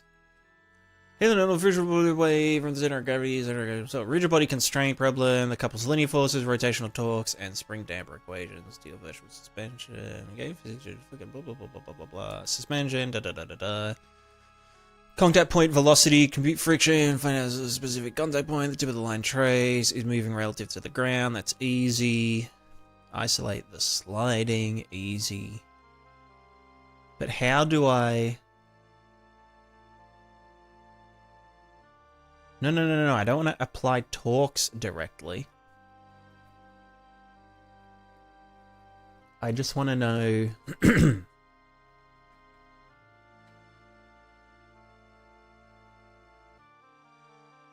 No, let's go back to the stick. How to calculate... Okay. Calculating the...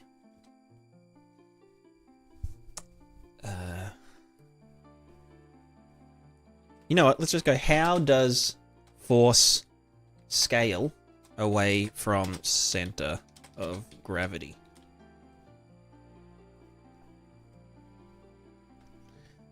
Gravitational force between two objects weakens following an inverse square law, meaning it drops rapidly as the distance from the center of gravity increases. Specifically, if you double the distance, the gravitate... No, I don't fucking care about gravity.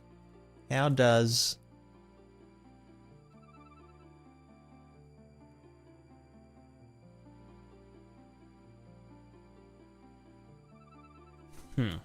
How? Oh, fuck. I just don't know the question to ask, you know?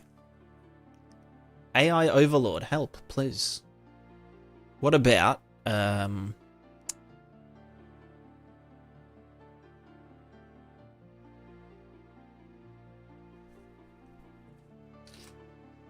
what is the linear force applied to a stick that is dropped on an angle?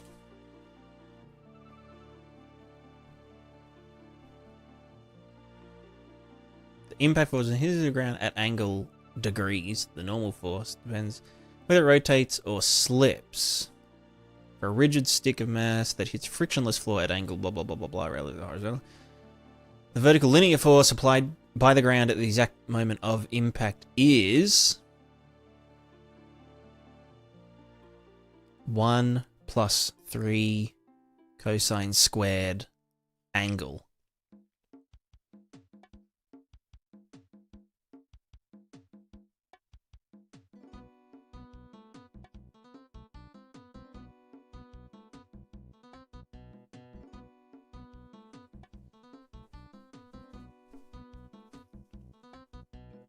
Okay, but I don't have to worry about applying a torque.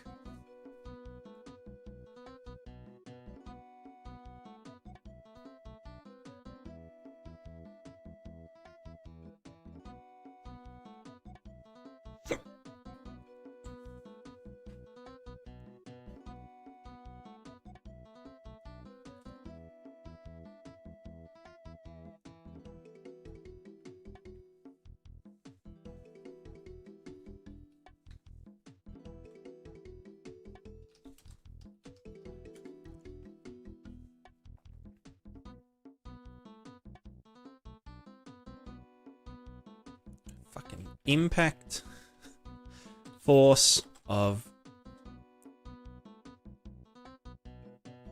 dropped stick.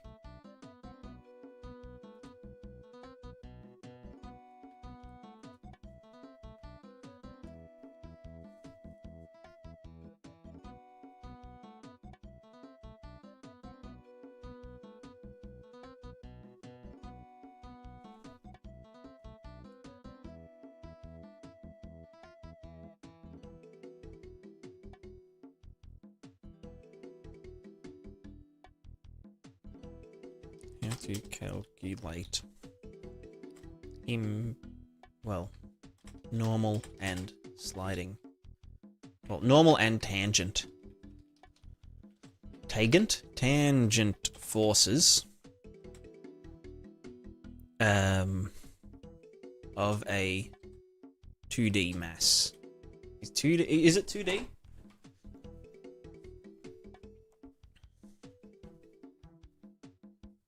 I don't want to know the fucking... I don't care about the...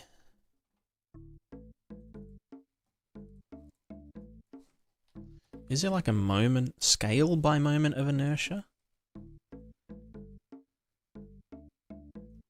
Scales of the given vector by the world space moment of inertia. The torque needed to rotate an object? Maybe? No, but that's not at location. Wow. It's fucked.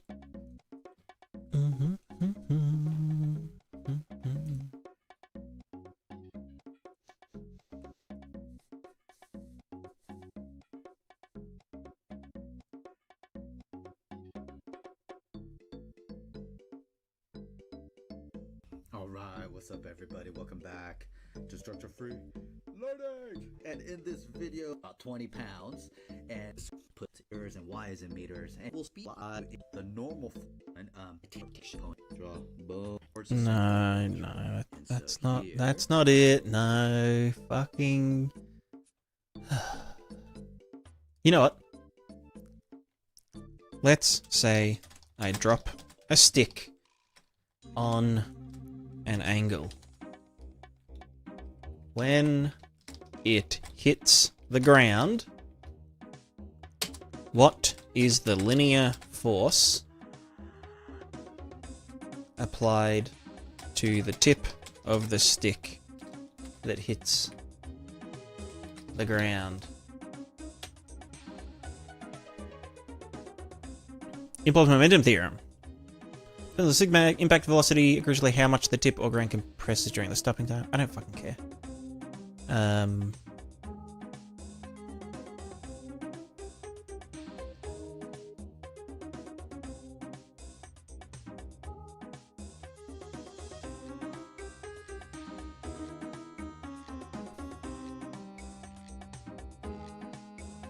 Do I need to factor in the thingo? Like that's what I want to know. Like, you know what I mean? Because I mean that looks kind of normal now.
You see, that doesn't look correct.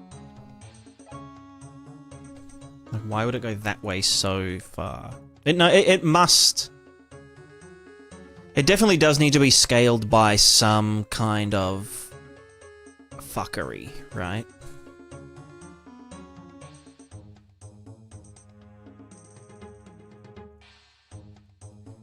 How does normal and tangent collision force scale as collision point is further from center of gravity? If it is further from the center of gravity, the normal force effectively decreases due to rotational compliance, while the tangent friction force drops because it depends directly on that normal force. That's good information.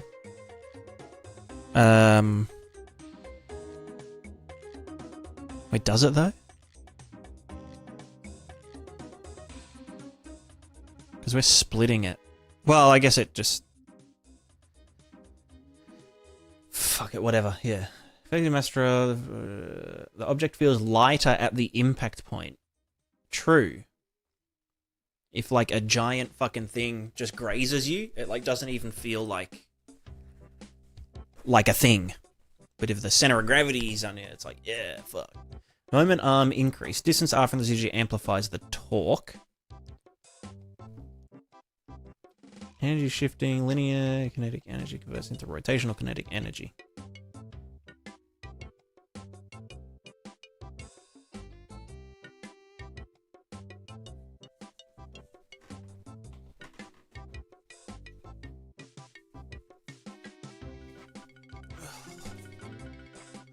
So, scale inverse square like degrees nonlinear as distance increases.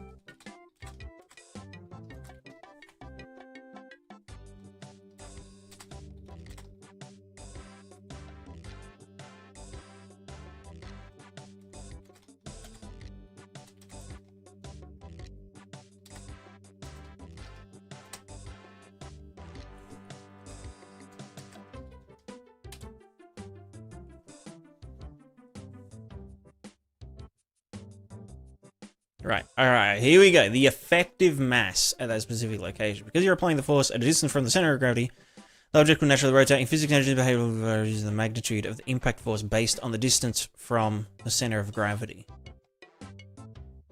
Okay.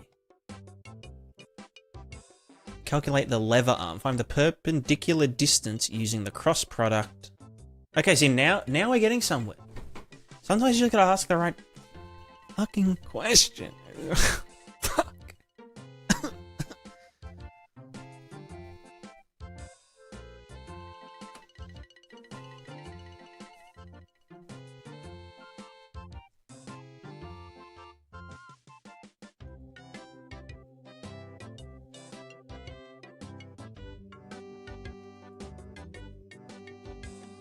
I wonder, is there anything about lever arm or lever?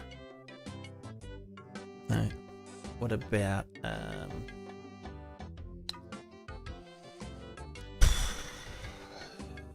I don't fucking care. So yeah, basically, this is our slope. This is the normal force. If the stick lands... If the stick landed like... Well, if the stick landed like this, it would... If friction didn't give a fuck, it would hurt. Unless it deflected off. If the stick landed like this...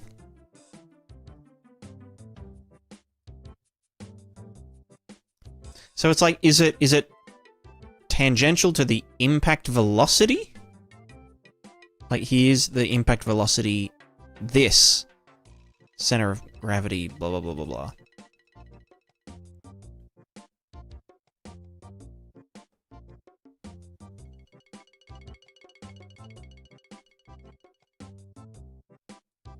Because, yeah, presuming...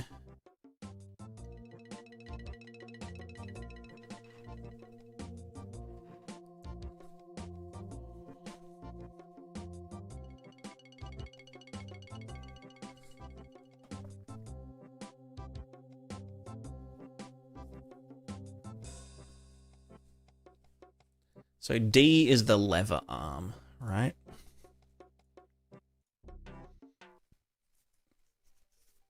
I is the moment of inertia along the rotational axis. Perpendicular distance using the cross product. So R is... What do these fucking symbols mean? Is that like a matrix? What does N? Magnitude, length. Oh, so that's the cross product. Right. Okay, no, go, come back, you fuck.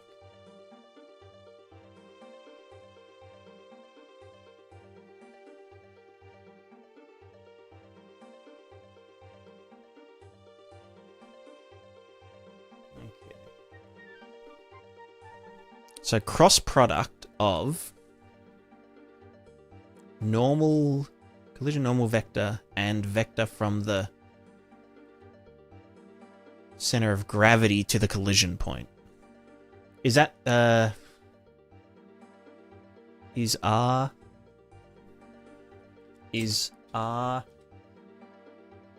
a normal unit vector or or not. Okay, and actual distance. Well, yeah, obviously, duh. So, yeah, I could have told you that. I was testing the AI, you know? The glorified fucking search engine. Okay. Okay, so collision point. Well, we just get the character capsule. Center of mass. We get the collision point, which is the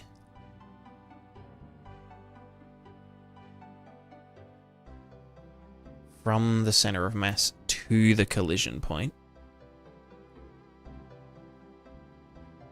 So if I'm up there, if I'm 100 and the collision point is 0, then it should be minus 100. So it should be the collision point minus that. Cool. So this is our lever arm. Well, this cross the normal vector.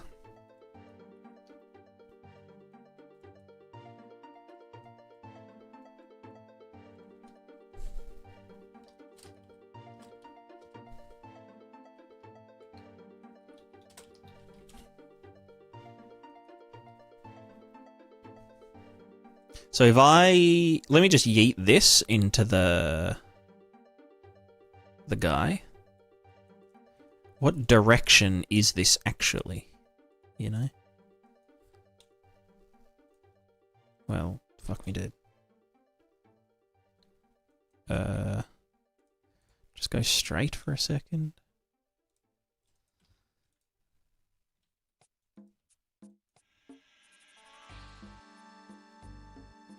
Well, in this case, it's just...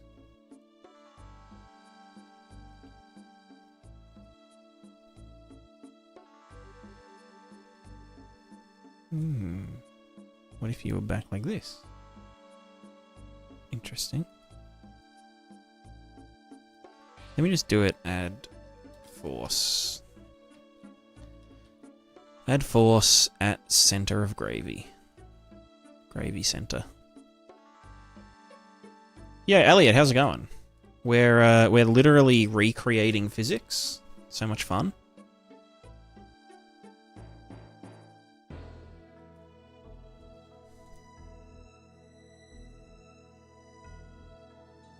So wait, what does this... Let's not scale it by 100.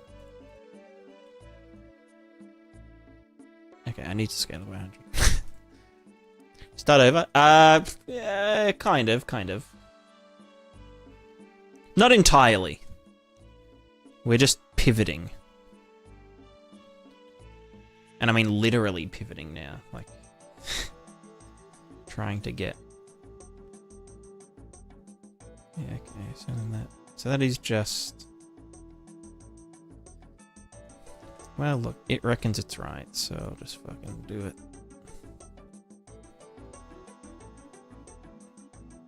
Perpendicular distance using the cross product.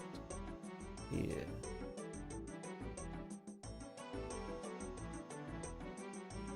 Plug D into the formula. Effective mass equals...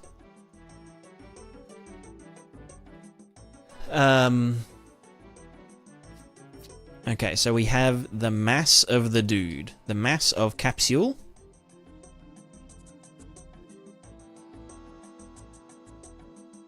Equals 1. Can I just do like a literal float? 1. Something for something? Both. It's for Prismatica and also for...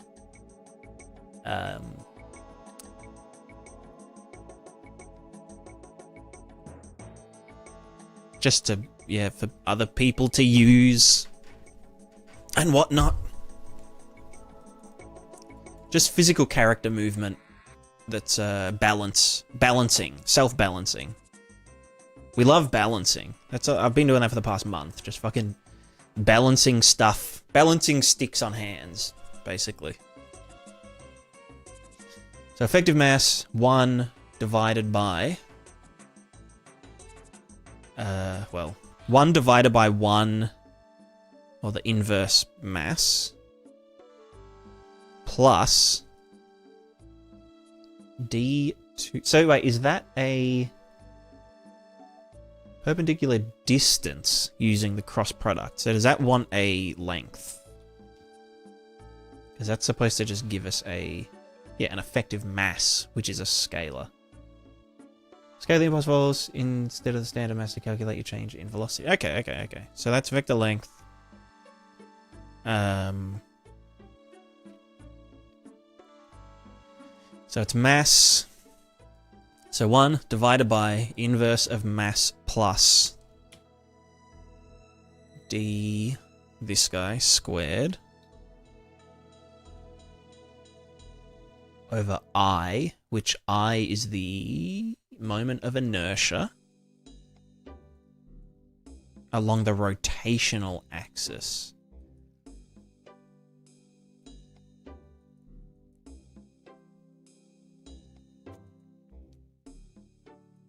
Let me just see.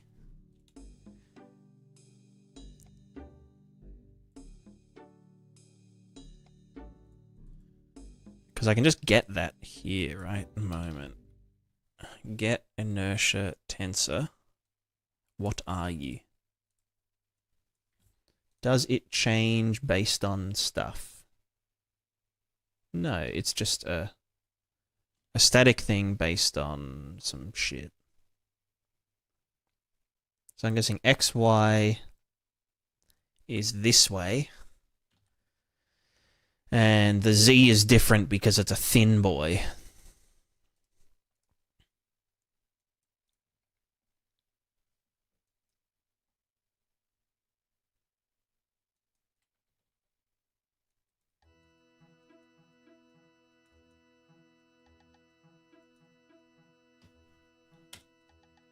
I'll just say it's 1. Fuck it.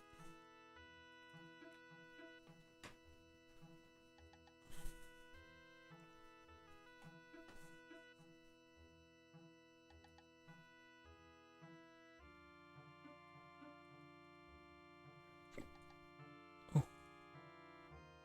So this should be this. Then this should. So if we're doing it at location, our force should just be scaled by this guy. Scale by this guy. You go into there. Plug you back in.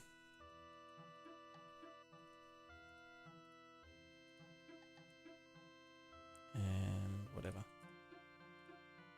Okay, so now... and also if I just set this to be way less fucky. Because again, this worked perfectly when we were completely upright. So if I just did this, 85 to 90. Now we ain't getting shit.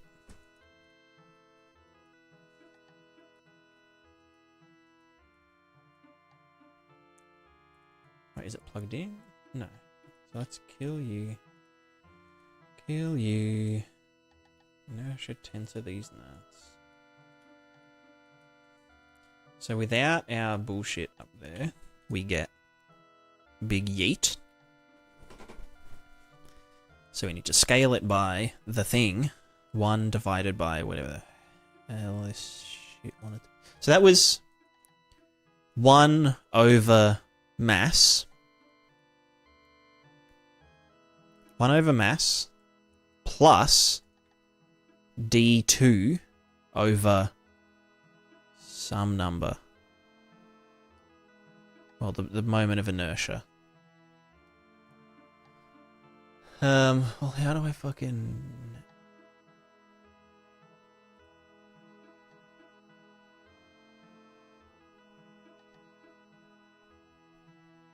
Calculate along the collision normal N.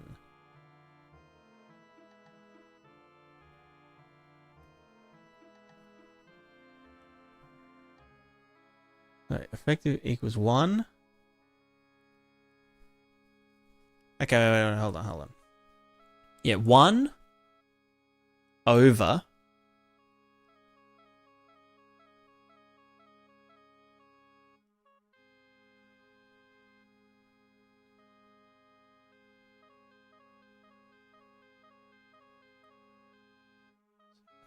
n. Is this just like just so it's 1 over 1 over mass plus r cross n squared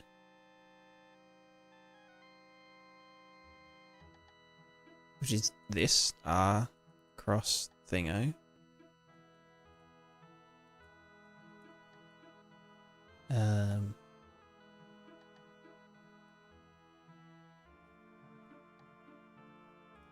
should I be using the length of the cross product or the vector in the lever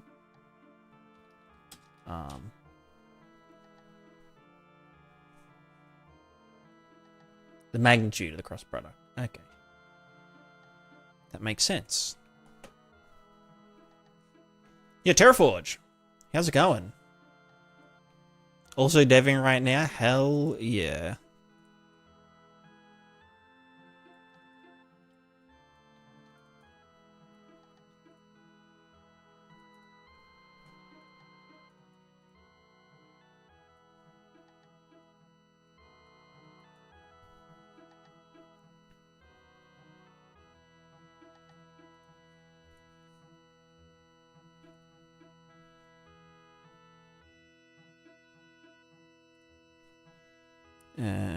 How to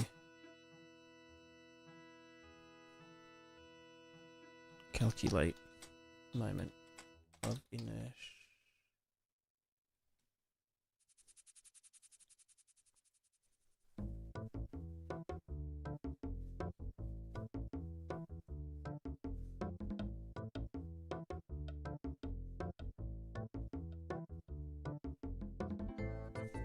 Assume the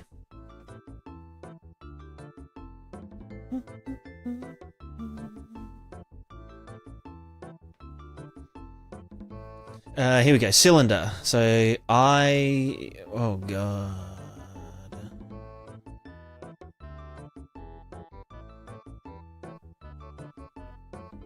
Well, I mean, it's only ever rotating in the X and Y. Moment of inertia for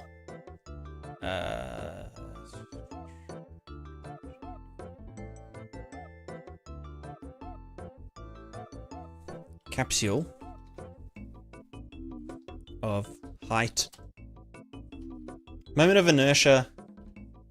Well, that's probably just what the fucking tensor scale is, right?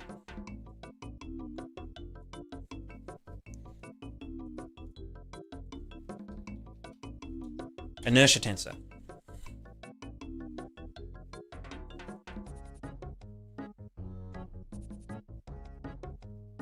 Or what was that other one? Scale by moment of inertia. But that's scale the vector by the moment of inertia.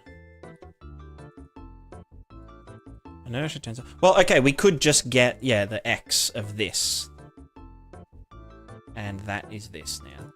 That's a big-ass number. Is it supposed to be big-ass number? So currently we get this, we get yeet. We do this. It's more yeet.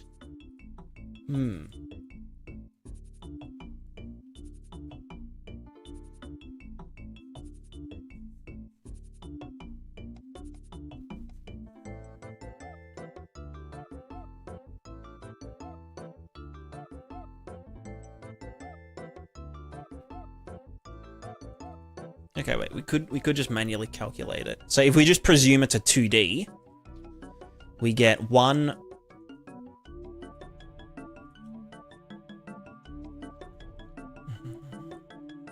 Oh, it's in local component. Well, yeah, fuck it, whatever. 1 over 12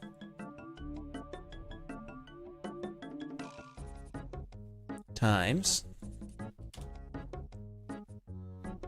the mass times the width squared plus height squared, which is, well, I guess we get the half height. Well, no. What's the thing? Radius. Get capsule radius times 2 squared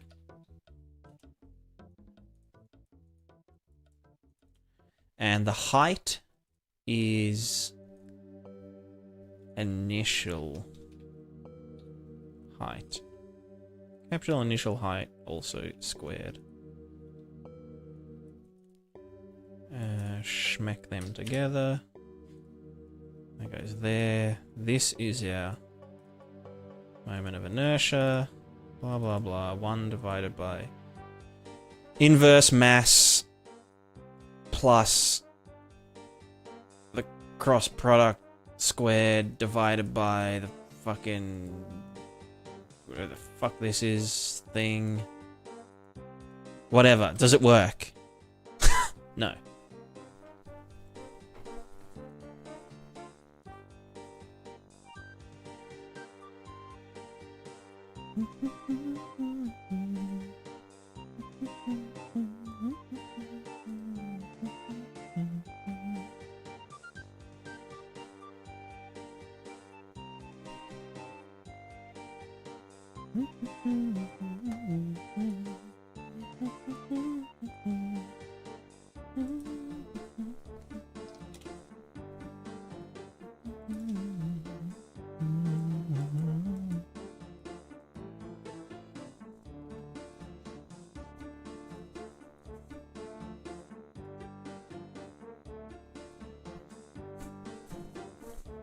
Let's just turn gravity off for a sec.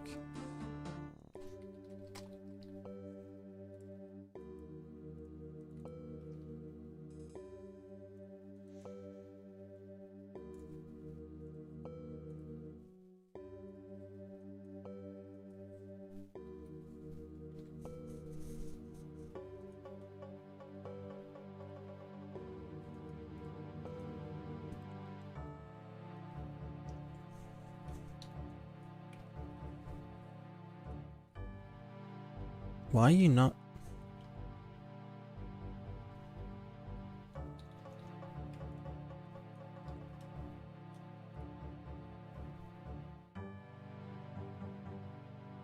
Oh, because I'm also applying... No, what the fuck am I... Oh... No? Right, I'm only doing it when we're... fucking... doing the thing. Just fucking... do this.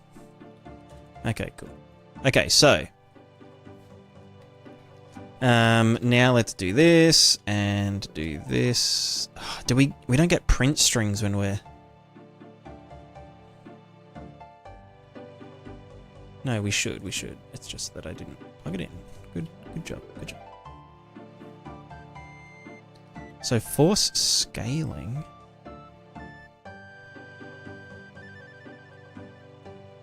Does this not care about the...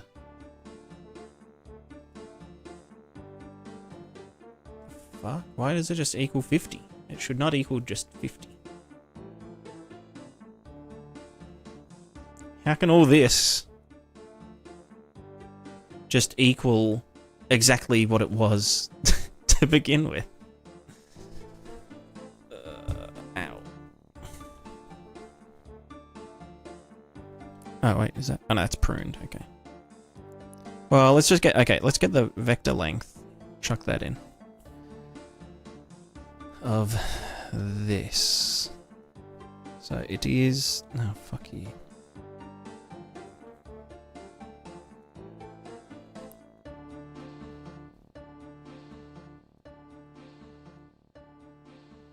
So why is the lever arm dot?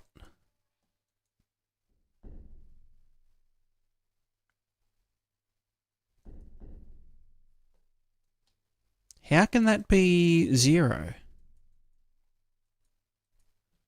Oh, because we're not fucking calculating that right now. Okay, I'm just dumb. Hold on. You know when you're just dumb and it's like, oh, bro, you're just dumb. That's me. Literally me, RN. Okay, okay. So this is the distance from... Well, perpendicular distance. So yeah, as I go this way, as I'm more up-diddy, down-diddy, it's smaller number. And as we go more like that, it's bigger number. Okay, so... Yep.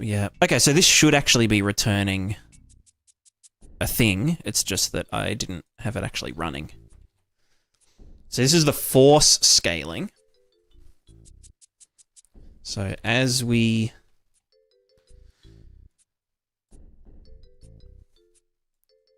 shouldn't it be a less than 1 value?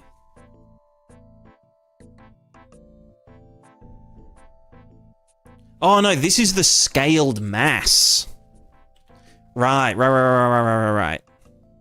It's effective mass. Right, so instead of this shit, we want to do this shit.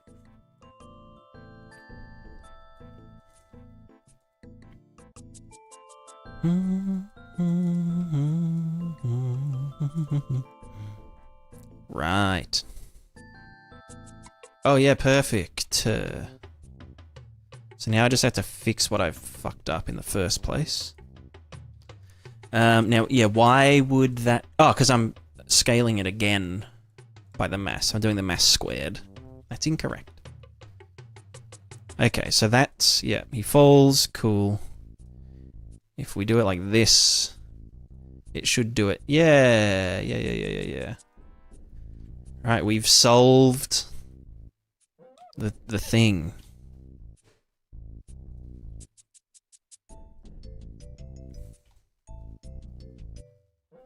To some degree?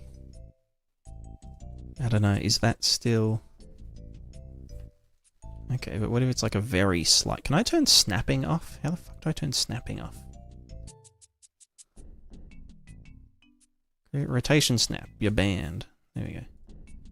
So if it was like this... Okay. Okay. This is good. It's getting there. So I wonder then...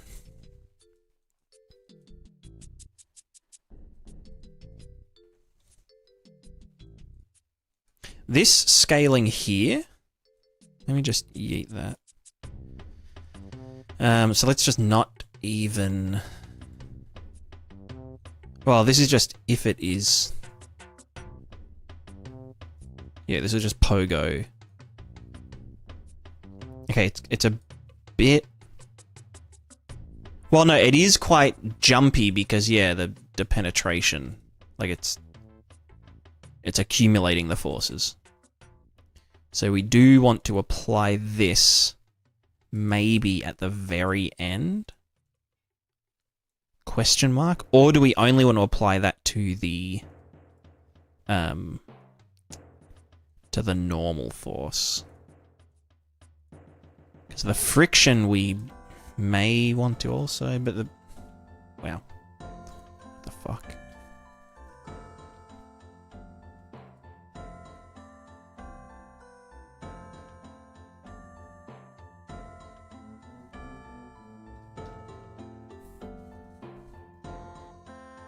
Why does it yeet? As it's 90. Ah, you know, no, that doesn't make sense. Oh no, I'm doing it again. What the fuck am I doing? That should just be there and nothing here. Right. I apologize. Okay, now it's doing stuff. So we have like a kind of soft spring army kind of doodad. Yeah. I do want to know what is the inertia tensor. Capsule height, blah blah blah. Mass.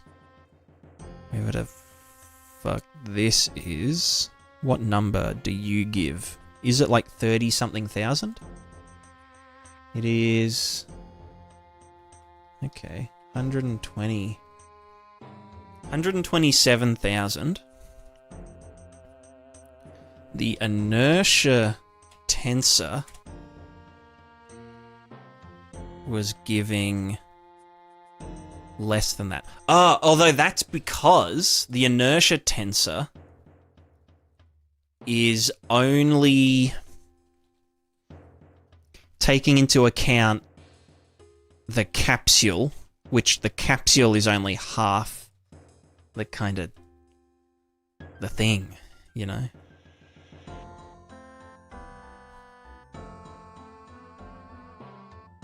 Because in reality, so we should manually calculate it, I think.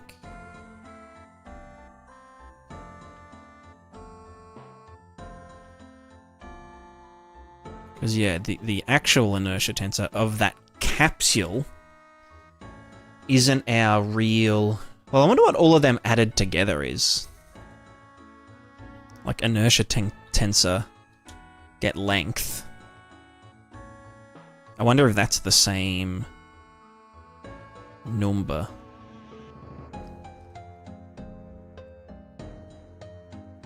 Wait, get length. Bitch, what the...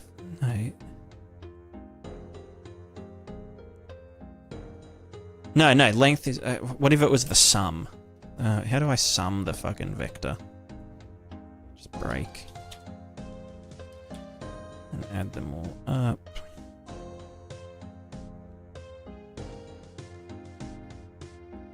This feels dodgy, but like, it might be. So it's like 13. I wonder if that's just a coincidence that they're really similar.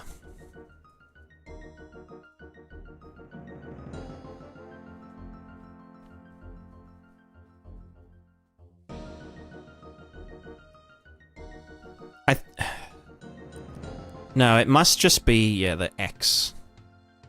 The X or Y. So no, I think doing it manually makes the most sense in this case. Because we're simulating an object that is bigger than it actually is. Or some shit. So that definitely doesn't hit the capsule. No, it... Cool. So then if this was like this... then we just fall over. But it falls over nicely. So then friction is... well, the opposite of this. Who's it? Is there a naughty, naughty boy?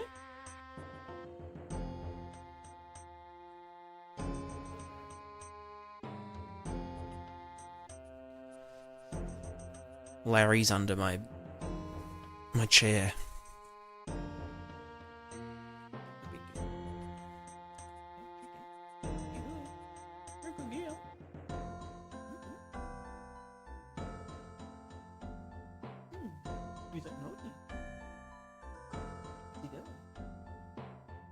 Hey, Larry, stop that! You little shit.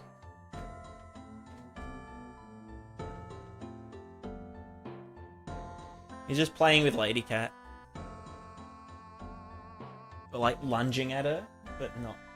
I don't know, he's evil. It's evil Larry.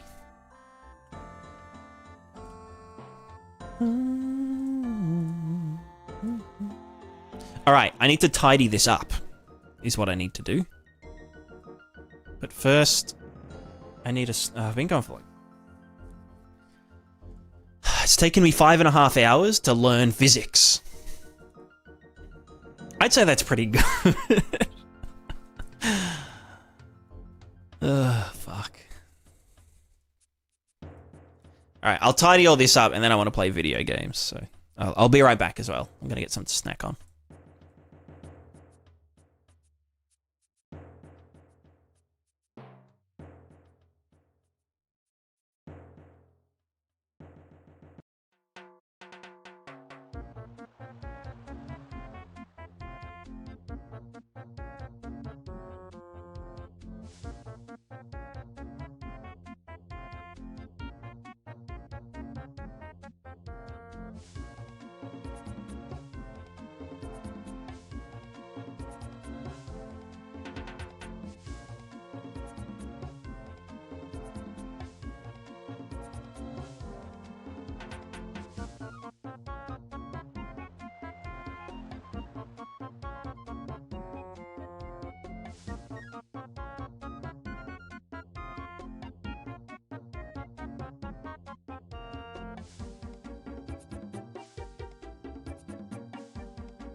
All right, we're tidying up. So, pardon me. Okay, this here can be a static variable. It doesn't actually change unless the mass changes. What are the things you can do or expect to do with this system? That is, you know what? That's a really good question. Essentially, let me get distracted for a bit. Let's go to plug in the thing, physical movement. So basically, character movement in Unreal is a shitfest. You know what? Character movement in most games leaves a lot to be desired. It's like... My classic example is... You're playing a game, and you're trying to escape from the guards, and there's a nice alleyway, right? A really good alleyway. And you're like, oh my god, I'm on a fucking roll, like I'm gonna escape, I'm gonna go down this alleyway. And let's say there's just like 2 villagers, and they're just chilling. They're just hanging out near the alleyway. Oh, that looks like a cock. You know what? Ignore that. And so we're like escaping from the guards, and we're like running, and we get to here, and our capsule's like this big, right? Like it's like literally a millimeter off being able to fit between these villages, and the game's just like, nah, you're not going in there. Like you're not allowed to go in there. Big no-no. And then all of a sudden, the guards catch up, and they're like, stop, you violated the law. And it's like, that was bullshit. What about slide pushing? Okay, so you could do something that, yeah, like when you collide with them, you move them out of the way using, like, you know, get their location and set their location. But then it's like, okay, what if there was like a crate here and a crate there? You know, even if they're simulated, if you just get and set their position into the crate, then the crate might just like yeet into infinity. So, and so a lot of this stems from the fact that in most cases, character movement is just, you know, getting the current position, you know, what is the velocity? Okay, let's set the new position to be here. So yeah, fully kinematic movement, kind of not ideal for something, especially when you want to have lots of physical objects and you want to have characters, a character standing on top of a box, standing on top of a platform, and that platform is physics bound to like the top of, I don't know, like a fucking turtle or something, right? This is a turtle. It's got a really long neck. Hello, Fana. What you doing? So when you've got like heaps of multiple layers of physics bullshit going on, kinematic movement just starts to break down, because it's like, okay, you can like stick it to this thing, but then it's like, yeah, whatever. So the idea, this is an earlier prototype where we were all physical. So this uses the same principles as what we were working on just before, but uses a ball, like a physical ball that rotates on a motor, and there's like a spring between the ball and the capsule. So the character is actually this capsule and the ball. And, you know, we can knock into people and they kind of push and whatever. Yeah, exactly. And, you know, it like, I can usually... Well, let's see what happens if I grab onto this, but then I try and move upwards. It's like, okay, but it will, like, drag me around. Oh, I mean, bad example because that's got no friction. But if I grab onto something... this is probably a good example, actually. Oh, but I can't actually grab it because it's... Well, I kind of... Okay, it's going to start pushing me, isn't it? Oh, there was one there. Hold on. Okay, if I grab this box...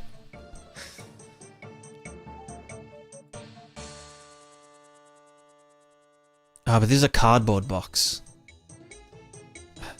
Okay, I'm full of bad examples. Let's say I grab onto this person and I run upward. They will drag me to the side, and I'll, you know, like when you're like, when you're spinning someone, when you're dancing and you're spinning around and you both kind of like spin out. So it preserves a lot of effects like that, as well as it just naturally, you know, like, it gets rid of a lot of the annoying programming of like, oh, I'm dragging this person along, you know, therefore I have to like move slower, or my max speed is slower, or my acceleration is different, or whatever. That's all just a natural byproduct of how it works. So if you were doing, yeah, a lot of physics-based stuff like dragging, like if I try to drag something that is like really heavy, my character will just stop moving because it just won't be able to pull it, you know? Like, I can maybe... No, because it's trying to grab the center. Maybe this one's really heavy?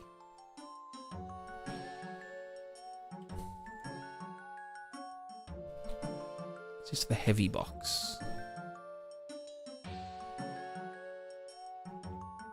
Okay, yeah, this one's really heavy. Okay, I tried pulling it and I just fell flat on my face. So yeah, it's physics all the time. So the character is represented by a physical, like, in the physics engine thing. And so, like, and on top of that, I didn't want to lock... Because, like, some people have done, yeah, physical movement, like, in the physics engine and whatnot, but they lock the orientation of the capsule to be upright, and they'll also use, like, thrusting forces. So, like, if you're in the air, and you move, the only thing you can really do is... It's like you're wearing, like, a jetpack, right? And you're shooting out, you're expelling fuel out the back in order to propel yourself forward. Even if you're on the ground, a lot of them will kind of do that, where it's just like you're being shot along the ground, but we want that kind of that two-way interaction in case we are, on... If we're standing on a chair, and then we try and push against a wall, like this, then what we would expect in real life, like in a game, if you were standing on a chair and ran into a wall, nothing would happen. Because it's like, well, you're not moving, and so this doesn't give a fuck because you're not moving. And the wall doesn't care because it's, not a physically simulated thing. But in our case, we would want the character to push up against the wall. The feet should move backwards and tip the chair over. And the character should probably, like, fall this way. Or something, Can you guys stop ganging up and leave now?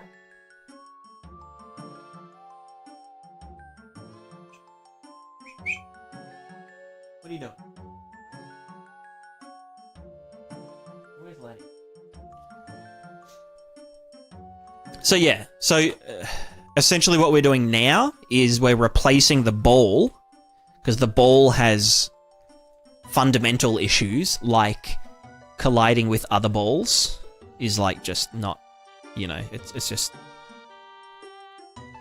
it's a bit fucky, and also not working on slopes very well, or not being able to stay still on slopes because it will always just do little micro slips because it's, a single point on a sphere, and then it also just doesn't work here without additional bullshit going on. So now we are essentially, simulating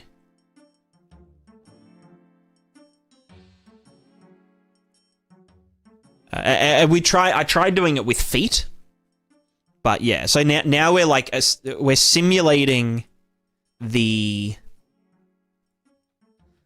How do I put it? Like, we're simulating the point, the fulcrum point, as though it... Well, like, yeah, we're using real physics on, like... How do I even explain it? We basically have to, like, apply physics to a point that doesn't exist. Or, like kind of figure out collisions, because, like, if I do this, let me go up here or whatever, then I slow it down, you can see that the capsule only covers the top half, and then the bottom half is just a virtual, a theoretical physical object. So... yeah, we're just trying to get it... Once it's past that, it should... Yeah, it should go down that way. Yeah.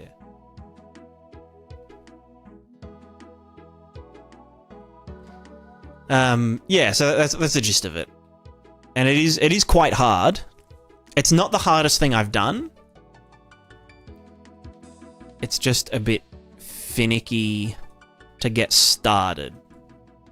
But once, like, the fundamentals are there, which is essentially just this part. This part's, you know, yeah, it's annoying, but it's super doable. Like, it's relatively chill.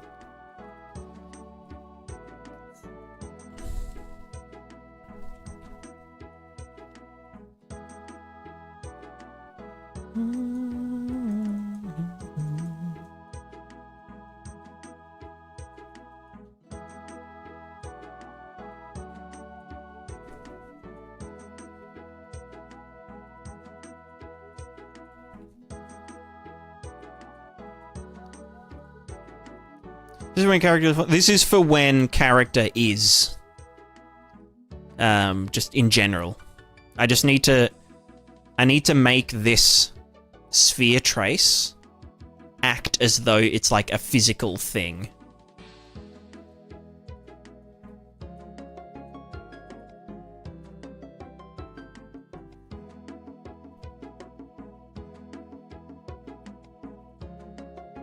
Because, yeah, we need, like, friction and... You know, if we land at an angle, it should change, you know, everything, basically. And, yeah, we kind of need to simulate friction. Basically, we need to manually calculate friction, right? Is this not... Is my acceleration just really low? Why are you doing that? Force at location. Oh, right, that... Stride, right. That's just scaled big. Yeah, so this is how it should act on a flat surface, right? This is how it will kind of... I mean, it'll be a lot more... sorry, a lot less... whatever. A lot more responsive, but... yeah.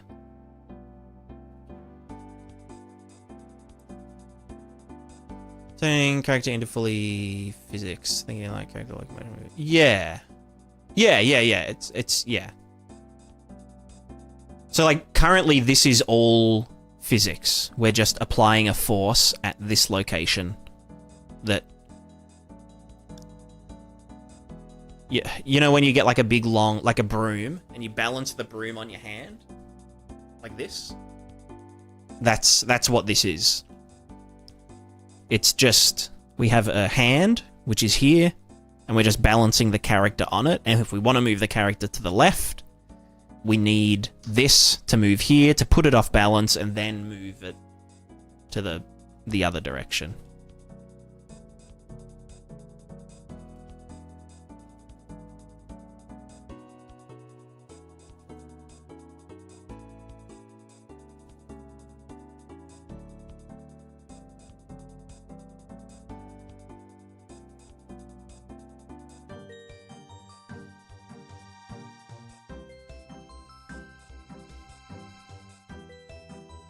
But first I need to tidy this up. So this is...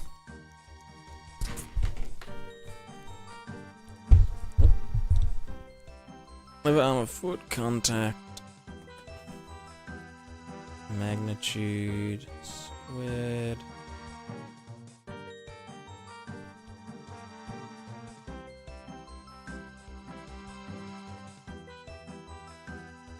So which things are static here? It's this... initial capsule height, capsule mass.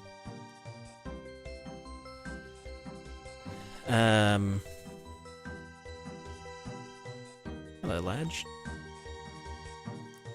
And then this is 1 minus that mass plus this is inverse of So this changes.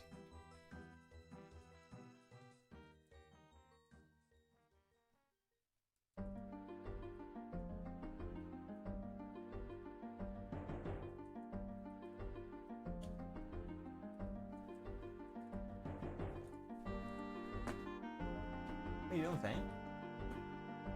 You're okay, lady. He's just playing.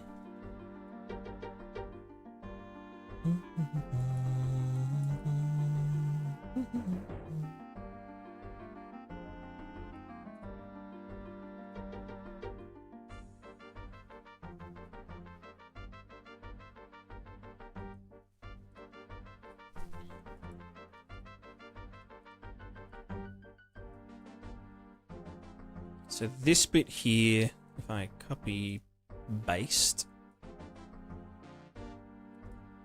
this bit here is the collapse to function. This one's called calc. Well, yeah, calc. Fuck, what's it called? Moment.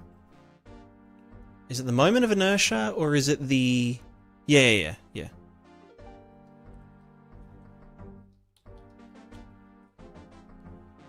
Calc moment of inertia. It's okay, lady. He's just hopping on. You're okay. He's gonna be nice, otherwise I'll smack him. You get smacked, Faina.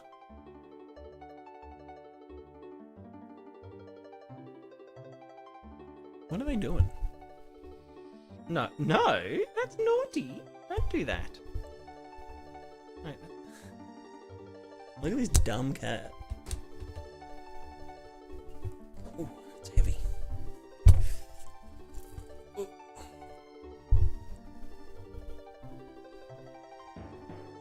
No, don't do that. Serves you right, mister. Lady cat's so good.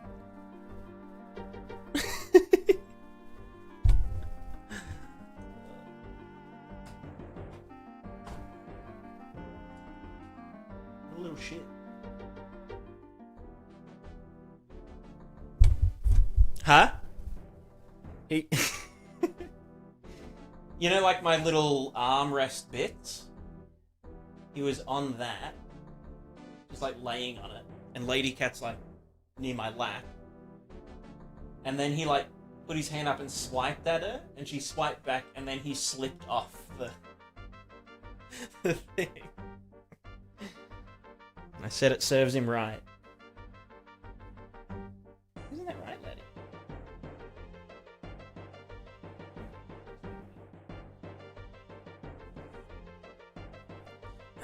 Anyway. So this moment of inertia... we need the actual...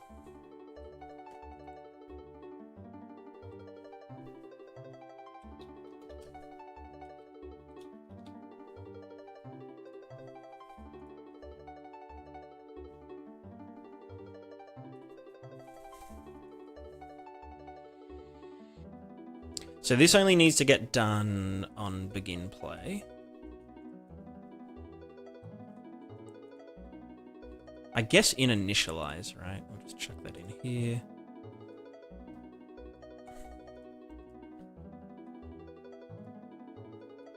So then we can... Oh, and that needs to actually set this.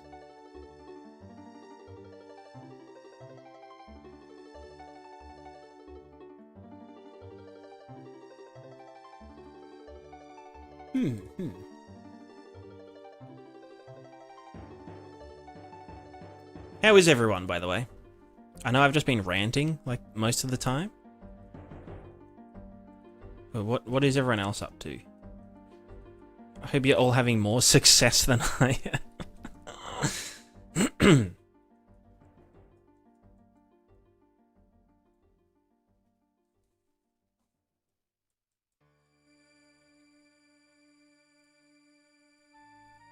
So this guy here...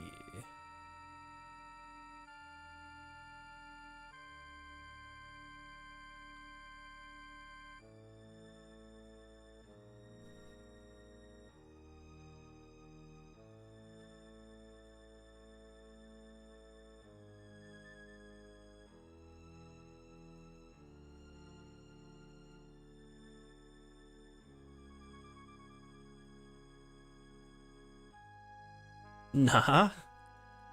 Damn. So this is effective mass.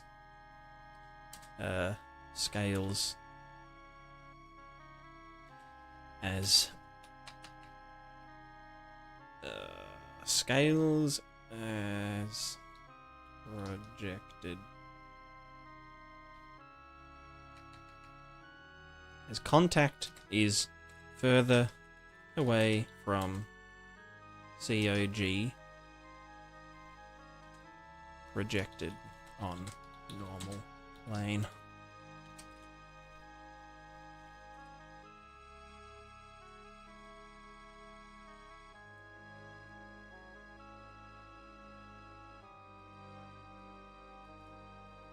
So that's the inverse mass, and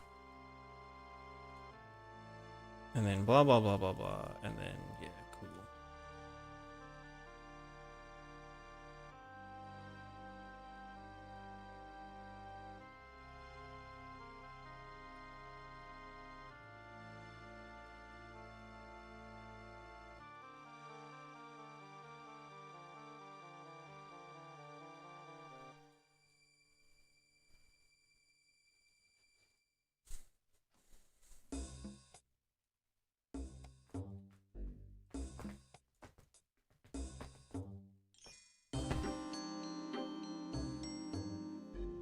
He's back for more.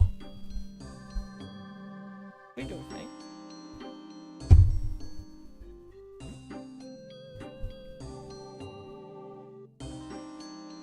No. Oh no, that's Larry. Right, Larry wants to have a go. Hmm?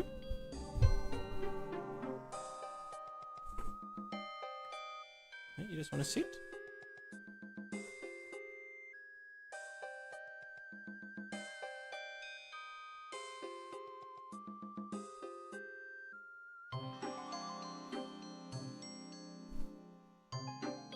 Too many goddamn cats. What's he doing? No! Oh, you little shit. Larry, hop off there, please. Hey! You get zapped. Give me a sec.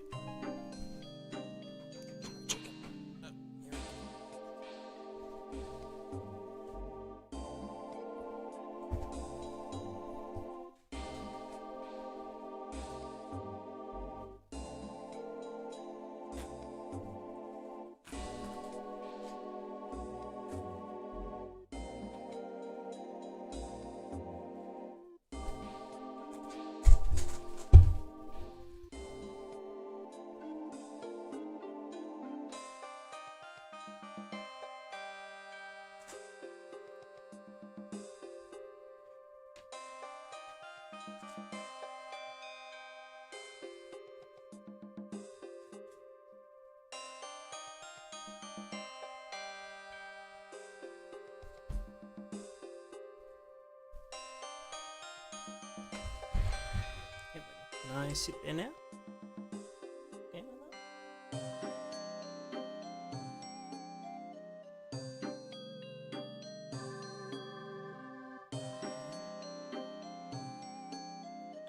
excuse me. Look at you.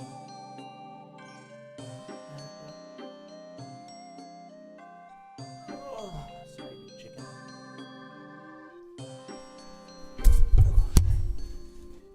I sit here now. It's my seat.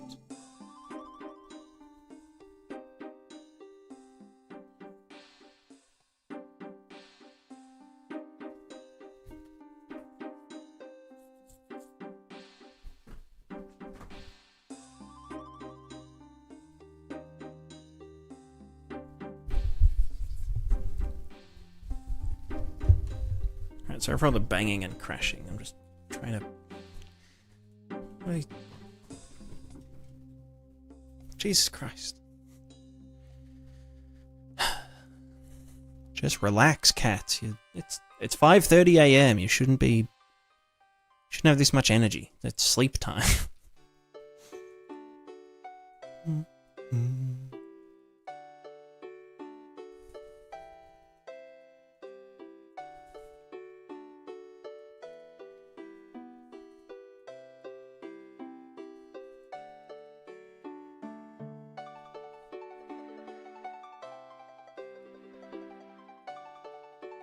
So this is our downslope direction.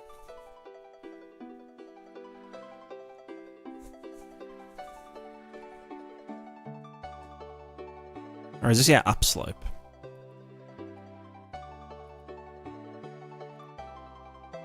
Now I can't remember, and I already got rid of the thing.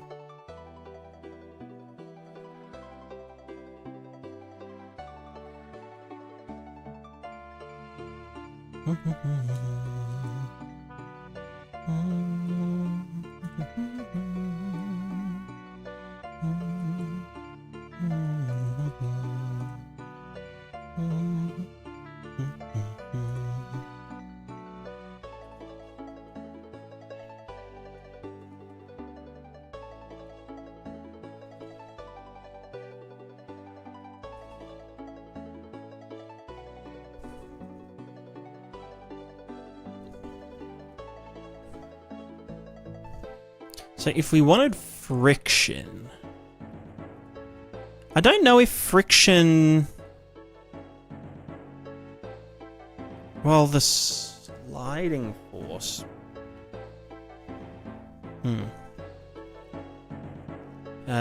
does friction, oh no, I guess friction does scale up to its maximum. Because, yeah, something heavy on a slope is probably going to slide more than something that's light. Depending on the angle of the slope, obviously. Ooh, my tummy. So, where are we now? So, effective mass.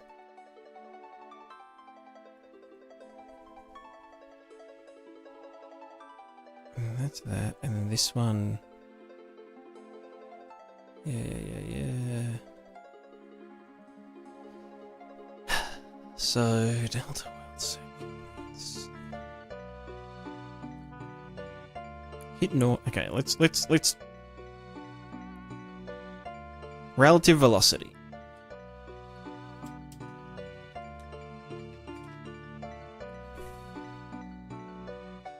Magnitude of the normal force.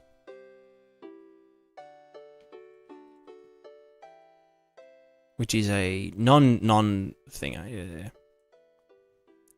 So then we get the normal, we multiply it by that magnitude. We get the frame time, which I should probably put at the end.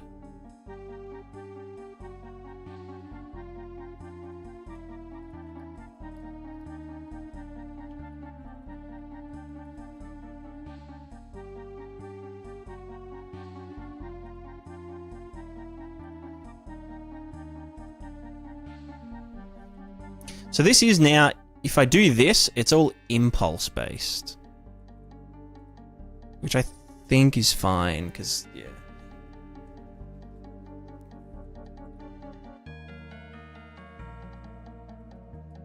Is that fine?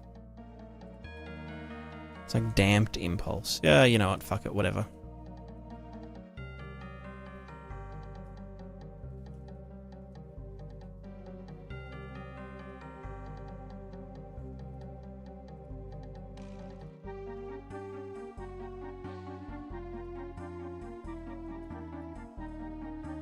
Okay, so then this is our downslope direction.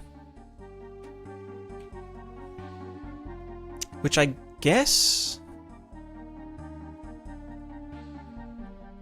Well, no, because we've got our angle. Right, that's... Okay. So... Our angle... It shouldn't be... this. Wind system under 30-40 instructions with standard wind, gust, turbulence, sway, and route frozen. Do you think it's possible using sine waves?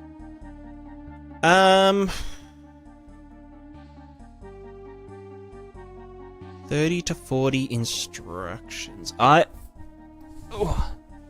wouldn't worry too much about instruction count, because, you know, an instruction like add scalar is one instruction, but also an instruction like sample goddamn texture is also one instruction, even though one of them's like 100 times more complex than the other. But if you mean like extremely lightweight, then yes.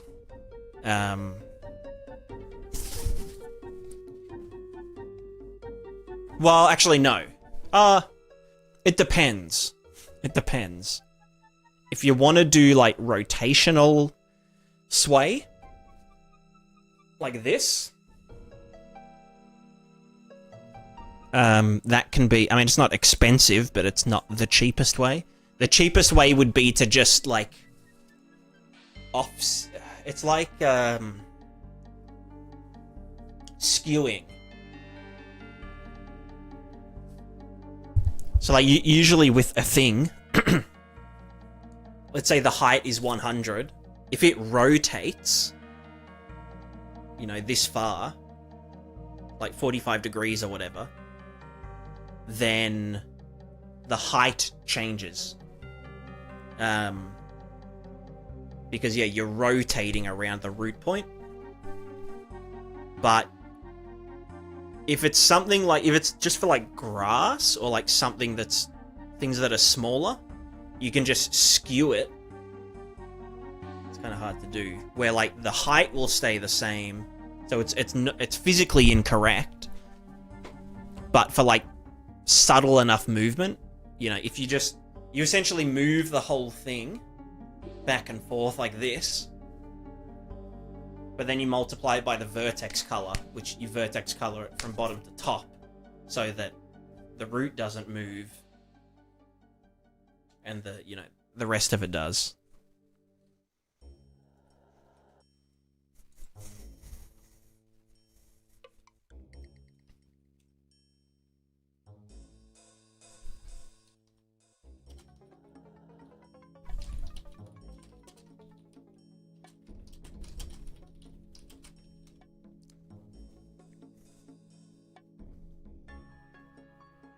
Friction and sliding are linear with effective mass because the minimum grip an object can exert at the collision point depends directly on the normal force, which is derived from that effective mass. True.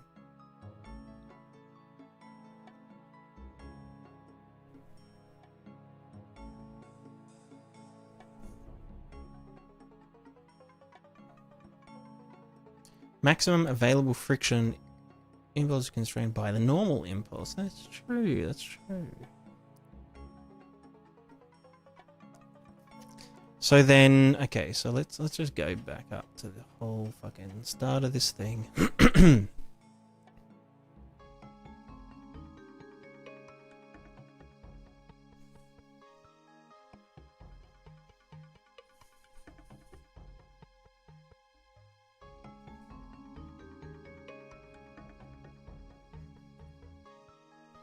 Alright, let's go normal and...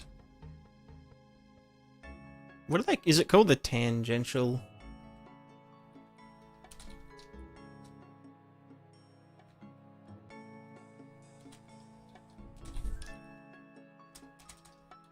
Alright, so now that we've calculated the effective mass, we can just act as though it's a point again.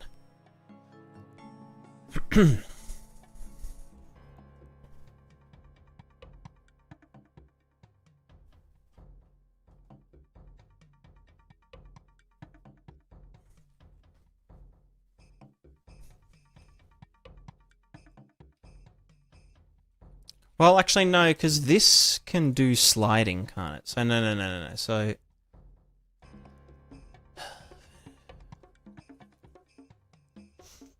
Get a real low instruction, what is it, good looking? Yeah, if you use things like flip books, so like pre-baked water animation, you can get good looking stuff. So if I go in here,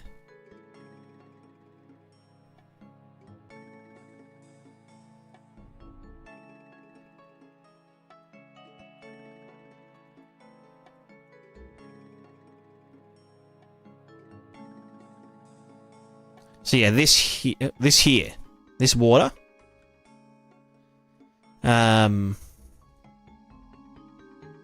You can't really see it super well, but you can kind of see it. It is just...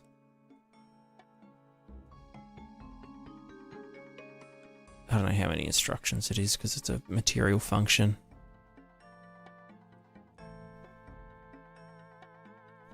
Flipbooks are 9 to 12 texture samples? No, only 2. Just 2, because you essentially like flip-flop between, you know, you've got like this frame, and then this frame, and then this frame, and you essentially sample this texture. Well, you sample these two at the same time, but then you just lerp from one to the other over time, as in like crossfade. So this one will fade. So we've got number 1, and then it will fade in, you know, crossfade with number 2. And then by the time, you know, number 1 is fully faded out. Why went that fucking...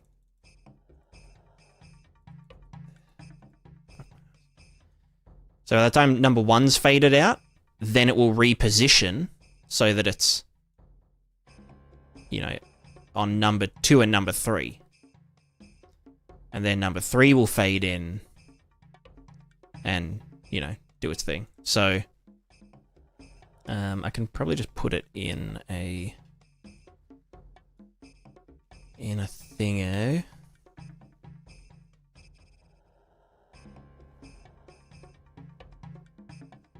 But yeah, Flipbook's super cheap. Like, this is all it is. It's just a couple of, you know, linear thingos. And a texture that looks like... Well, this one looks like, yeah, a big... I think this is a 64 texture flipbook.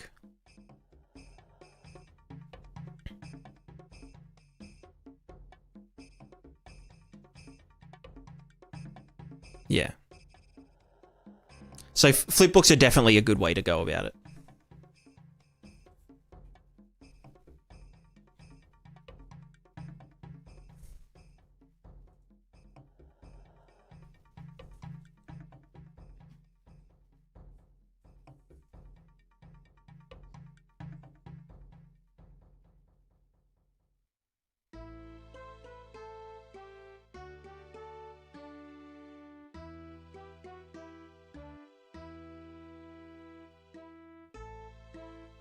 So how would I do friction here? Because like that is like, I mean that's what I expect to happen. So this keeps it from going into the ground. Then this friction force.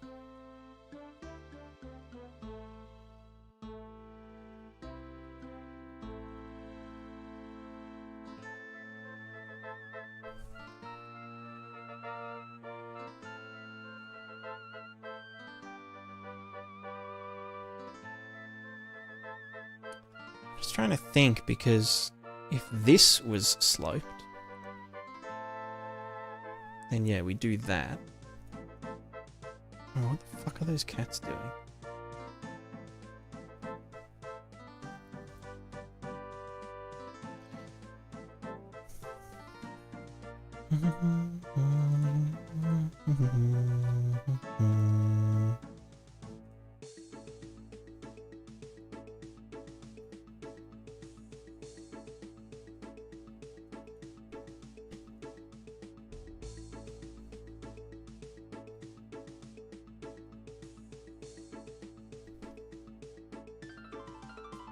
Like, I can get...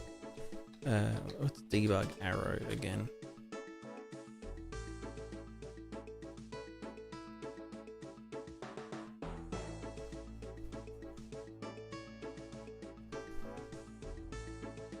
I guess we want to, instead of using the up vector, we probably want to use the drive vector. Like, perpendicular to the drive vector. Because if we're on a flat surface, yeah, let's get the debug arrow going. Line start is drive hit. Line end is drive hit plus something with big length. Let's go this cross product multiplied by length 100. Or maybe 200, just for pizzazz. Line color, let's go yellow. Yellow's a good one. Thickness, 20. Arrow size, 30. Okay, so... yes, that is pointing down. You know what, let me go 100. And maybe a bit smaller.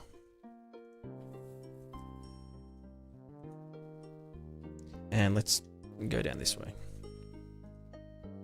So yeah, it is pointing down the slope.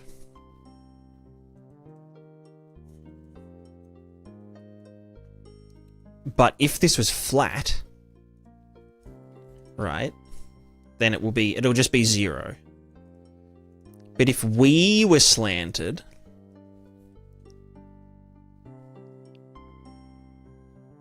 then we would expect it to be going that way, right? So if we use the drive vector,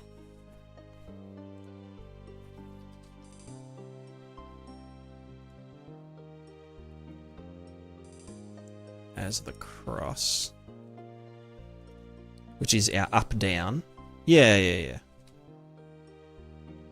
And then if it was this way, yeah. And then, because it's crossed against the normal, if we were straight. So it's like the difference between the two things. And then if we were like this, even, like further than it, it should be, yeah, going down. Cool.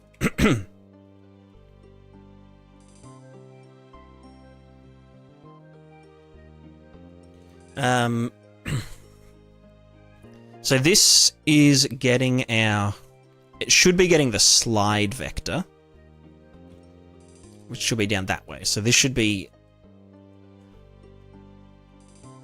well, is it different if I do this? Yes. Okay.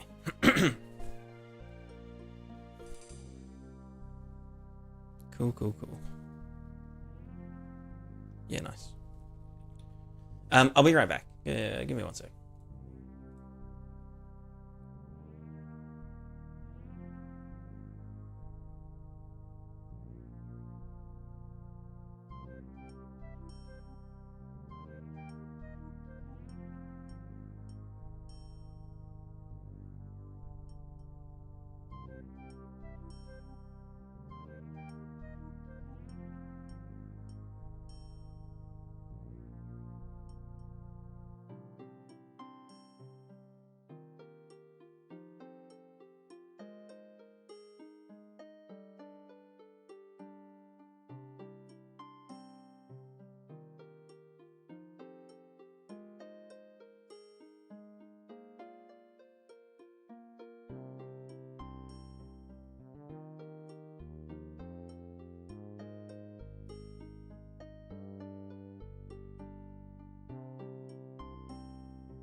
All right, we're back.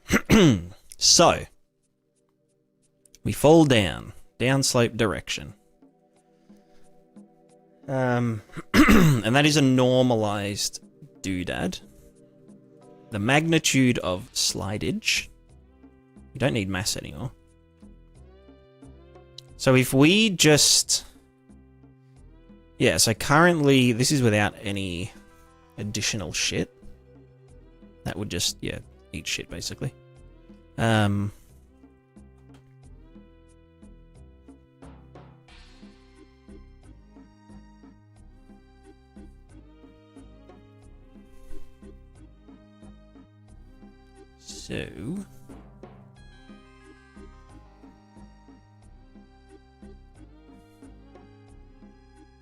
So if this was just a negative of that, then it should just...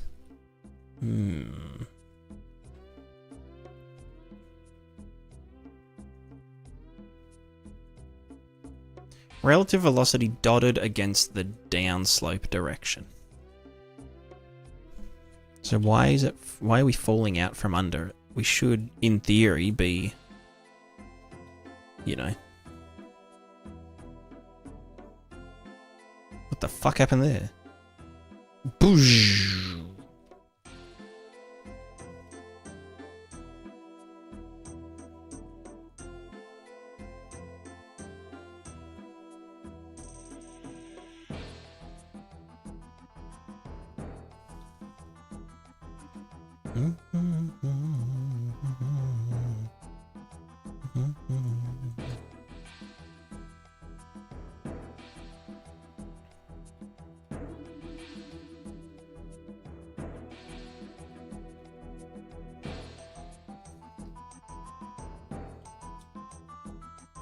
So no, we shouldn't be falling back.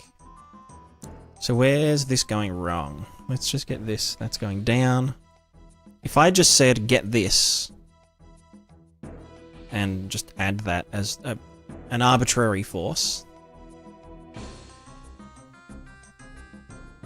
I don't know, negative 100,000, who knows? Maybe a bit less than that, 10,000. Maybe just 1,000. So cursed. But cool.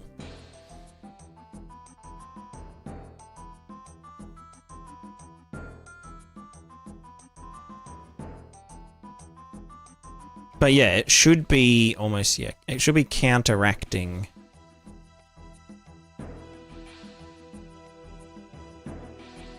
Well, it should be friction, you know?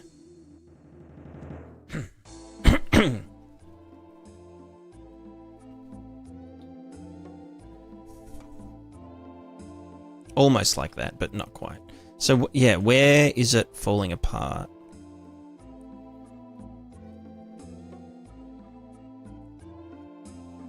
Relative velocity of the dude.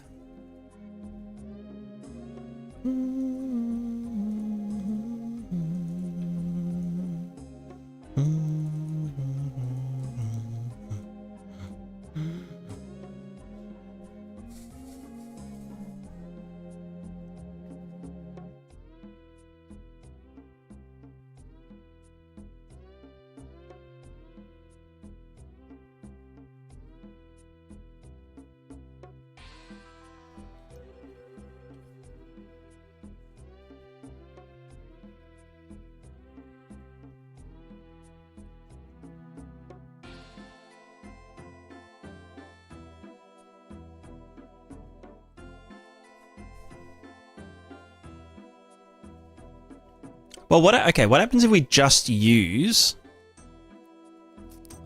just the absolute mass to scale this? And that's just one, and then that's that. And that goes into here, and then it's like here.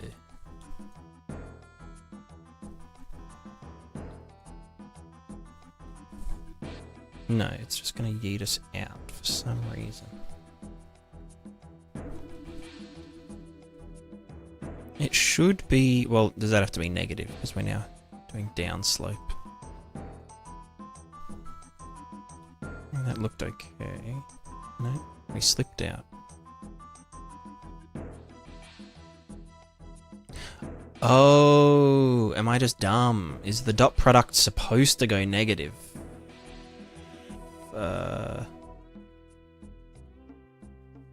Maybe?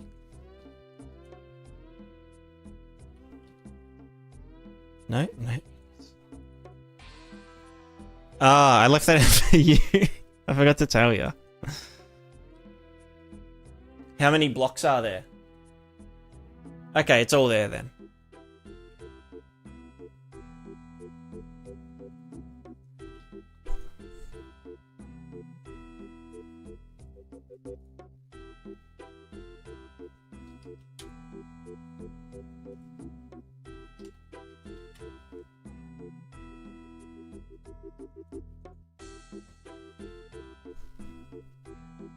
Oh wow. That was something.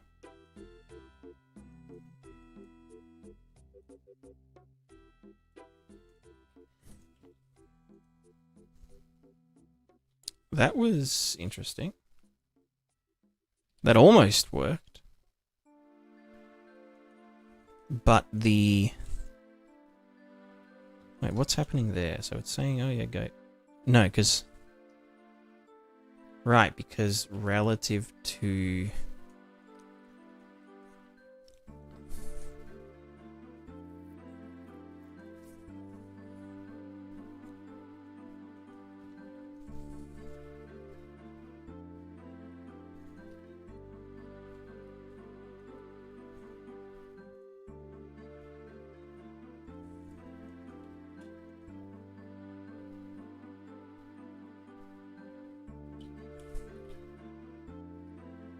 Hmm.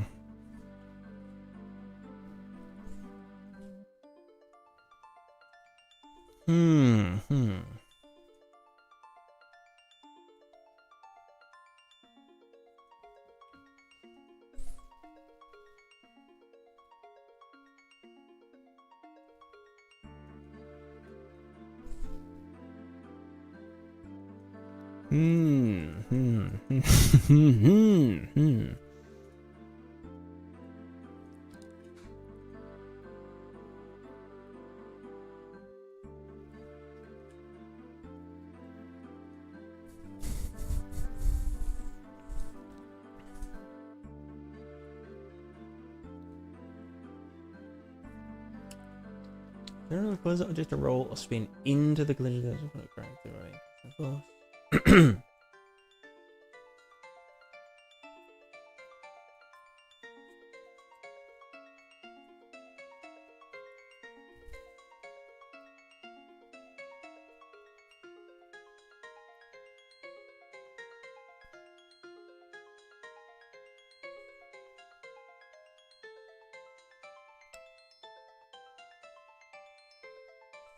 Should you getting correct vectors from those cross products? I've got no idea.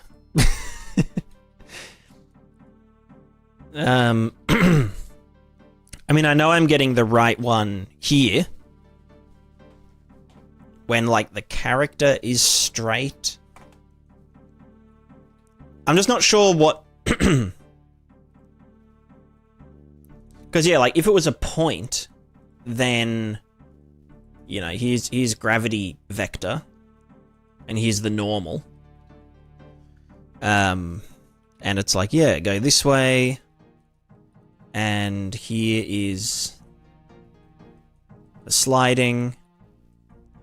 And here is the friction force to counteract the sliding force that is calculated. I think that should be -1 in this case. Like, yeah, that's what should happen, right? It should be like this, and it should just fall over like that. Like, that's perfect. But that's only to do with gravity and the slope, you know? Like that.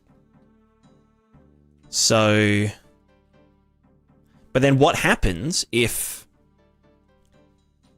it's a flat ground, and it's the character that is slanted. You know? Like, it should still be able to kind of... Like, yeah, like the sliding... It slides rather than frictioning. Which we don't necessarily want.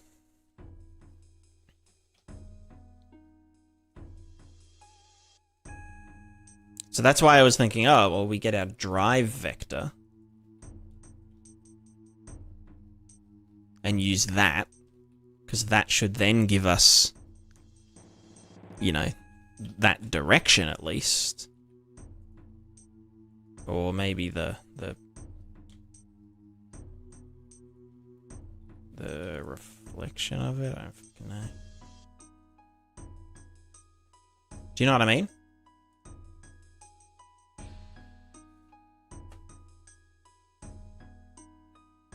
How to calculate friction of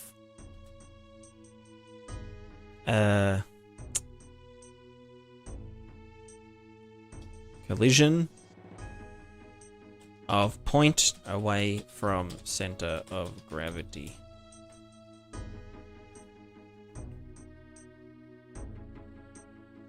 Tangential impulse during an off-center collision. Use the impulse momentum theorem for rigid bodies, factoring both linear and angular motion via the offset vector from the center of gravity.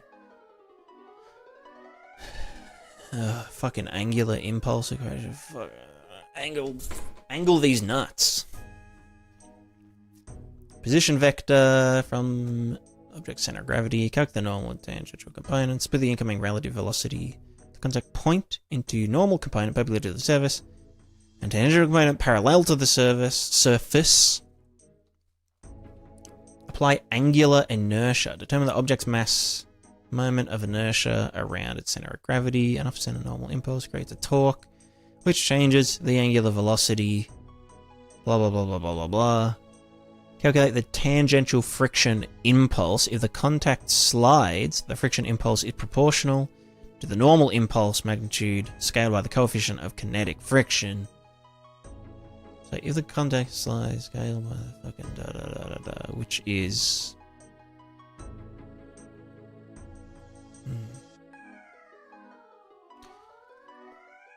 not sure you're getting slope vector that points downwards from cross vector. You don't want up vector. I would rather point to the side. Well, it's a double cross. So we recross it. So if this was just, you know, up, then let me debug arrow. Okay, a downslope direction. And if we just say add force, or just, yeah, add force. Gravity up.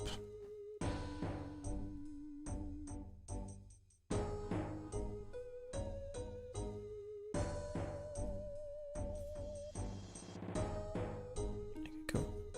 So, if I do this, so that's up slope.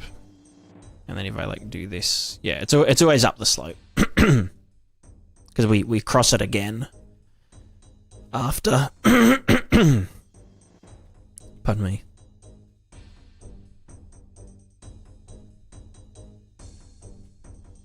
Yeah.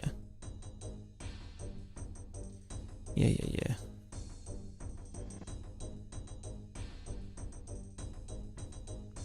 But yeah, but then it's like, okay, but if the character is slanted, then do I just pretend that that is?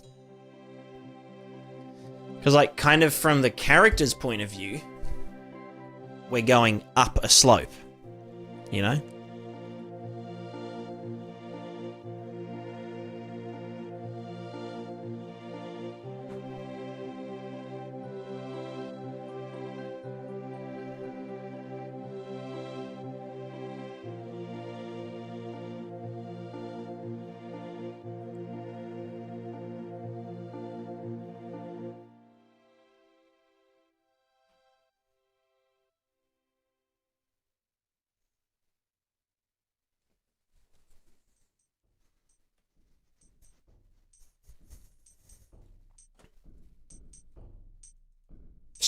Hey!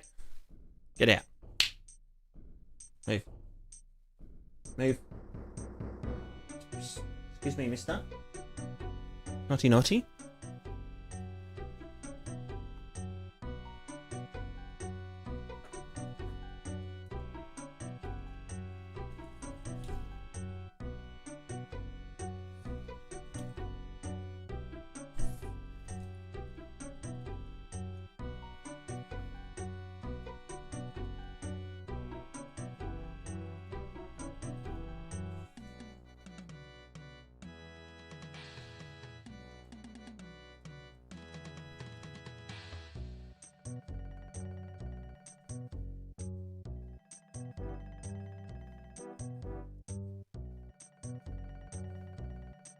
Yeah, so that is always pointing. Well, does it change if this changes? Like, oops. It's like this. Yeah, let me just move it to the center as well. Because, like, if this tilted this way... Pardon me. Then, yeah, this is no longer the... Is it? No, but it is still the downslope vector, you know? So I think it is just crossed against gravity, or gravity vector.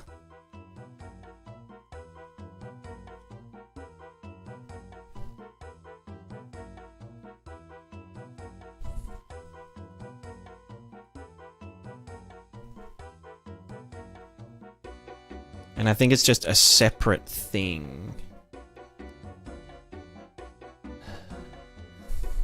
Calculating friction of... Well, calculating horizontal component of rod dropped on ground. Well, horizontal component of... point of rod dropped on ground.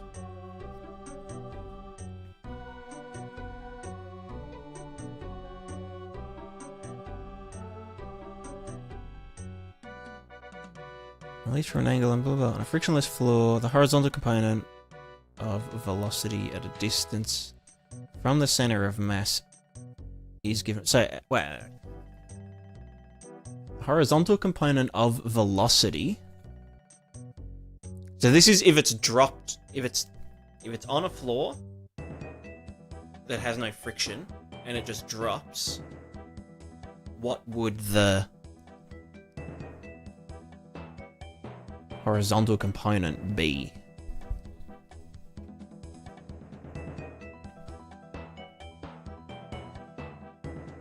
Horizontal position center mass remains constant. Correct.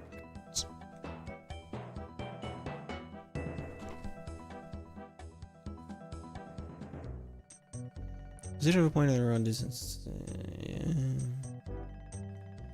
Differentiate to find velocity, taking the time derivative of the position equation yields a horizontal velocity of that specific point.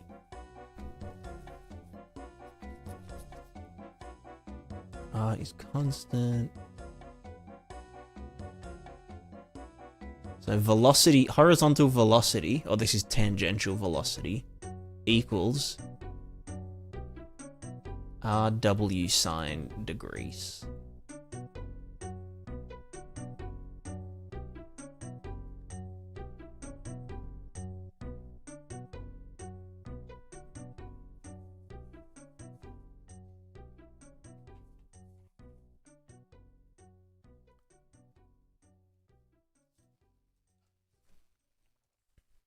Alright, let's rephrase it. I have a physics simulator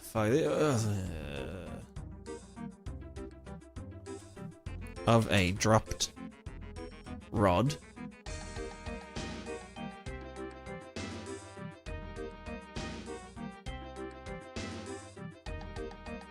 Currently, the normal force is applied correctly with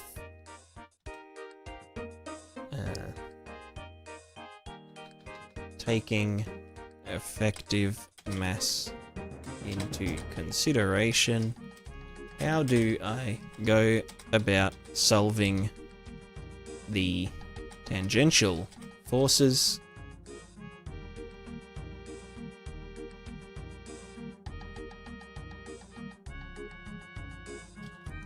sliding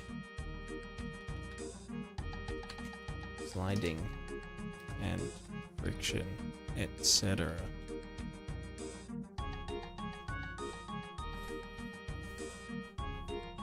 Contact space constraint problem.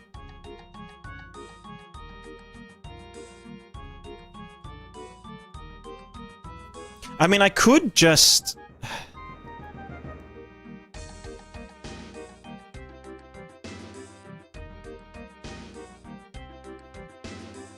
We could just get the velocity of that point and just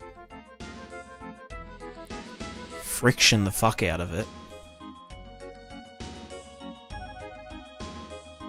Based on, you know, friction-y stuff.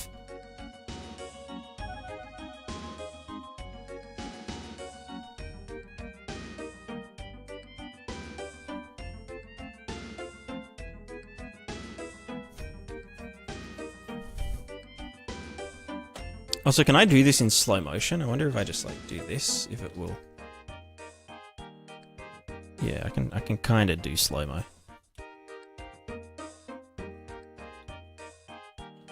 Very slow-mos.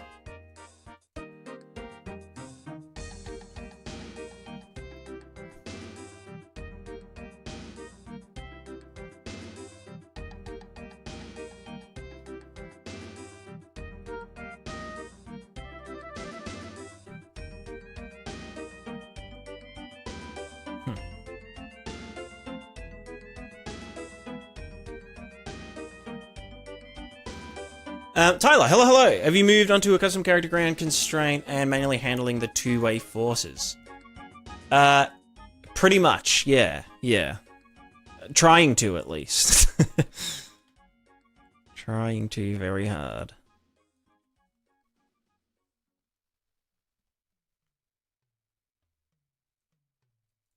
Why does this not want to... Oh, because it's only going to do it when I'm touching the ground. Right, I'm dumb as hell. Let me just cut that out and put it, I don't know, here.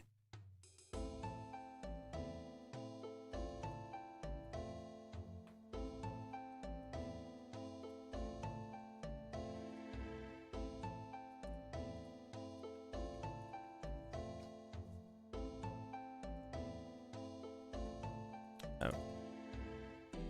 Capsule. Yeah, so basically just doing a line trace. Okay, that's very... Let's do that. Very low gravity, cool. So we can see what's going on. So this bit here is where the feet starts. And there's no spring damping or anything right now. But yeah, we're essentially, like, faking physics using this point.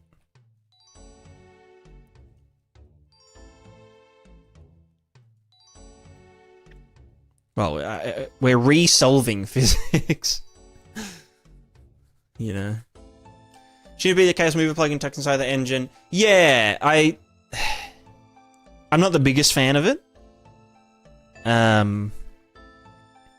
Mainly because I just want to do like a self-balancing character instead of just, yeah, like a kind of rigid locked, you know, lock the tilt and roll. Oh, sorry, the pitch and roll. I want to do it a bit more. Like kind of one step below. the what the Chaos Mover does.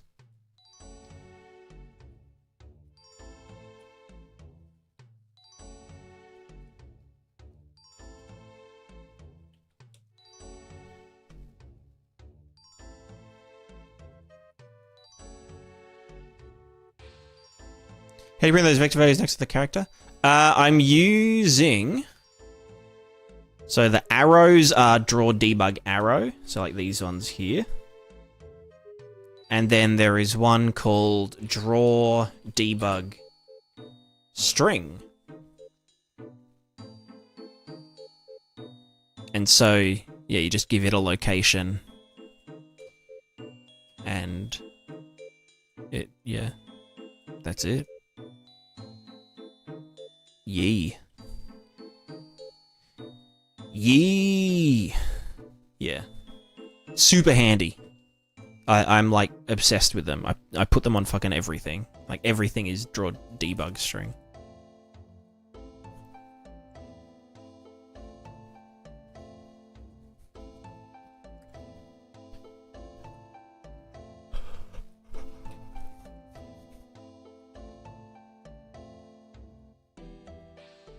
So how does this look again if I do this? So this is currently... Well, okay, hold on. This one here solves friction...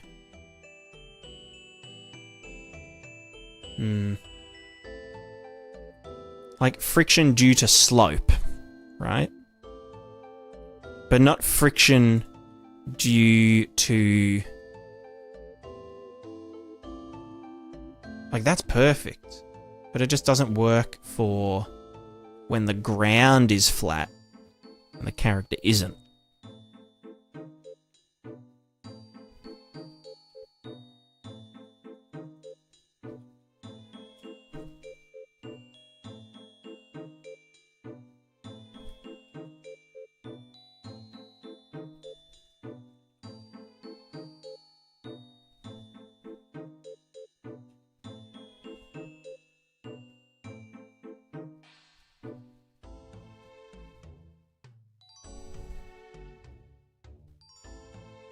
I mean, I could do...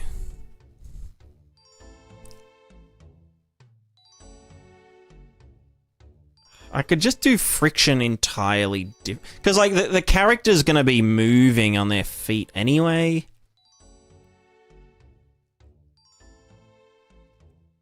So maybe I can just do friction as... Because, like, the character will only be moving on the plane. Kind of.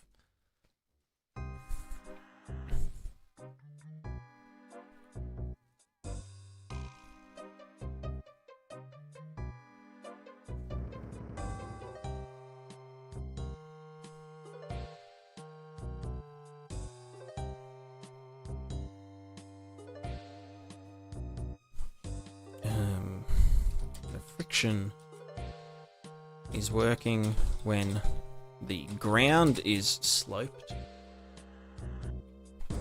and the rod is straight, but not when the ground is sloped. Not when the ground is flat, but the rod dropped on an angle.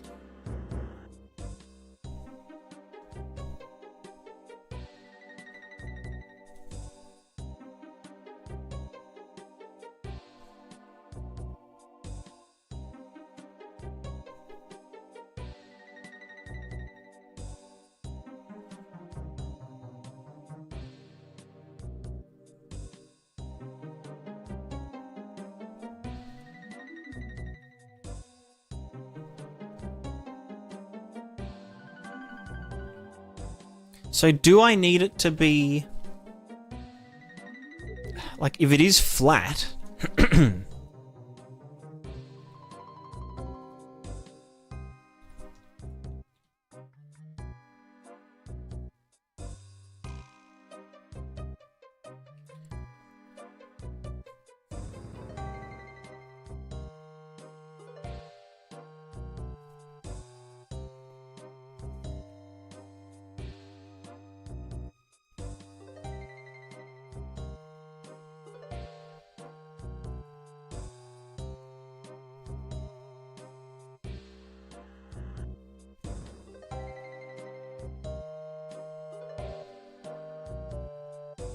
I don't know, does the normal... Well, kind of, yes. I just don't know if the friction needs to be multiplied by the effective mass.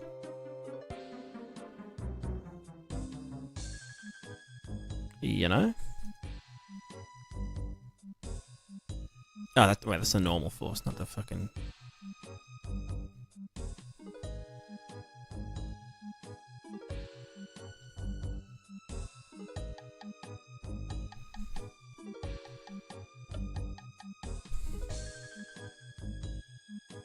So this is with no...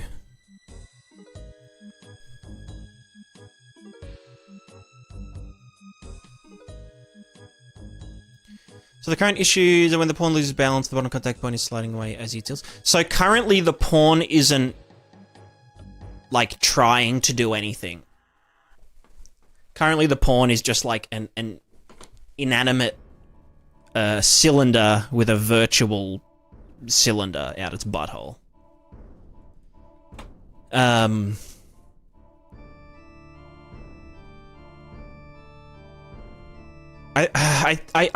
feel like what I can do is just... I can get the relative velocity and...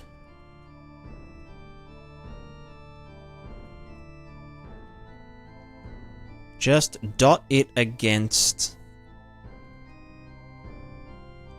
What if I use the absolute?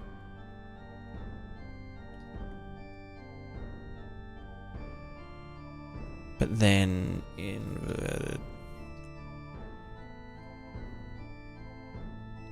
No, that's the wrong way. Well, but that's not being scaled by... Hold on. No, that is being scaled by the effective mass.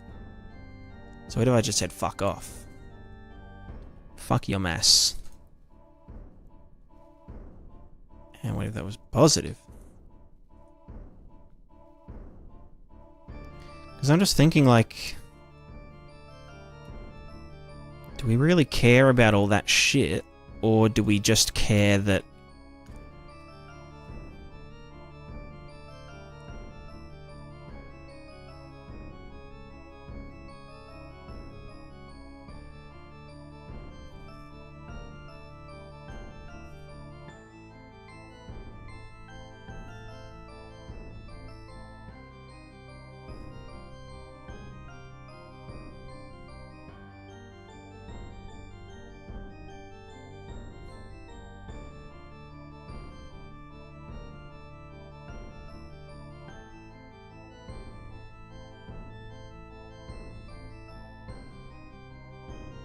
So okay, maybe I do need...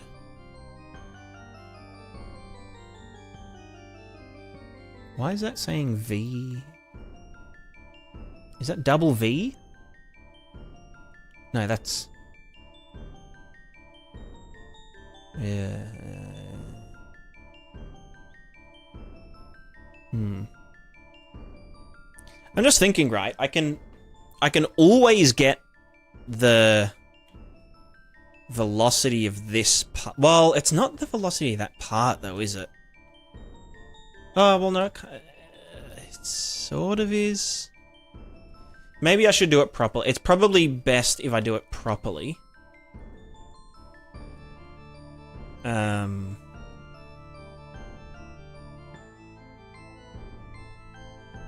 Because, like,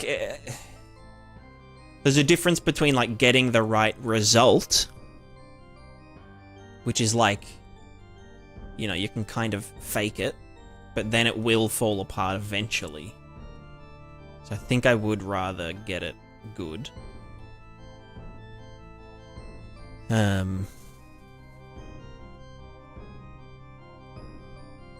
get it proper. You know?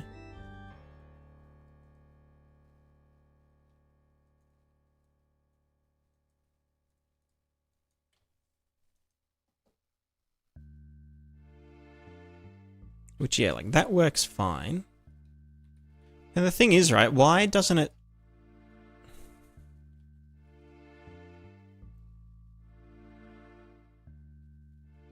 So where is our thingo? So this is the direction that it's going in, the downslope direction, right? And even if I'm like this, it's like, yeah, we're downslope.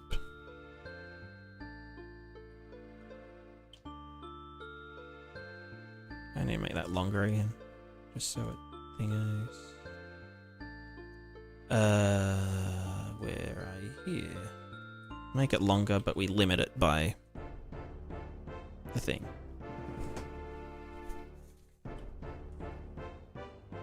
Well, see that? False.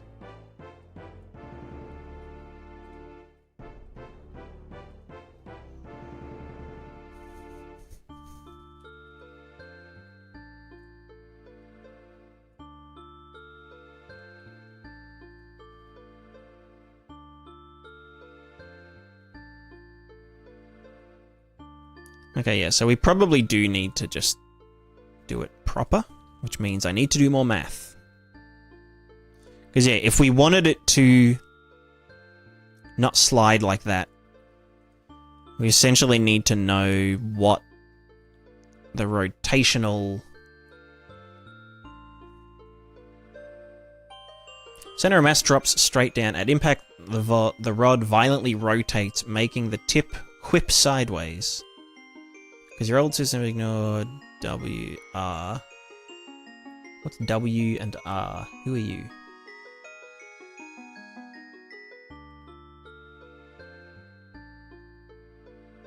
Okay, so total velocity vector at the exact point of impact.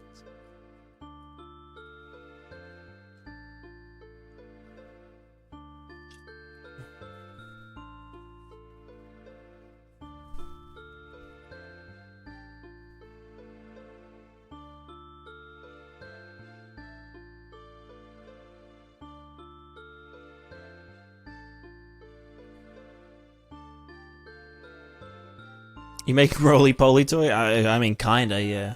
At this rate.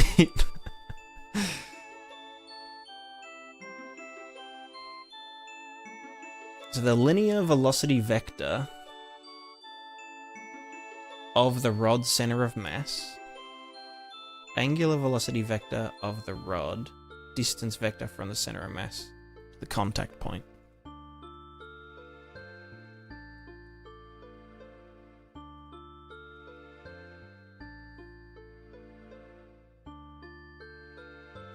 Friction acts purely against the direction of sliding along the ground plane.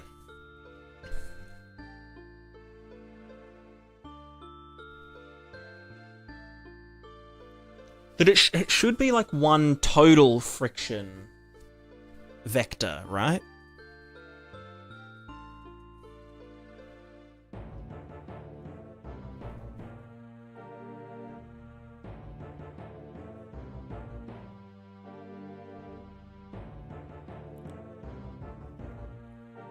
So the slide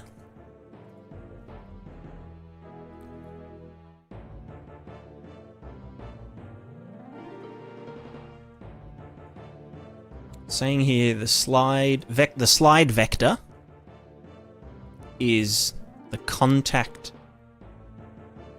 Is that contact point? I'm guessing N is V contact.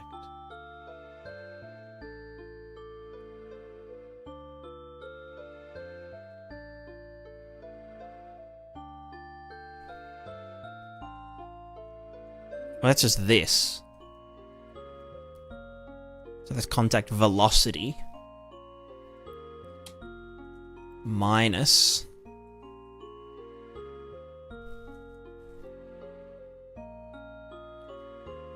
contact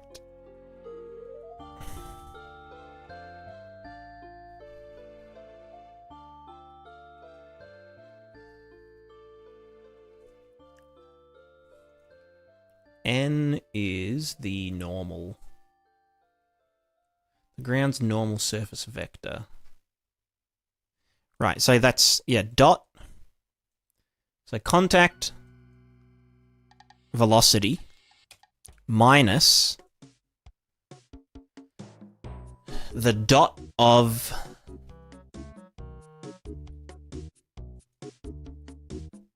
the velocity and the normal. That's this guy. So minus this multiplied by the normal. Sorry, the normal multiplied by this. So normal multiplied with... Okay, so this guy here, apparently, this minus this gives us a thing. What does it give us? What are you going to give us?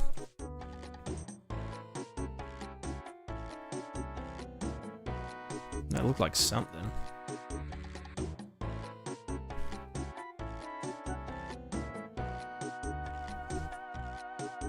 Interesting. That did look like a thing.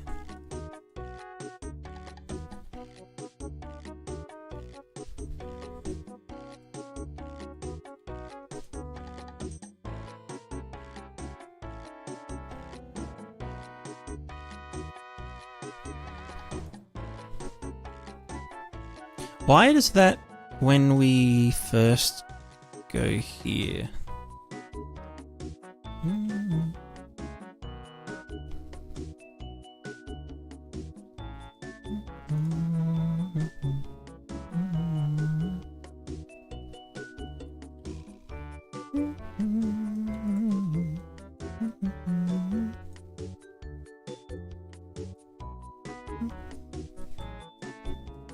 I mean, look, if I did it like this.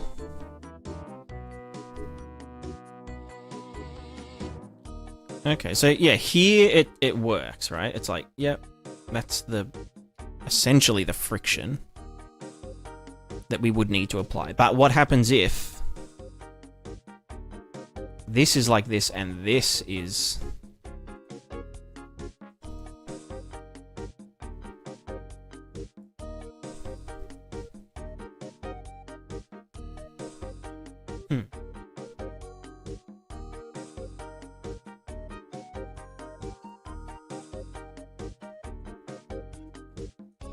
Well, let's just keep going.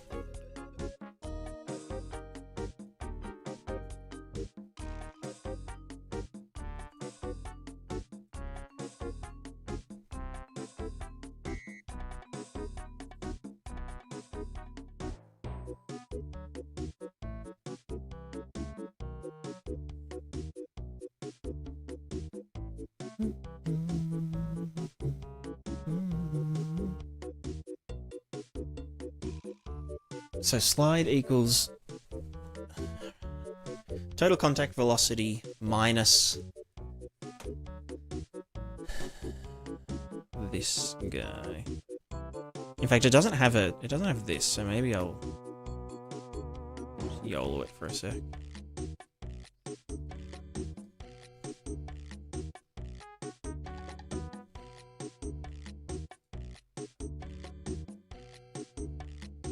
So it reckons this is the sliding vector.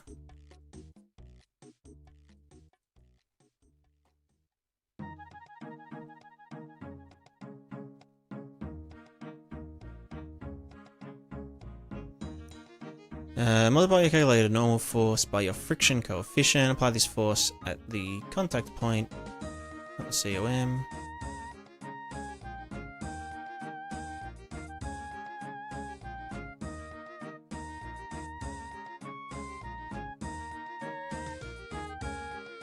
Right, so because I just know the contact point velocity, I don't have to actually get the angular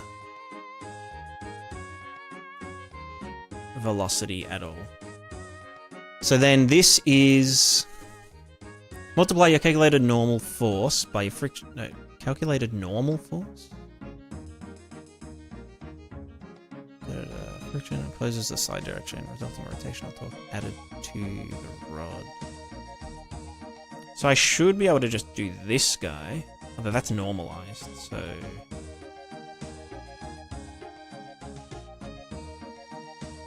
When you want to just sort of ignore slopes altogether and just do the math as though your eyes on a flat surface, continuous ground contact is a point. Not necessarily. So if we, let's say we like jump, let's say there's like a slope, and the slope is made of ice, and we jump onto it, we would, you know, hit it and deflect off of it. Unless we, let's say we jumped from over here, and we landed at a right angle to the slope, then we could slide down it without deflecting off of it, you know? Or like if we jumped into the ice and we were at the right angle to stop us from like deflecting off of it. Kind of think of it like a like skateboarding, right? Like when you hit a sloped surface, if you're just sitting straight up, skateboard's gonna come out from underneath you. Whereas if you are at, you know, I guess the reflected angle, or some math.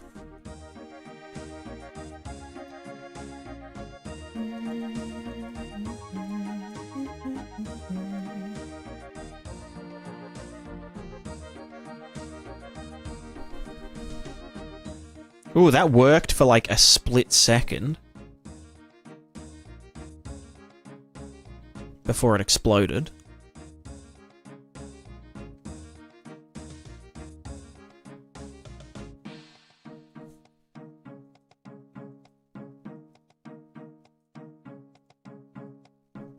Yo, Desma! I exist here now. I'm just going to no-clip into chat. Welcome. You are welcome.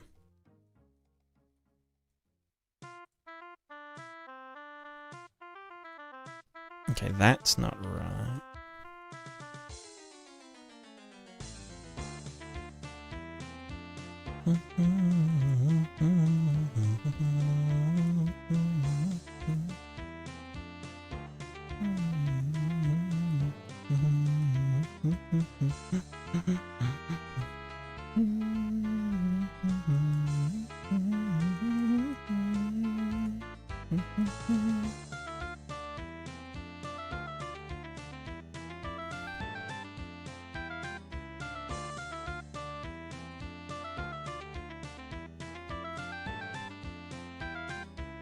Hell yeah. You've come to the right place, because, well, actually, I don't know. I talk a lot of shit and get really distracted. So I'm probably not the most inspirational person.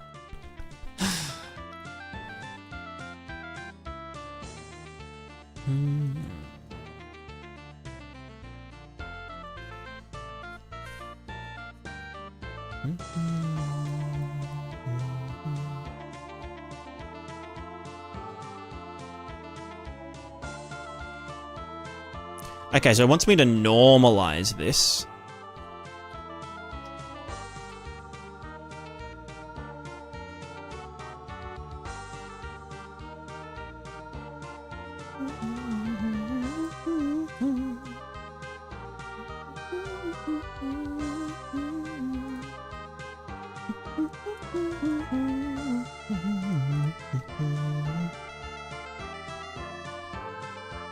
Okay, let's not do... You know what, let's just disable that entirely.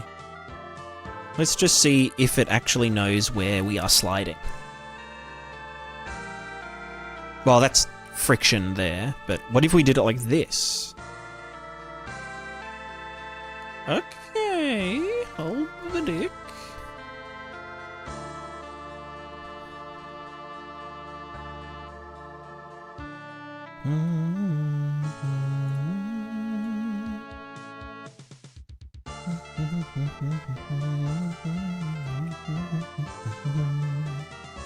So what if that's straight? Okay, so now this is our sliding vector. The true sliding vector. Sliding vector. Which is completely, like, irrelevant to the slope, right? Because, yeah, we can be sliding sideways. Like, if the slope's going this way, but we are angled like this, then, like, we're gonna be sliding that way. Okay. Perfect. Okay. Now we just need to know how much force do we fuck, you know?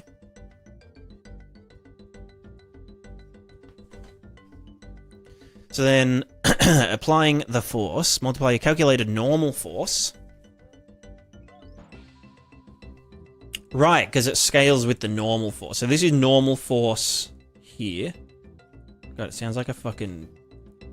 It's like a superhero squad of just, like, dudes. Normal force. Normal force. So, normal force... Which I guess we do take the springy fella into account.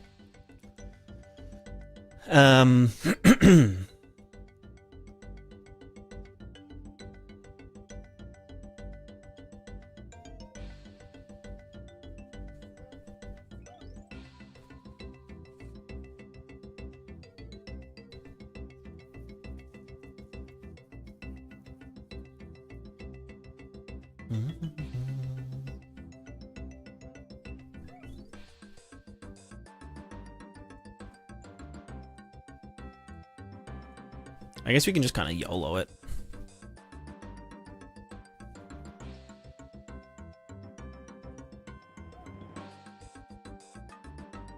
So is it just the magnitude of this normal force multiplied by the sliding vector? And then that just gets yeeted into, well, wherever the fuck they get added together.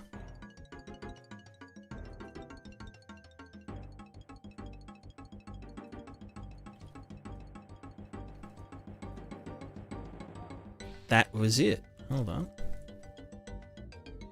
So yeah, once we hit the ground, it should kind of stay locked-ish in place.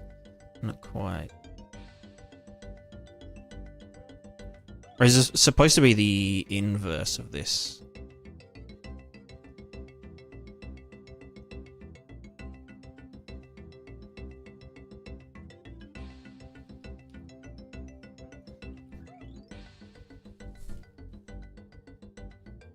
No, that's exacerbating it.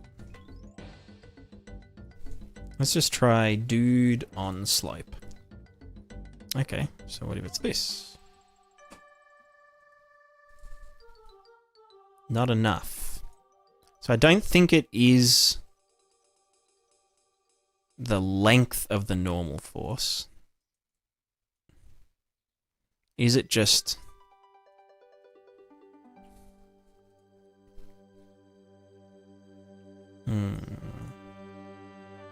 So that's effective mass. Should it just not be normalized?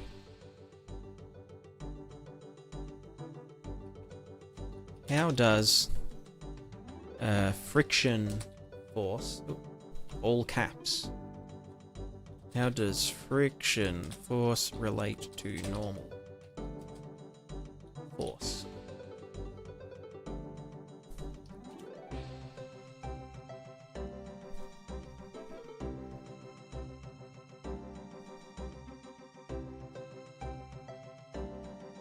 The maximum or sliding friction equals the normal force multiplied by material coefficient of friction.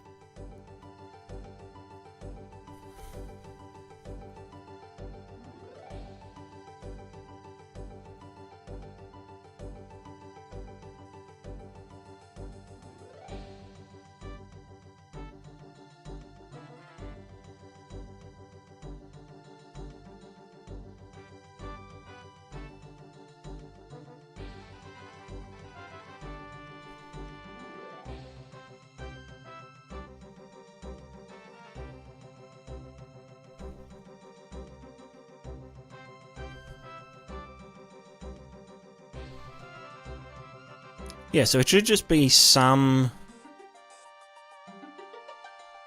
amount.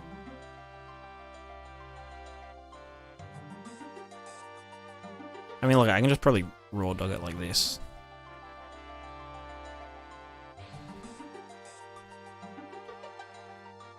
But no, it does need to be proportional to the normal force, right?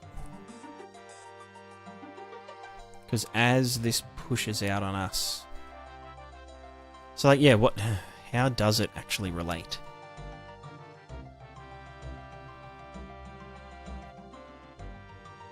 Is it just the length of the normal force?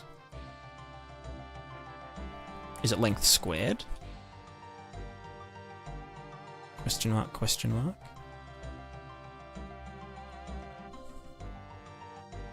Yeet! Definitely not.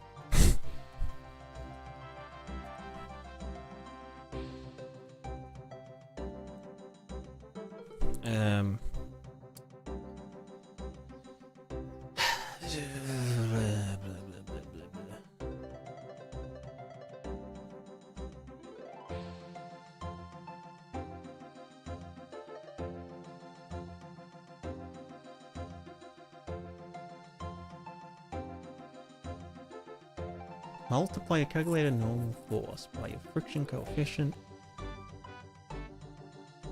No, no, it's hallucinated. Opposes the slide direction.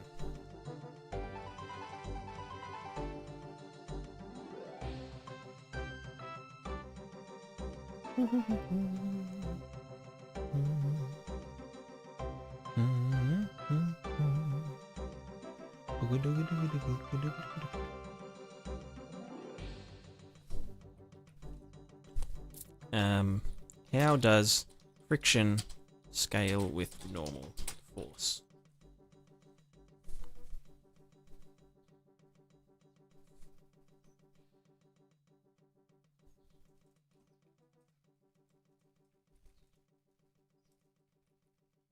So wait, this sliding vector is the hit normal dot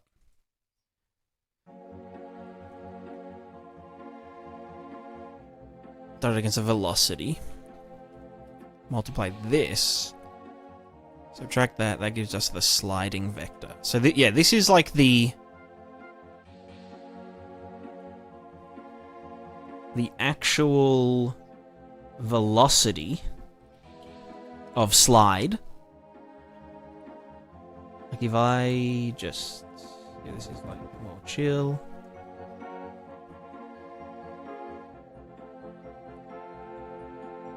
And yeah, obviously on that big point of contact... Let me just unhook it for a sec. Like that initial budge, it's like way higher. Like if I'm up here and it's like, ooh, we're doing gravity shit, then there should be a giant ass arrow. Versus if I just yeet here, it's smaller.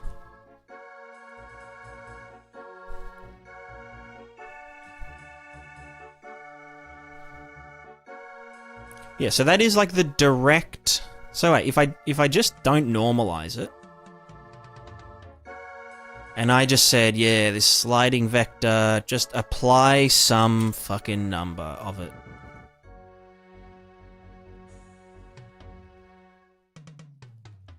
You know, 10 or whatever. Multiplied by the thing, multiplied by the delta, fucko. Multiplied by glup shitto. Okay, aside from that weird-ass explosion, which was from the fact that it disconnected from the ground momentarily.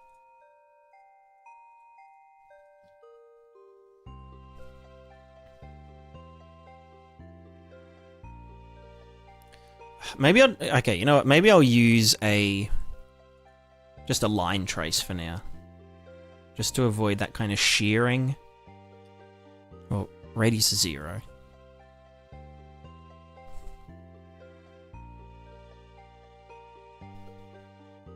Yeah, that was perfect. But where am I getting 10 from, you know? And also, if this is like this... Will it work? Will it blend? Okay, yes, it gripped. What if I was like this? Okay, so...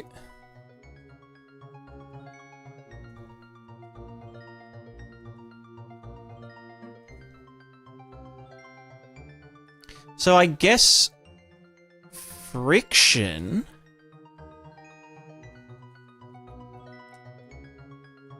If I get the length of this bad boy... The length of the sliding vector... Because, yeah, like if I just have this at, like, fucking, I don't know, 1 billion... It'll probably still... I mean, it might explode. Okay, that exploded.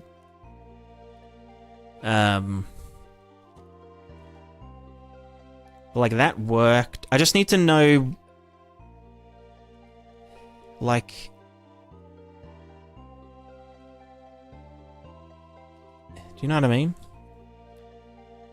Technically, this should work. With it just at 1. Like, it should pretty much just... work, because that... What do I need to scale it by? Do I scale it by the effective mass? Question mark, question mark? No, that's too big. Or was it? I think it was too big. Way too big. Yeah, fuck that.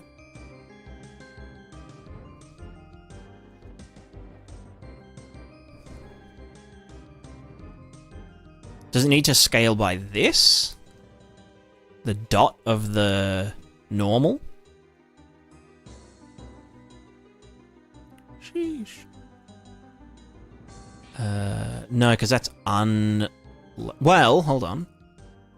Is it the normalized times this?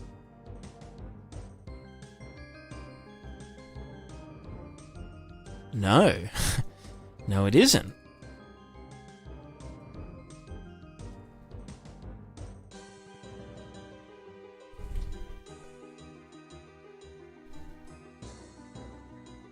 Definitely not.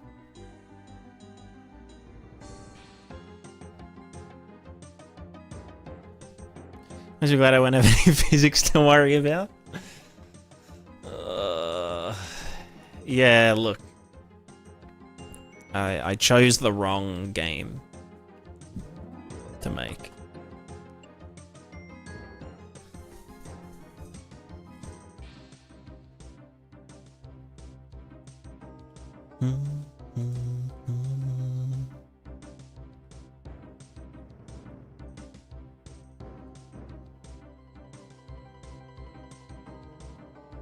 See, I can, if I just hard code a value, then it's like, it's pretty good. I think 10 was like, still stable, but not super fucked.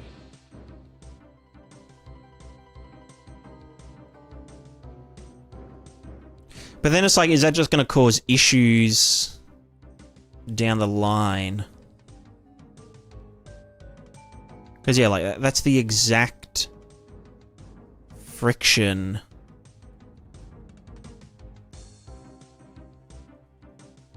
Oh, I don't know, is it? Yeah, kind of. Is that just going to... Oh, fuck. Is that just going to interfere with... I think someone was maybe saying this earlier.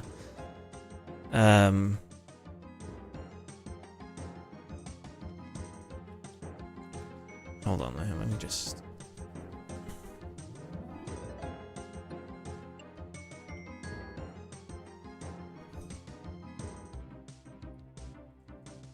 Let's also just put gravity back to where it's supposed to be.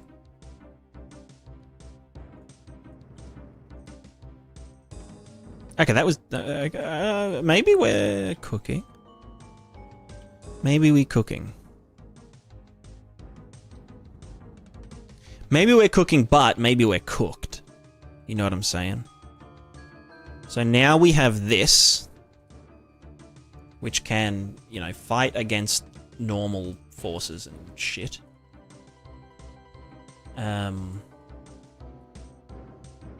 But then we spring our leg.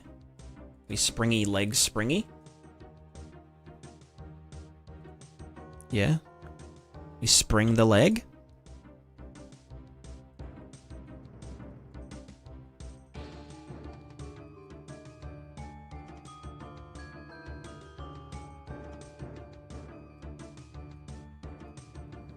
Can I offset that though? Well, no, because that goes based off of... So maybe these need to be tied together in a different way. And then if we do our... See, this is where I... Oh, not this one. This one here. This is where I feel like it's going to get in the fuck zone, right? Because now it's like, I want to move this way, but like, is friction...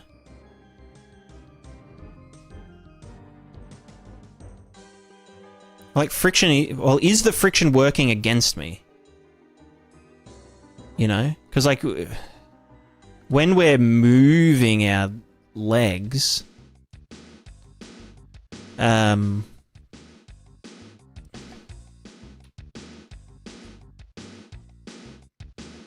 you know what I mean? Like, we don't care about the velocity.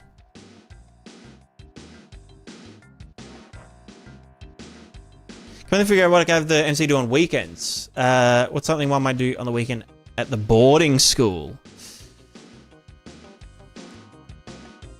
Smoke weed behind the grandstand? I mean, I would never do that. That's kind of cringe.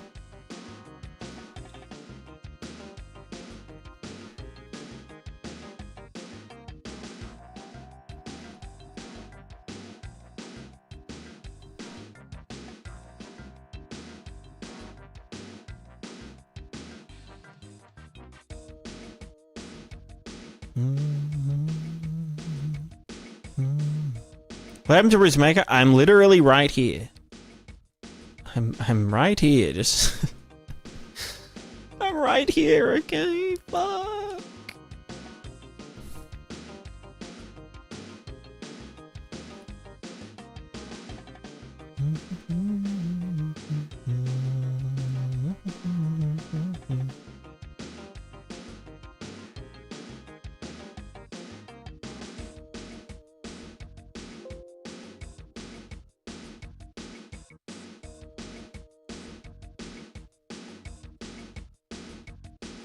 Oh, it doesn't like it when I'm not in contact. Why is that? Oh, because it thinks that my contact point is... Wow. Yeah.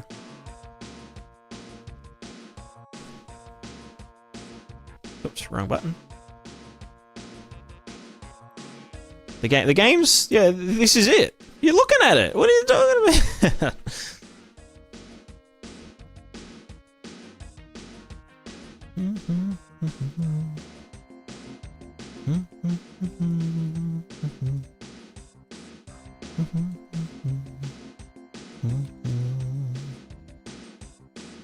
I'm just doing some character movement stuff, you know? It's a very integral part of a game.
Whoa, calm down.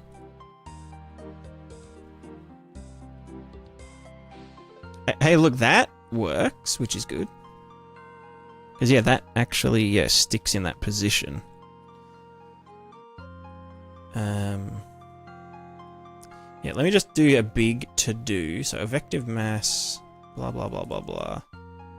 This bit here.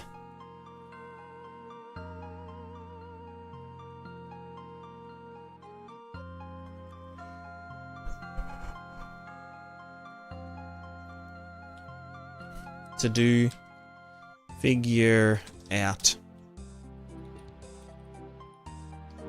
friction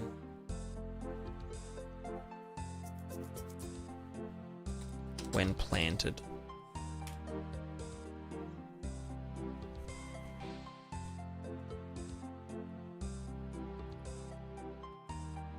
Because yeah, this is only friction. Well, no, I guess it is always relevant, because as we move, we push backwards. But if we're pushing backwards, like if this was just a regular floating platform, if we were pushing backwards,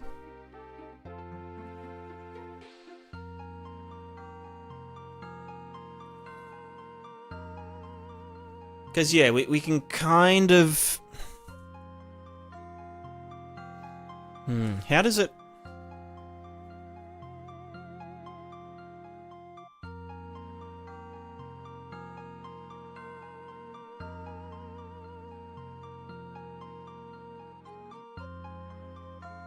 Let's say, like, we are on a block of ice. And we want to walk that way. We move our feet back that way, right? We push back with our feet. But if there's not enough friction... Like, there's kind of like a total... If it's a flat surface, there's like a total amount of friction that we can generate. It's like an upper limit. Like, yeah, there's like a limit. Friction coefficient. And then static friction, all that bullshit. Oh, fuck, it's getting fun.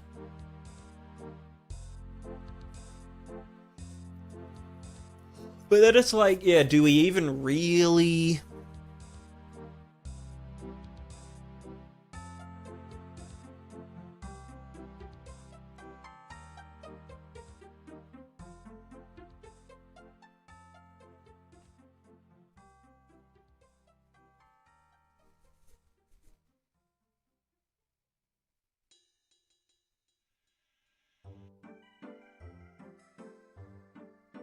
It's confusing to like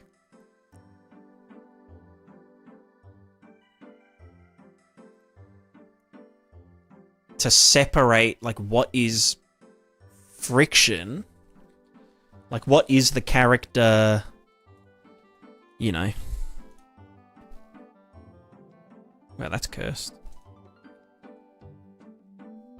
Why are you doing that? Wow, hell yeah. Yeah, what's friction and what is the character moving their feet and what is all this stuff. I'm pretty sure, well, yeah, like here. Not here. We've got like just the baseline of the feet in contact with the ground. Then anything we add on top of that. So like, yeah, like, oh, we want to move our feet this fast to balance ourselves, but we need to add this to the desire. I guess it's like, yeah, the desired sliding. Let me write this down. This is more like desired friction force, which is essentially just movement force. Well, just feet, movement force, baseline. Acting as a baseline to keep us rooted. When we add actual foot movement force, the combined forces is what will be limited by friction coefficient.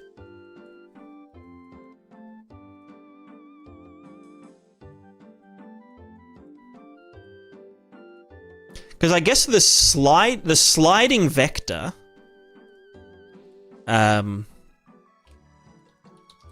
vector doesn't actually exist as a force we create.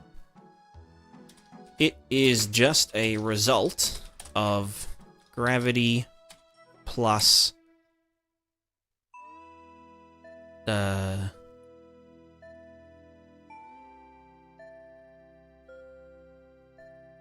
gravity plus normal force. Well, it's more like just the leftovers of gravity plus normal force. Because, yeah, once we do gravity and the normal force, all we're left with is the sliding vector.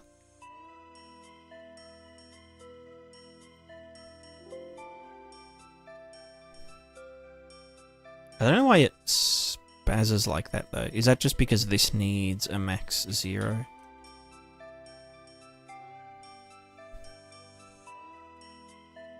Or is it... No, it's just because we're... Yeah.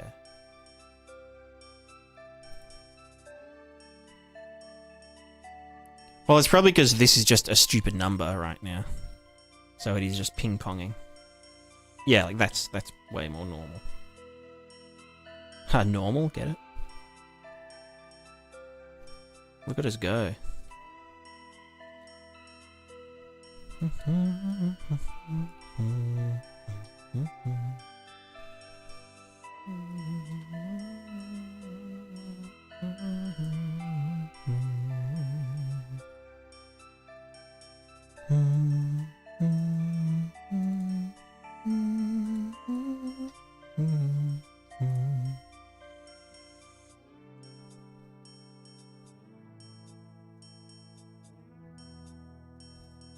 That's probably enough notes.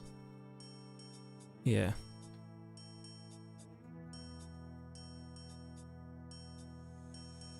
Let's see if I put the cheating force up to like 500.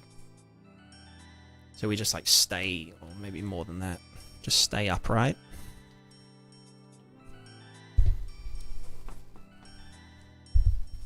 We should essentially just be staying upright, but then...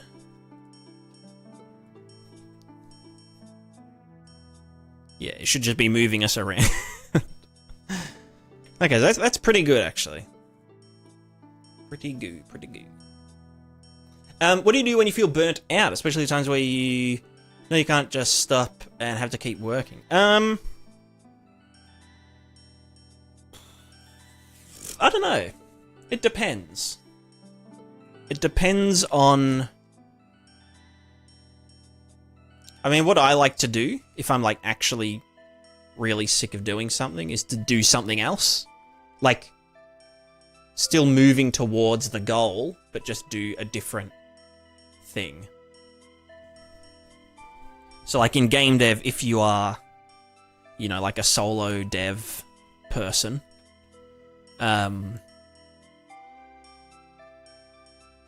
you know, if you're sick of programming stupid physics shit, yeah, you could go missing for about 8 months. Exactly. You could buy a house.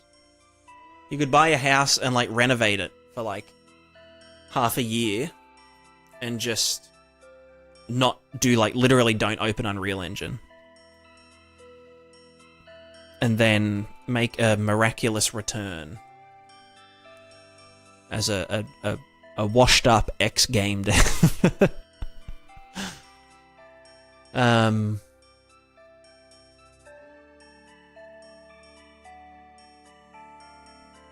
Hello, cat. But yeah, I think my usual thing is to just do something different, approach it from a different angle, you know, like a different field entirely, learn something new. Obviously, it's different if you're like working, you know, doing game dev as a job. But at that point, it's more like, it's less about, you know, you're not burnt out with game dev, you're burnt out with job. At which point, yeah, it's kind of a maybe a different issue.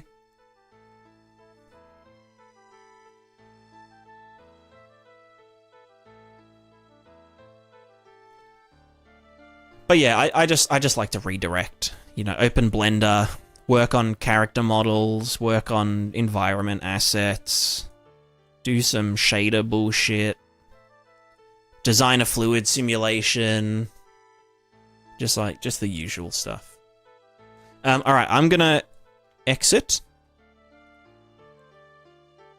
And then, ooh, there's a good diagram. Nice.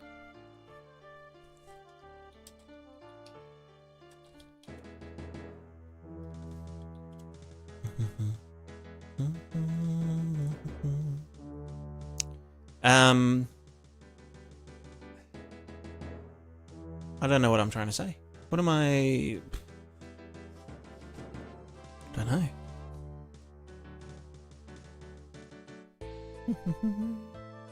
Yeah, Desmond, thank you very much for the follow. What am I gonna do now? I'm probably gonna play Oxygen Not Included for like an hour and then maybe go to sleep. It's morning now. That's the sun somewhere out there in the freezing Australian countryside. It's so fucking cold. You guys are all lucky, you know. You guys all have like the sun and like hot air, warm air. I've got nothing. I've got nothing.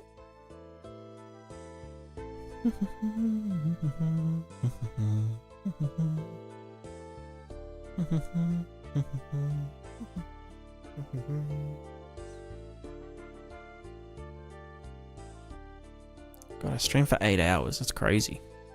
That's almost like real job. Real Steve Jobs.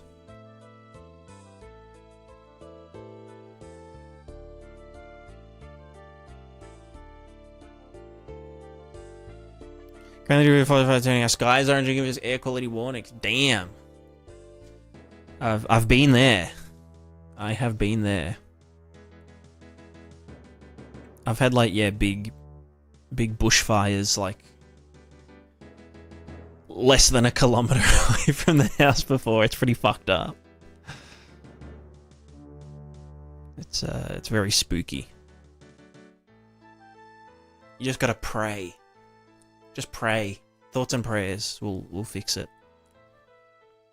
And don't defund the fire authority because, you know,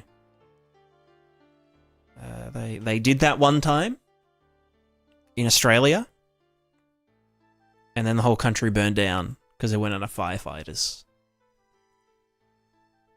And it was like, yep. Who could have seen that coming? Who could have seen that coming, ScoMo, you fucking dumb dog? 2 degrees for Amy Queensland. Well, that's pretty good. That's pretty good.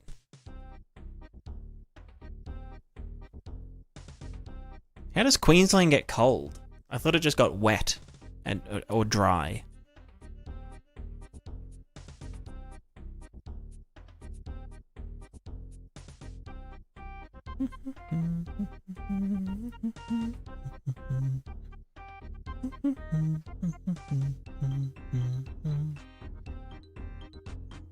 Alright, well, we might raid out. One of our 3 days of winter. Yeah, that's fair. All good, Esma. I hope to see you next time. I'll probably... I know it's Sunday now. I don't usually stream on Sunday. Like, I don't usually stream most days. Because I'm a lazy piece of shit that just gets distracted all the time. But I never stream on Sundays. Because no one watches on Sundays. So, may as well just do it myself. But, yeah. Alright, let's raid Mr. Crimson. Unless, you know, we raided Crim last night. Are there any other software and game developmentos that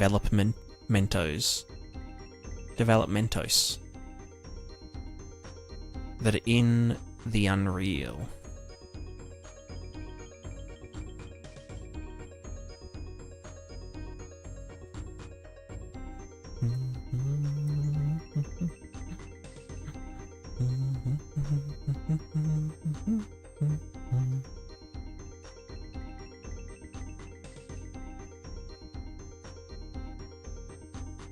You know what? It doesn't look... I can't tell from, like, a lot of... All I see is, like, code. Like, code, and it's like, what engine, bro? What engine?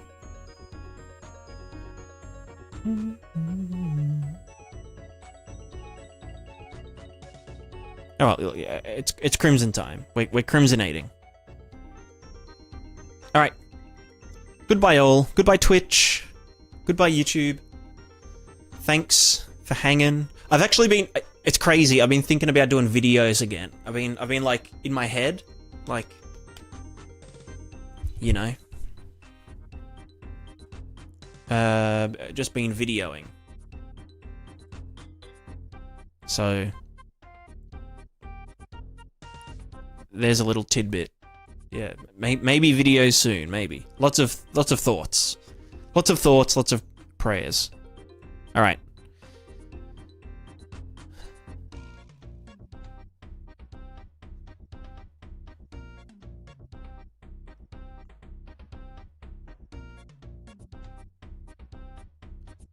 Cool.